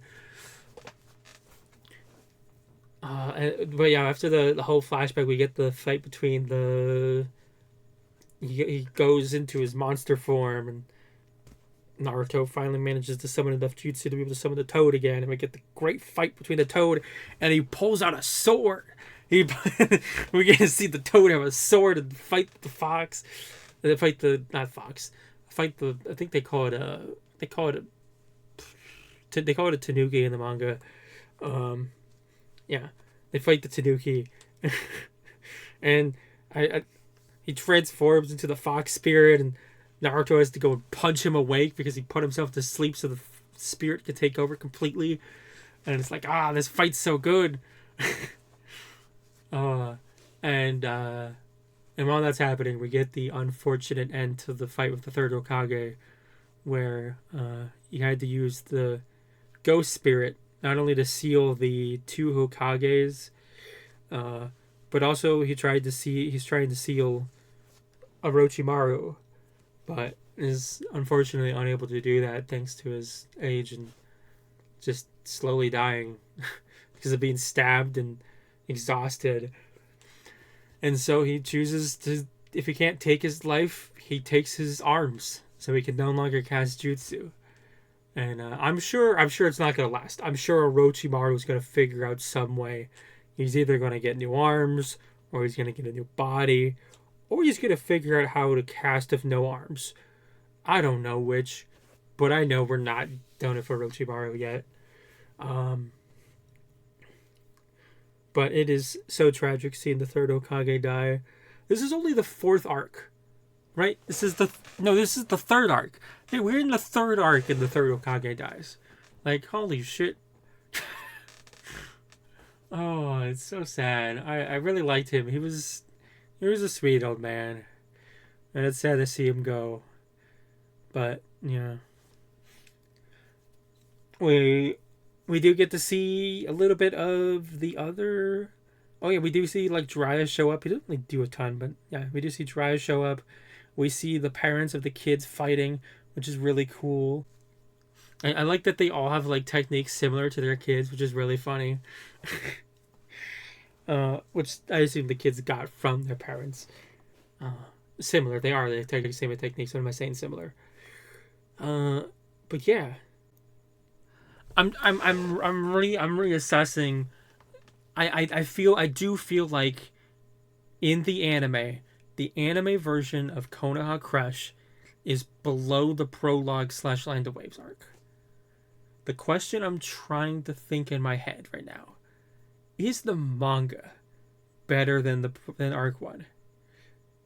Does the anime add enough filler and padding to ruin this arc a couple of spots?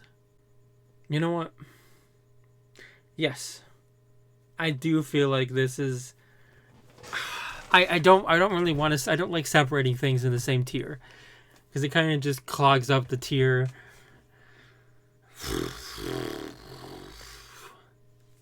Because I didn't separate... what was it? Slime Arc 2? Yeah. Disturbance in the Forest. But I also feel like it's just kind of a swap. I feel like it's just like the manga arc 2 would probably be 17 and arc 1 would be 18. So it's kind of like, yeah. But actually, I think I did move it up more than one spot. I think I did move it up a little bit because of the thing. But yeah, my point is, I'm not sure if I want to separate it. I'll fix how this looks eventually. But for now, yes, I think I'm going to separate them both. I do feel this strongly about the manga. I think it is paced fantastically. I think it has some amazing emotional moments. I think it is amazing. And unfortunately, anime kind of slows down that pace and adds unnecessary things. But both are still S-tier arcs and just peak Naruto.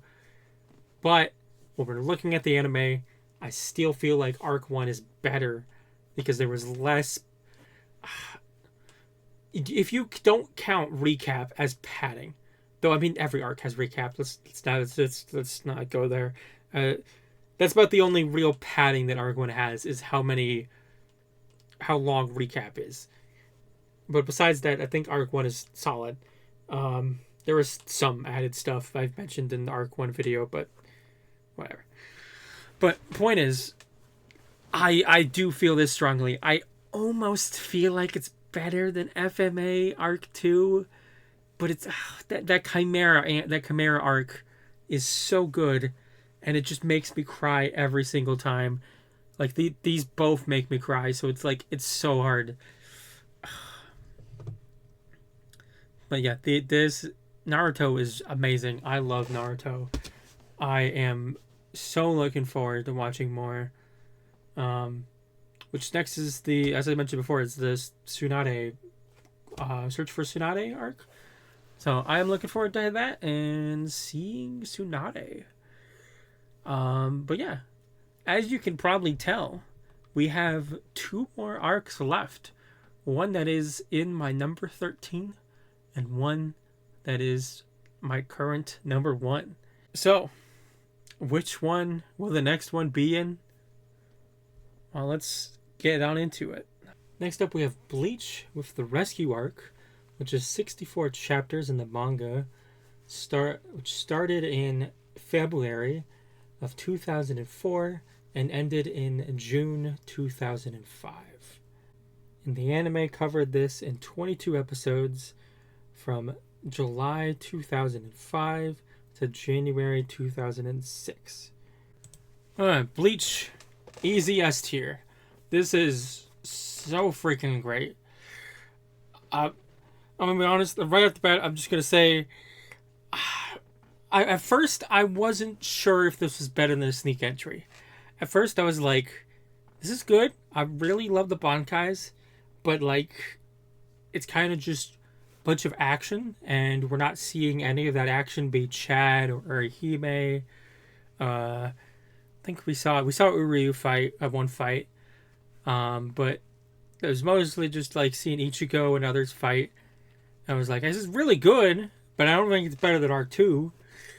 Until we got to the twist of the arc, where it was revealed that Aizen is alive, and honestly, I should have seen it coming. I don't know how I didn't, because I knew Aizen was in the show. I heard my friend talk about Aizen multiple times, especially when when we were ranking the openings. My friend even mentioned Aizen being like, I can't believe Aizen's still around. I freaking pulled a Superman. I just like, I saw this man with the glasses, and I'm like, I don't know who that is. But as soon as he took off his glasses, I'm like, oh fuck, it's Aizen. I have no clue how I did not put it with the pieces together. But I am so glad I did it, because it made a really good twist for me, because I was not expecting it. But it made it also, yeah. But it also was so sad when reading the manga again, because it's just like seeing how Momo is being manipulated by this man, and it's just like, I feel so bad for her. Momo was so sweet. She didn't deserve this. Nobody deserved to be manipulated. Aizen's just, he's so terrible. I hate him. I hate him so much. He's awful. But he's such a great villain. It works so well, and I love it. The writing it's so great. I love his sword. I know I'm jumping ahead. I normally go beat by beat, but this is the big thing about this arc, and I feel like I want to mention it first. And I love that his sword is, I think, like, yeah, you look at it and you can, like, as soon as you look at it, you can get hypnotized by it, and that's how he, like, managed to hypnotize everyone, except for Tozen, I think is his name, the blind guy, which I also just find so fascinating, because they have a whole, like, flashback sequence for him that's almost entirely cut out. There's another flashback sequence of him and the fox guy, I can't remember his name, and they kept that in, but they cut out his whole like reason for being a Soul Reaper, and it's like, how are people supposed to care about this guy if the anime just cuts out everything about him? I mean, I still don't really fully understand him. He says he fights for justice, but the only justice that is the one that he walks down. So true justice is what Aizen is doing, which is something that is to do with hollows. And I don't know. When I do the Bleach tier list, I will find the Reddit thread that I found. So I the Reddit thread was helpful for figuring out the beginning of this arc was after Yoriichi picks up Ichigo and they run off to go do some training. So yeah, that's the start of it, is them running off to do some training. And yeah, I think the beginning of this arc is pretty decent. I like seeing the training. I like seeing Ichigo. I would talk about the filler, but my gosh, I don't remember a lot of the filler. There is quite a bit of filler though in this arc, which is surprising. There's a lot of just cutaways and stuff. A similar thing that Naruto did, where they just like add on the scenes to give more context. Because there's like oh gosh, I'm so bad at remembering names, and there's so many names to remember in this goddamn show. There's the captain that uses ice powers, and his assistant. Those two, I think they just kind of like show up at the, what is it called, the council. And so the anime adds like cutaways to them, and like as they're going to the council, and the anime also adds more scenes of Ichigo, his friends and stuff running to the through the Serite to the execution grounds. Because yeah, gotta add more scenes. But yeah, I like seeing Ichigo training with Kenpachi. Am I saying that right? No, Zengetsu. I like seeing him fighting his sword, Zengetsu. How he made like this whole field of swords for him to have to find which one is the real one. And that was fun. It's funny, the scene with when the first night he has just taken a break, and Yoriichi jumps in the bath with him, but changes into the cat form to not make him so flustered. I love Yoriichi, just doesn't care. Like, he's just like, yeah, it's normal. There's so much that happens in this arc. There's so many little things and so many battles. It's hard for me to remember to talk about all of it, because there's so many great battles, and it's such a fun watch. I love Kenpachi is that his name? Kenpachi Zuraki? Going and saving his friend, the other Ryokas, and them just going to, fight the captains. And him fighting two captains at the same time was pretty cool, though they only fight 1-on-1. I really love the fight with his duel with Tozen, where Tozen basically makes him blind, but he's still able to fight because he can feel the sword going into his skin.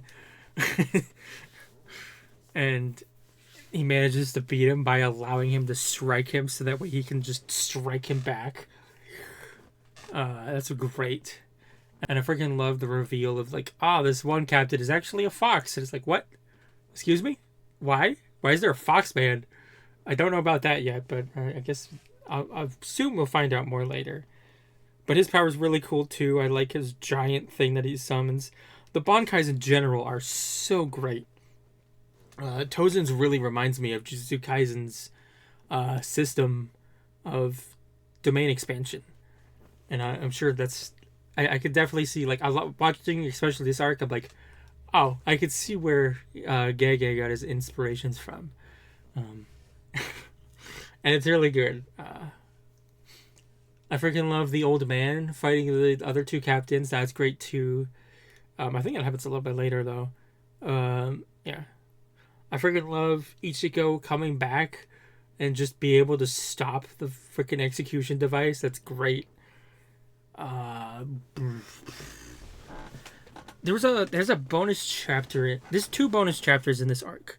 There's one that the anime does cover. I think it's like an entire episode where they add stuff of a flashback of these characters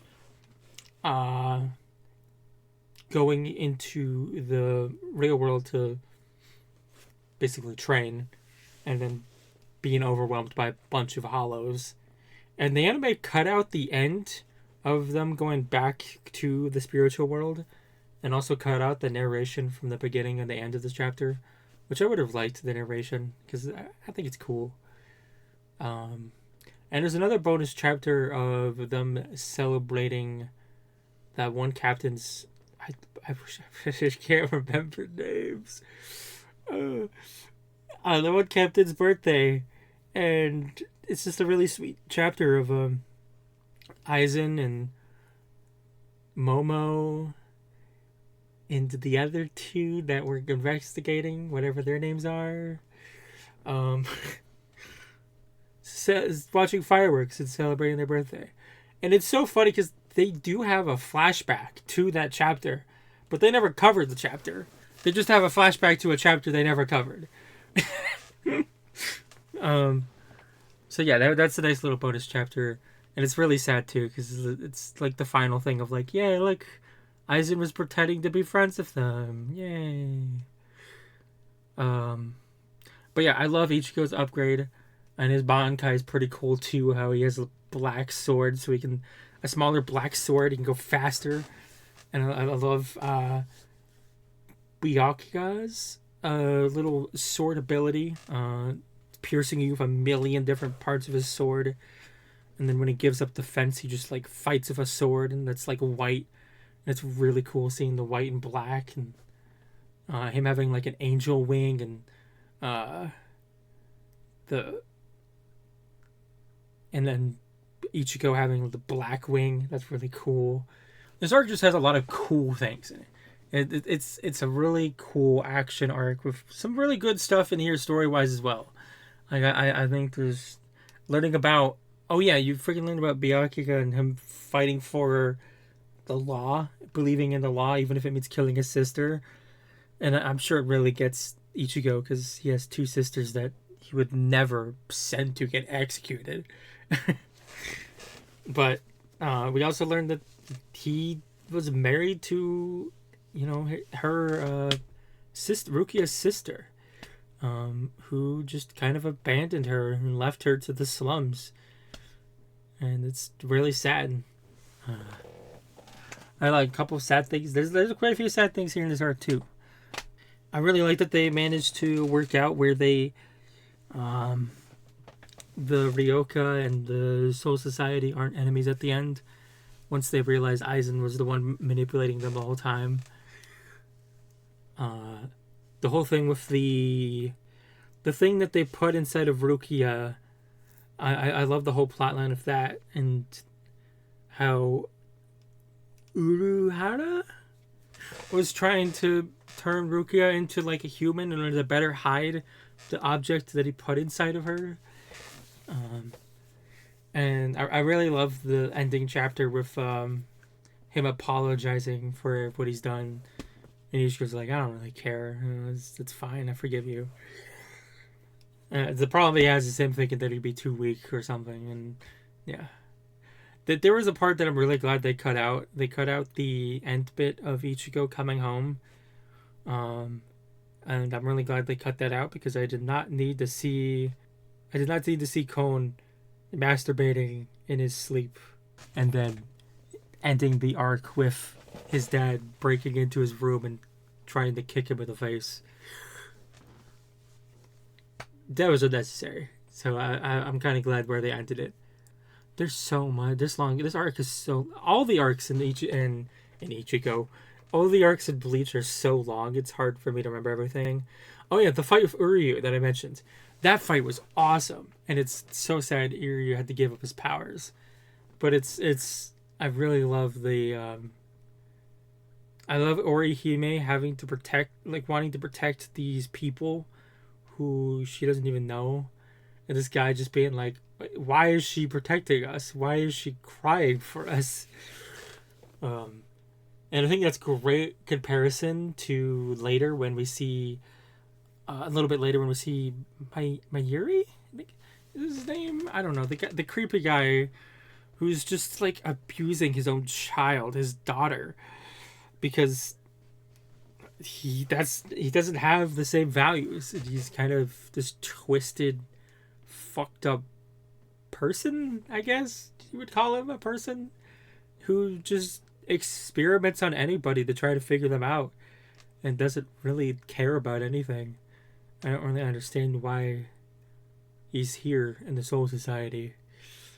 Feel like probably should get him out of here. I don't know if the Soul Society is a good place or not. I don't know. There's kind of some backwards values here. Like some values are really good, and then some others aren't. We also have the Yoruichi versus her student fight.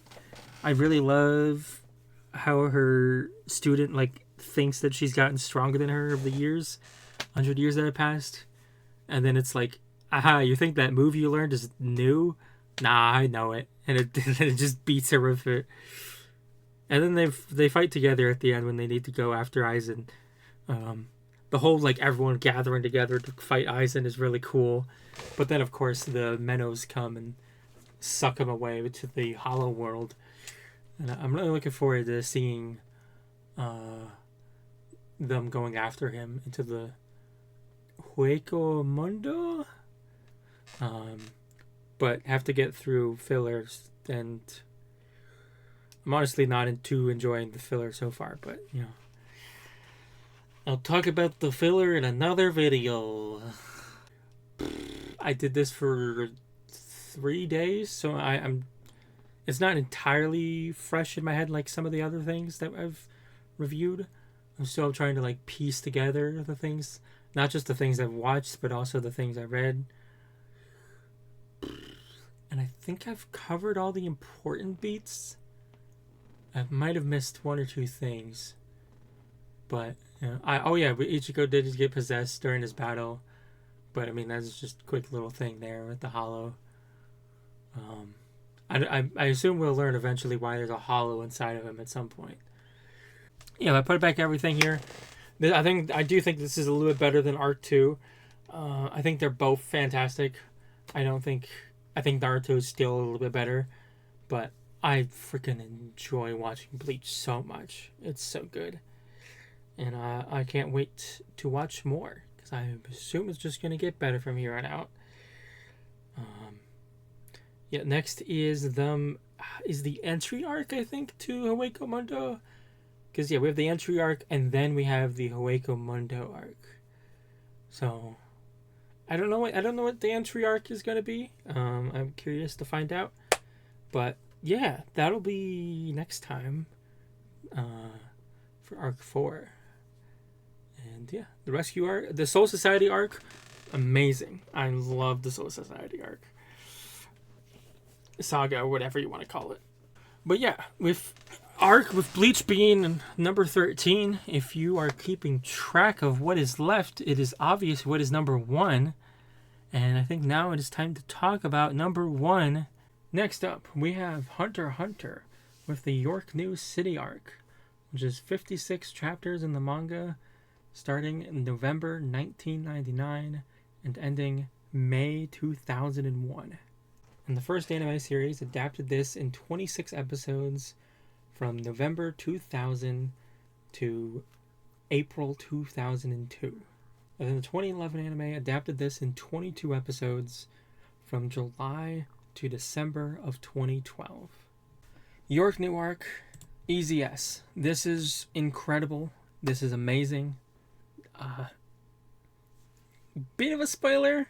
No, I'm not gonna say that. No, I'm not gonna say whether or not this is my favorite arc yet. But This is definitely some of Hunter x Hunter's best material easily, and not just Hunter x Hunter's best material. This is some of the best material of Shonen, and I think what I don't like to glaze Hunter x Hunter as much as some people do. Some people say Hunter x Hunter is like the best manga in the world. And obviously I don't agree. I have the first arc in A+. I don't think all of Hunter x Hunter is peak. But the reason why I understand people's opinions about Hunter x Hunter being one of the best mangas ever created is because I think Togashi did this on purpose.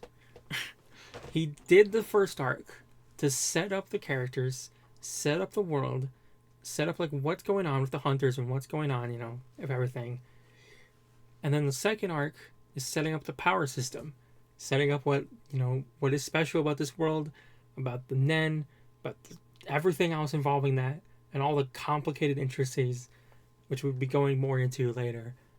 And then York New is the first real arc where we get to have everything coalesce into one. The characters we have grown to like, the four main characters, and the power system, and seeing it expanded with Kurapika. And it's just, it's so freaking good. And also there's so many unique powers they show here, and everybody's net abilities are so good, and I love this arc so much. It's also just, it's so crazy how good this is, because this arc has so many moments in it that I honestly think would probably be boring in another story, in a less well-written story. You have so much of this arc that is spent on this auction and, trying to figure out how to sell stuff and get money. And it's like, there's so much of it. Even the anime cut back on some of the stuff that's written. But I like it. I love that part of the arc. I think it's great. I think I love both the still moments and the action-packed moments, because I think they help each other. I think it really sets this well-paced, wonderfully told story of this York New events. And it's so, it's just so great. I also really like the beginning of this arc too, where we have Gon and Killua going back home to Whale Island. Well, going back home, but I guess it probably should be Killua's home too, because let's be real, she'll be a much better mom to Killua than any of his family. But I love the part of like Aunt Mito like actually opening up and telling him about Jean, and him finding out more about his dad. And I love his dad just being like, I don't want to see you. I am a terrible. I'm pretty sure like it makes sense. This is a guy who left his kid behind for an adventure.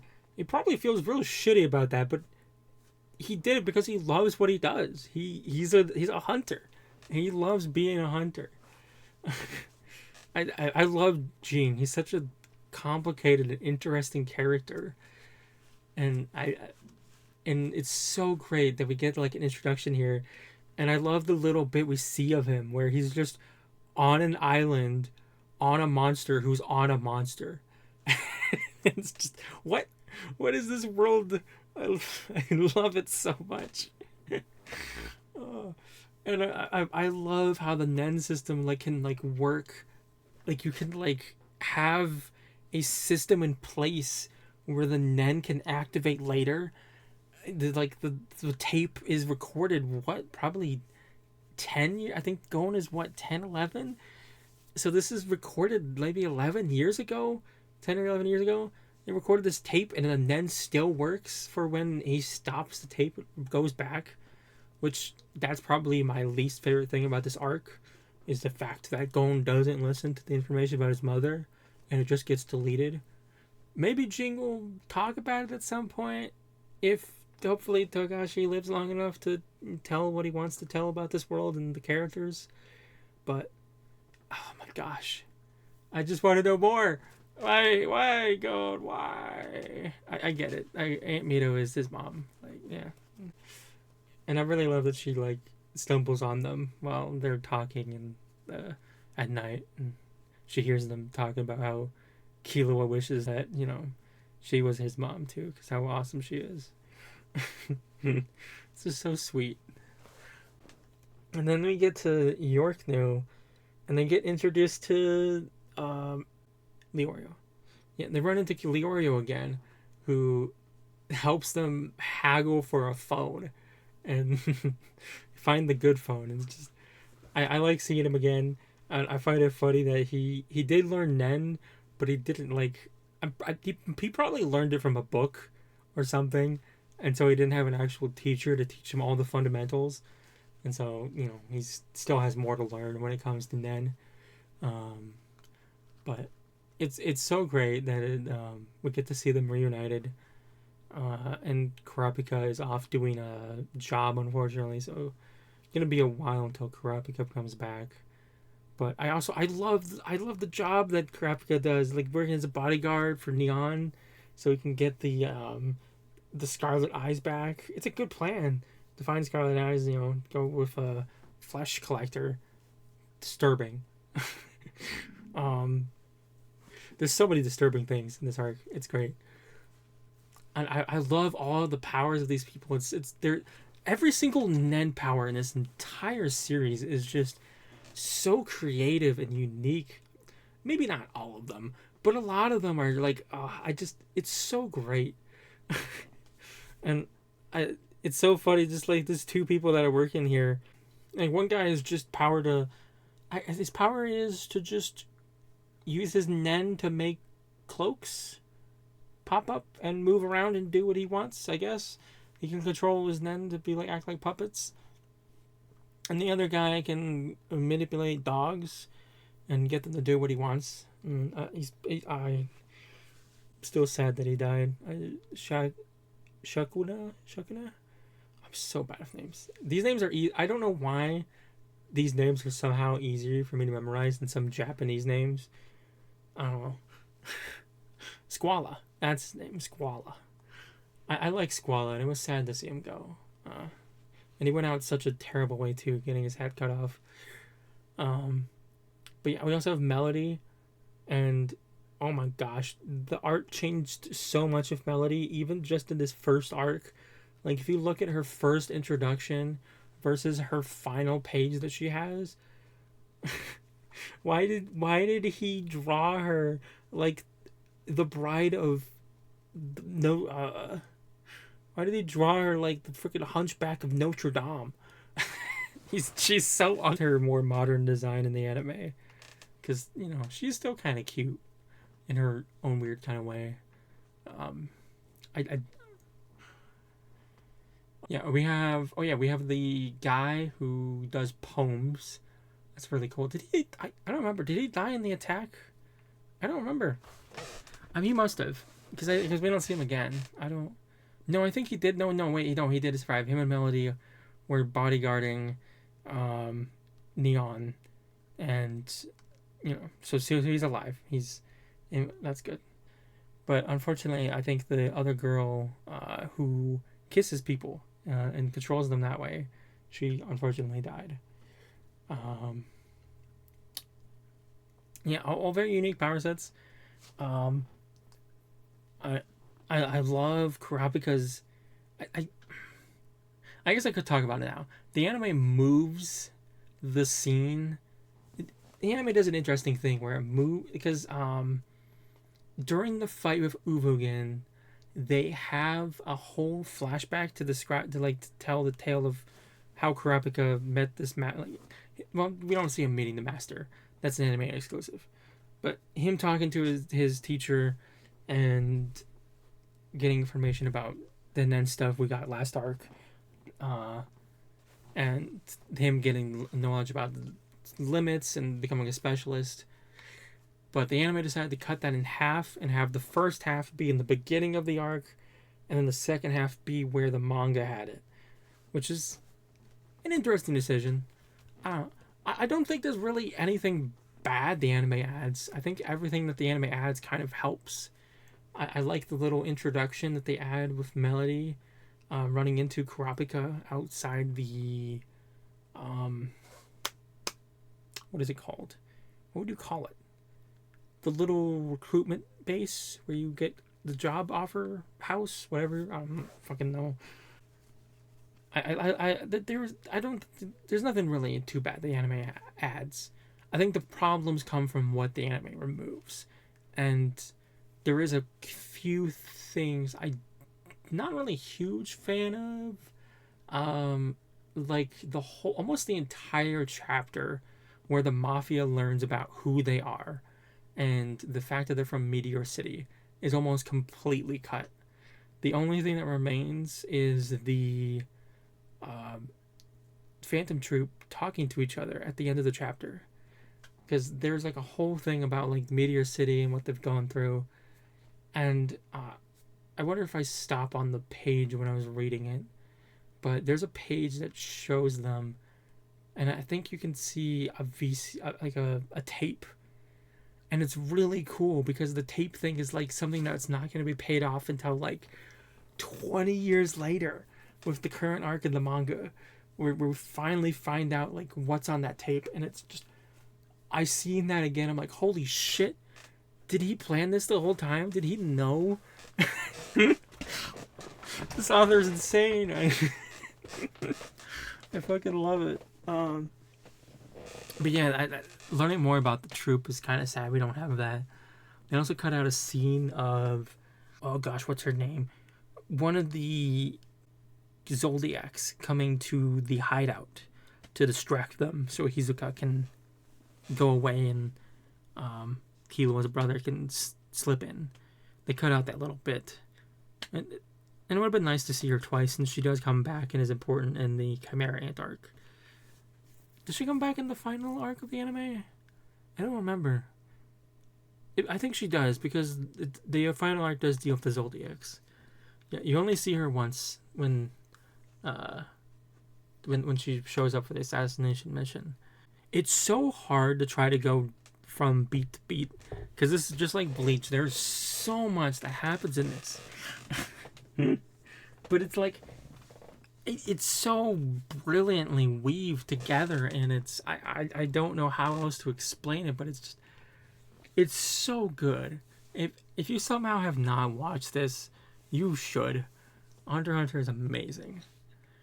I have been trying to get my friend to watch Hunter x Hunter for so many years, and he just refuses because of how long it is. And I maybe because it's a Shonen too, I don't know. I think it mainly just because of how long it is, but it's worth it. It's great. Yeah, I also find it like so weird that they don't, like, one of the troop members, I can't remember the mummy's name. They mention his name, but he doesn't talk. I don't think he has a single line in the entire arc. That's the only Phantom Troop member that just doesn't talk, and we don't really see what he does until the Chimera Ant arc. But yeah, I love all of the troops' powers.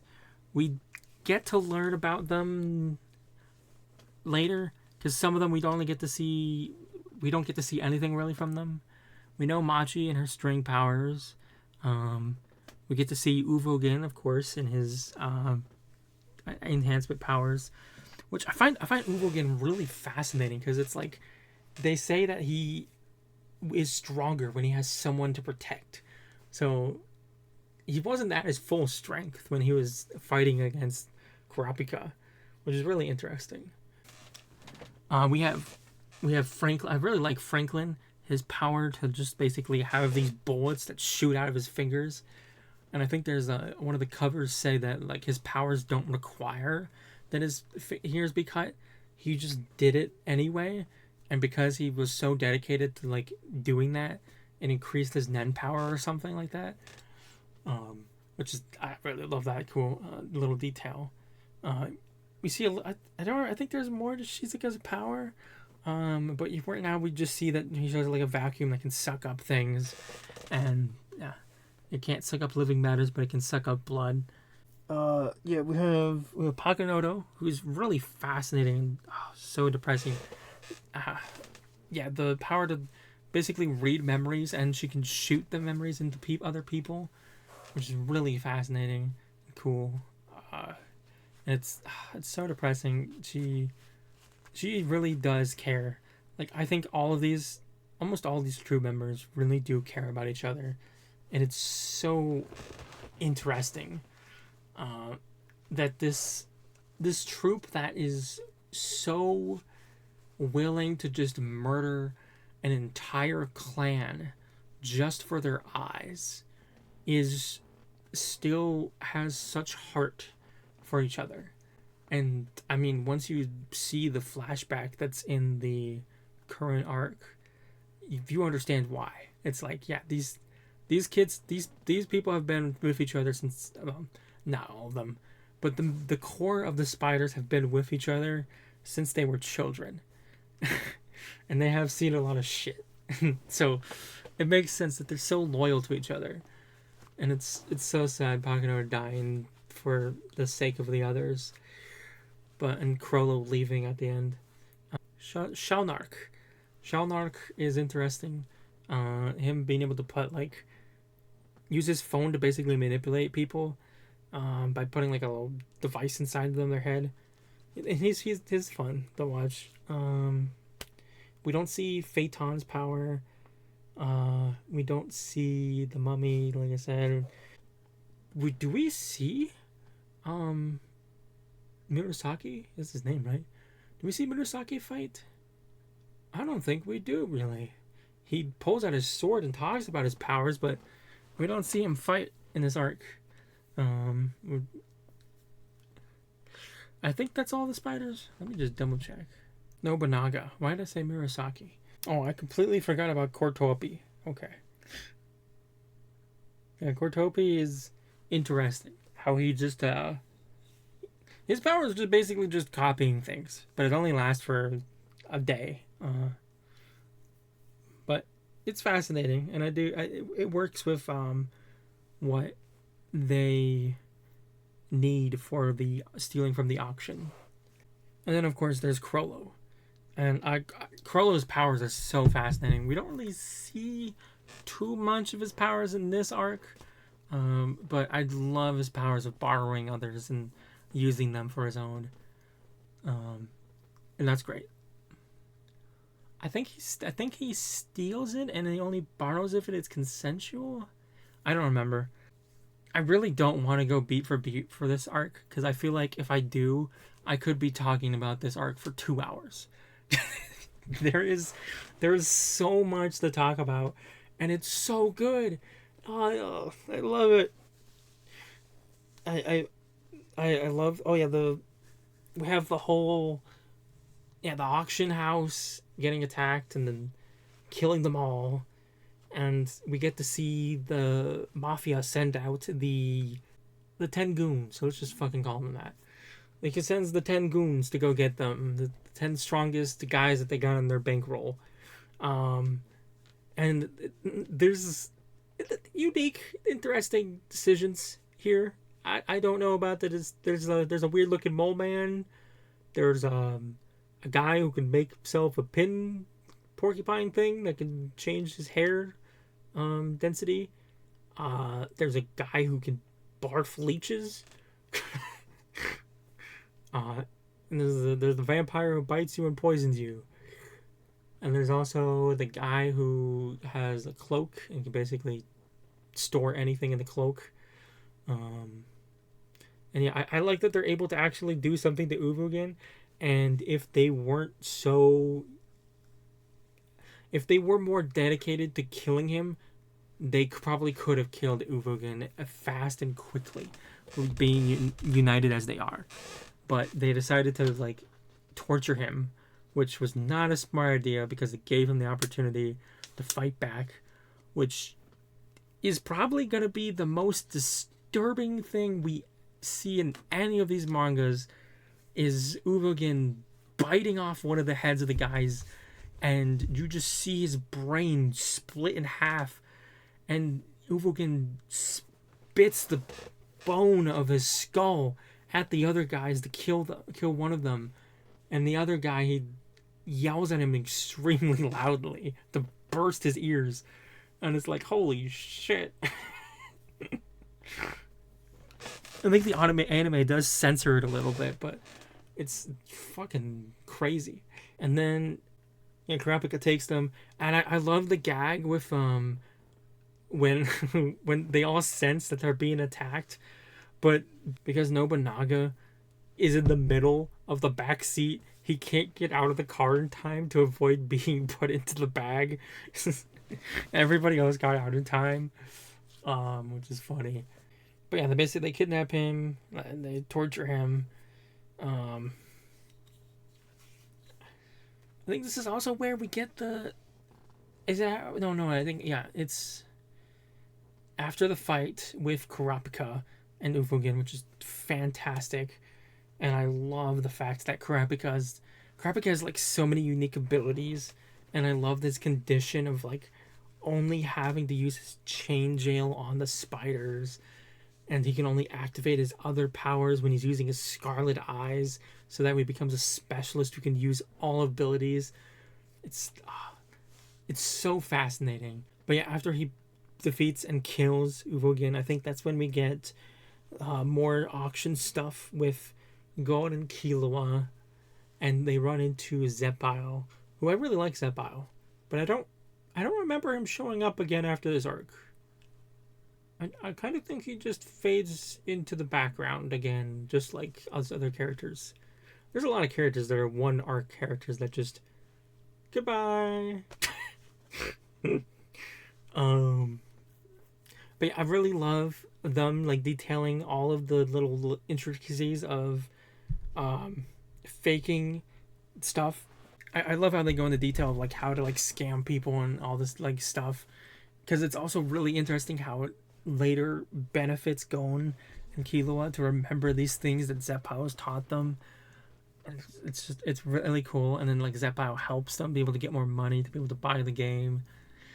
And I think there's like stuff cut out from this, but yeah, I don't really mind it being cut out because it's like, it's understandable.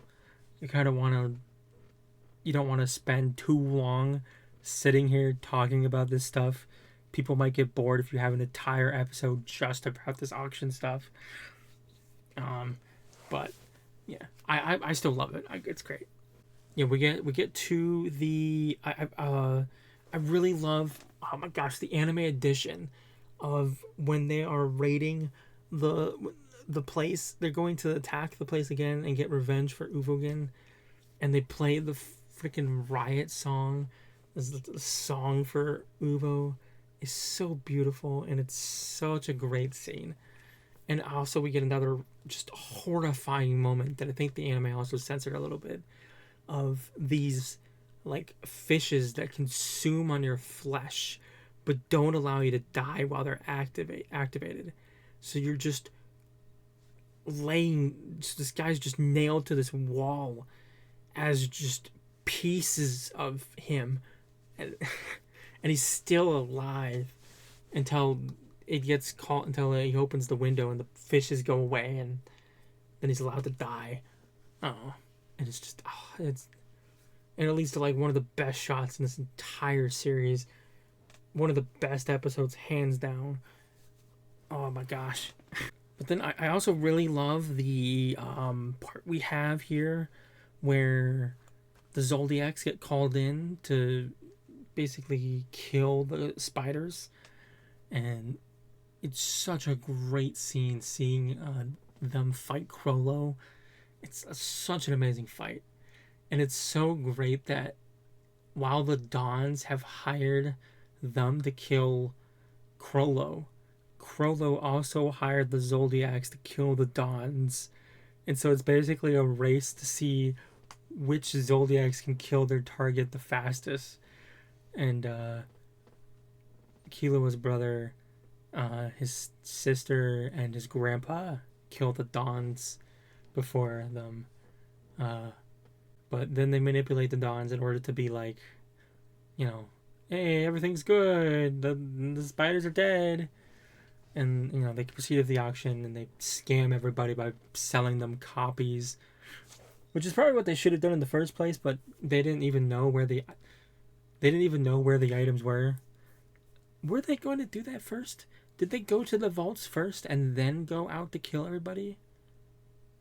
Or did they go kill everybody and then go to the vaults? That might have been their original plan, and then it failed when they realized the vaults were empty. I don't remember. Yeah, we have great scenes of Gon and Killua interacting with the troop. We have some great the fortune telling is wonderful. I don't know how Hisoka managed to fake his fortune and the short amount of time he probably had to not only read his fortune, but then realize, oh, I can't give this to them. I need to fake this. I need to change this paper. It's probably really quick. Probably like a minute or less. So the fact he's able to replicate how the poem is structured so well is pretty impressive.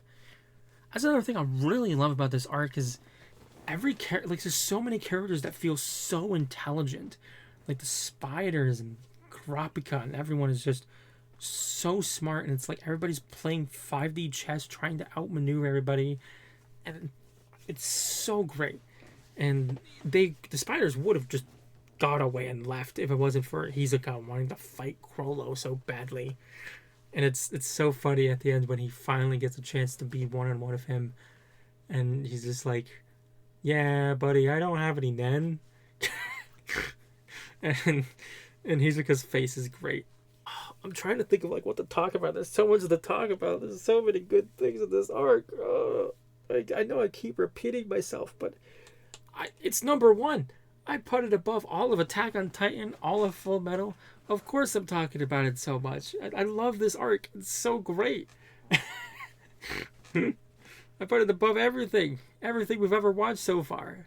I both love and hate when the part where they're going after the spiders and Kurapika just lets his rage consume him and gets Gon and Killua kidnapped, and it's like, Kurapika, why? But it's such a great character moment. I love it. I love, like, just, it makes sense. Like, his entire clan was murdered. That has been his whole life goal, has been vengeance. And it's just like, I get it. But goddamn. I think like Leorio says like almost the exact same thing. He's like, I get it, but calm your tits. Oh. I also really like his disguise. I think Kurapika's pretty cute, disguised as a girl. Oh yeah, I really love that the anime, during the scene where they have the radio going off before the blackout, they decided to put the anime ending as the song, which is really funny, and I really love it. It's great. I think I've practically hit almost every beat I want to talk about. I'm sure there's going to be something after I finish this recording. I'm going to be like, oh gosh, I didn't talk about that thing. I'm sure there's going to be another thing. I'm like, oh gosh, forgot to talk about that thing. Because there's so much in this arc. It's like it's a multi-part thing. I kind of forget when watching it. I'm like, oh, this is the part where Kurapika fights Uvo. And then Kurapika steals him and they go back to the base. I'm like, oh, that's right. Uvo gets away, and then after they go back to the hotel, then they fight.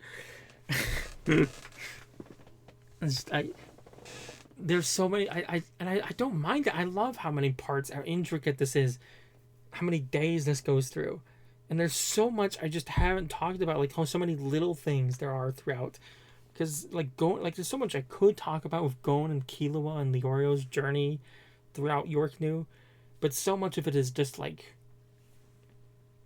I mean, I could talk about it, but I would rather talk about this other stuff. It's good, I like it, but there's not really a ton to really dive deep into there. I think I am going to end it off there because I think this has been pretty long already with me yapping about Hunter x Hunter. But I will probably yap more about Hunter x Hunter once we finish, and I can discuss the whole series of what is out. I mean, we'll do the Hunter x Hunter video. That will be the first of the shows we're watching, because Hunter x Hunter is only, this is arc 3, so arc 4, 5, and then 6 is the current. Wait, no, 6 is that. It's 7. See, arc 7. After arc 7, I'll make a Hunter x Hunter video where we rank each of the arcs. And, yeah. And my friends will be talking as well, not just me. So yeah, this is my tier list here with all of the, just the arc 3. You have a good amount in S tier here. Also, a good amount in A+. Like, a lot of these arc 3s were really good. And then we also have, we have some A's here. AOT being down here is, not going to be a usual thing. It's kind of a one-off thing. Then we also have Black Clover and Black Butler here down in B+. Nothing in B, but we do have D.Gray-man here in arc 3 being the lowest. Whoops. And also D.Gray-man, the anime, being in D, the only D we have. Which is, it's crazy that D.Gray-man's way down here because there's not even a B, so yeah, everything else is just fantastic except for that one thing. And then really quick, I wanted to mention here, we have my rankings for the arcs. Hunter x Hunter being first. Easy look here. Same thing I went over just a second ago, but this is everything all together. If you want to pause and read this, you can. And then we have our collective ranking averages with Fullmetal Alchemist, Naruto, Bleach, and My Hero being the only ones that are all of us agree are S. And then these are our individual S tier arcs. But yeah, that was a joy to go through and to watch and to read everything. And maybe I think I'm gonna try to release the video of me reading these manga arcs next week.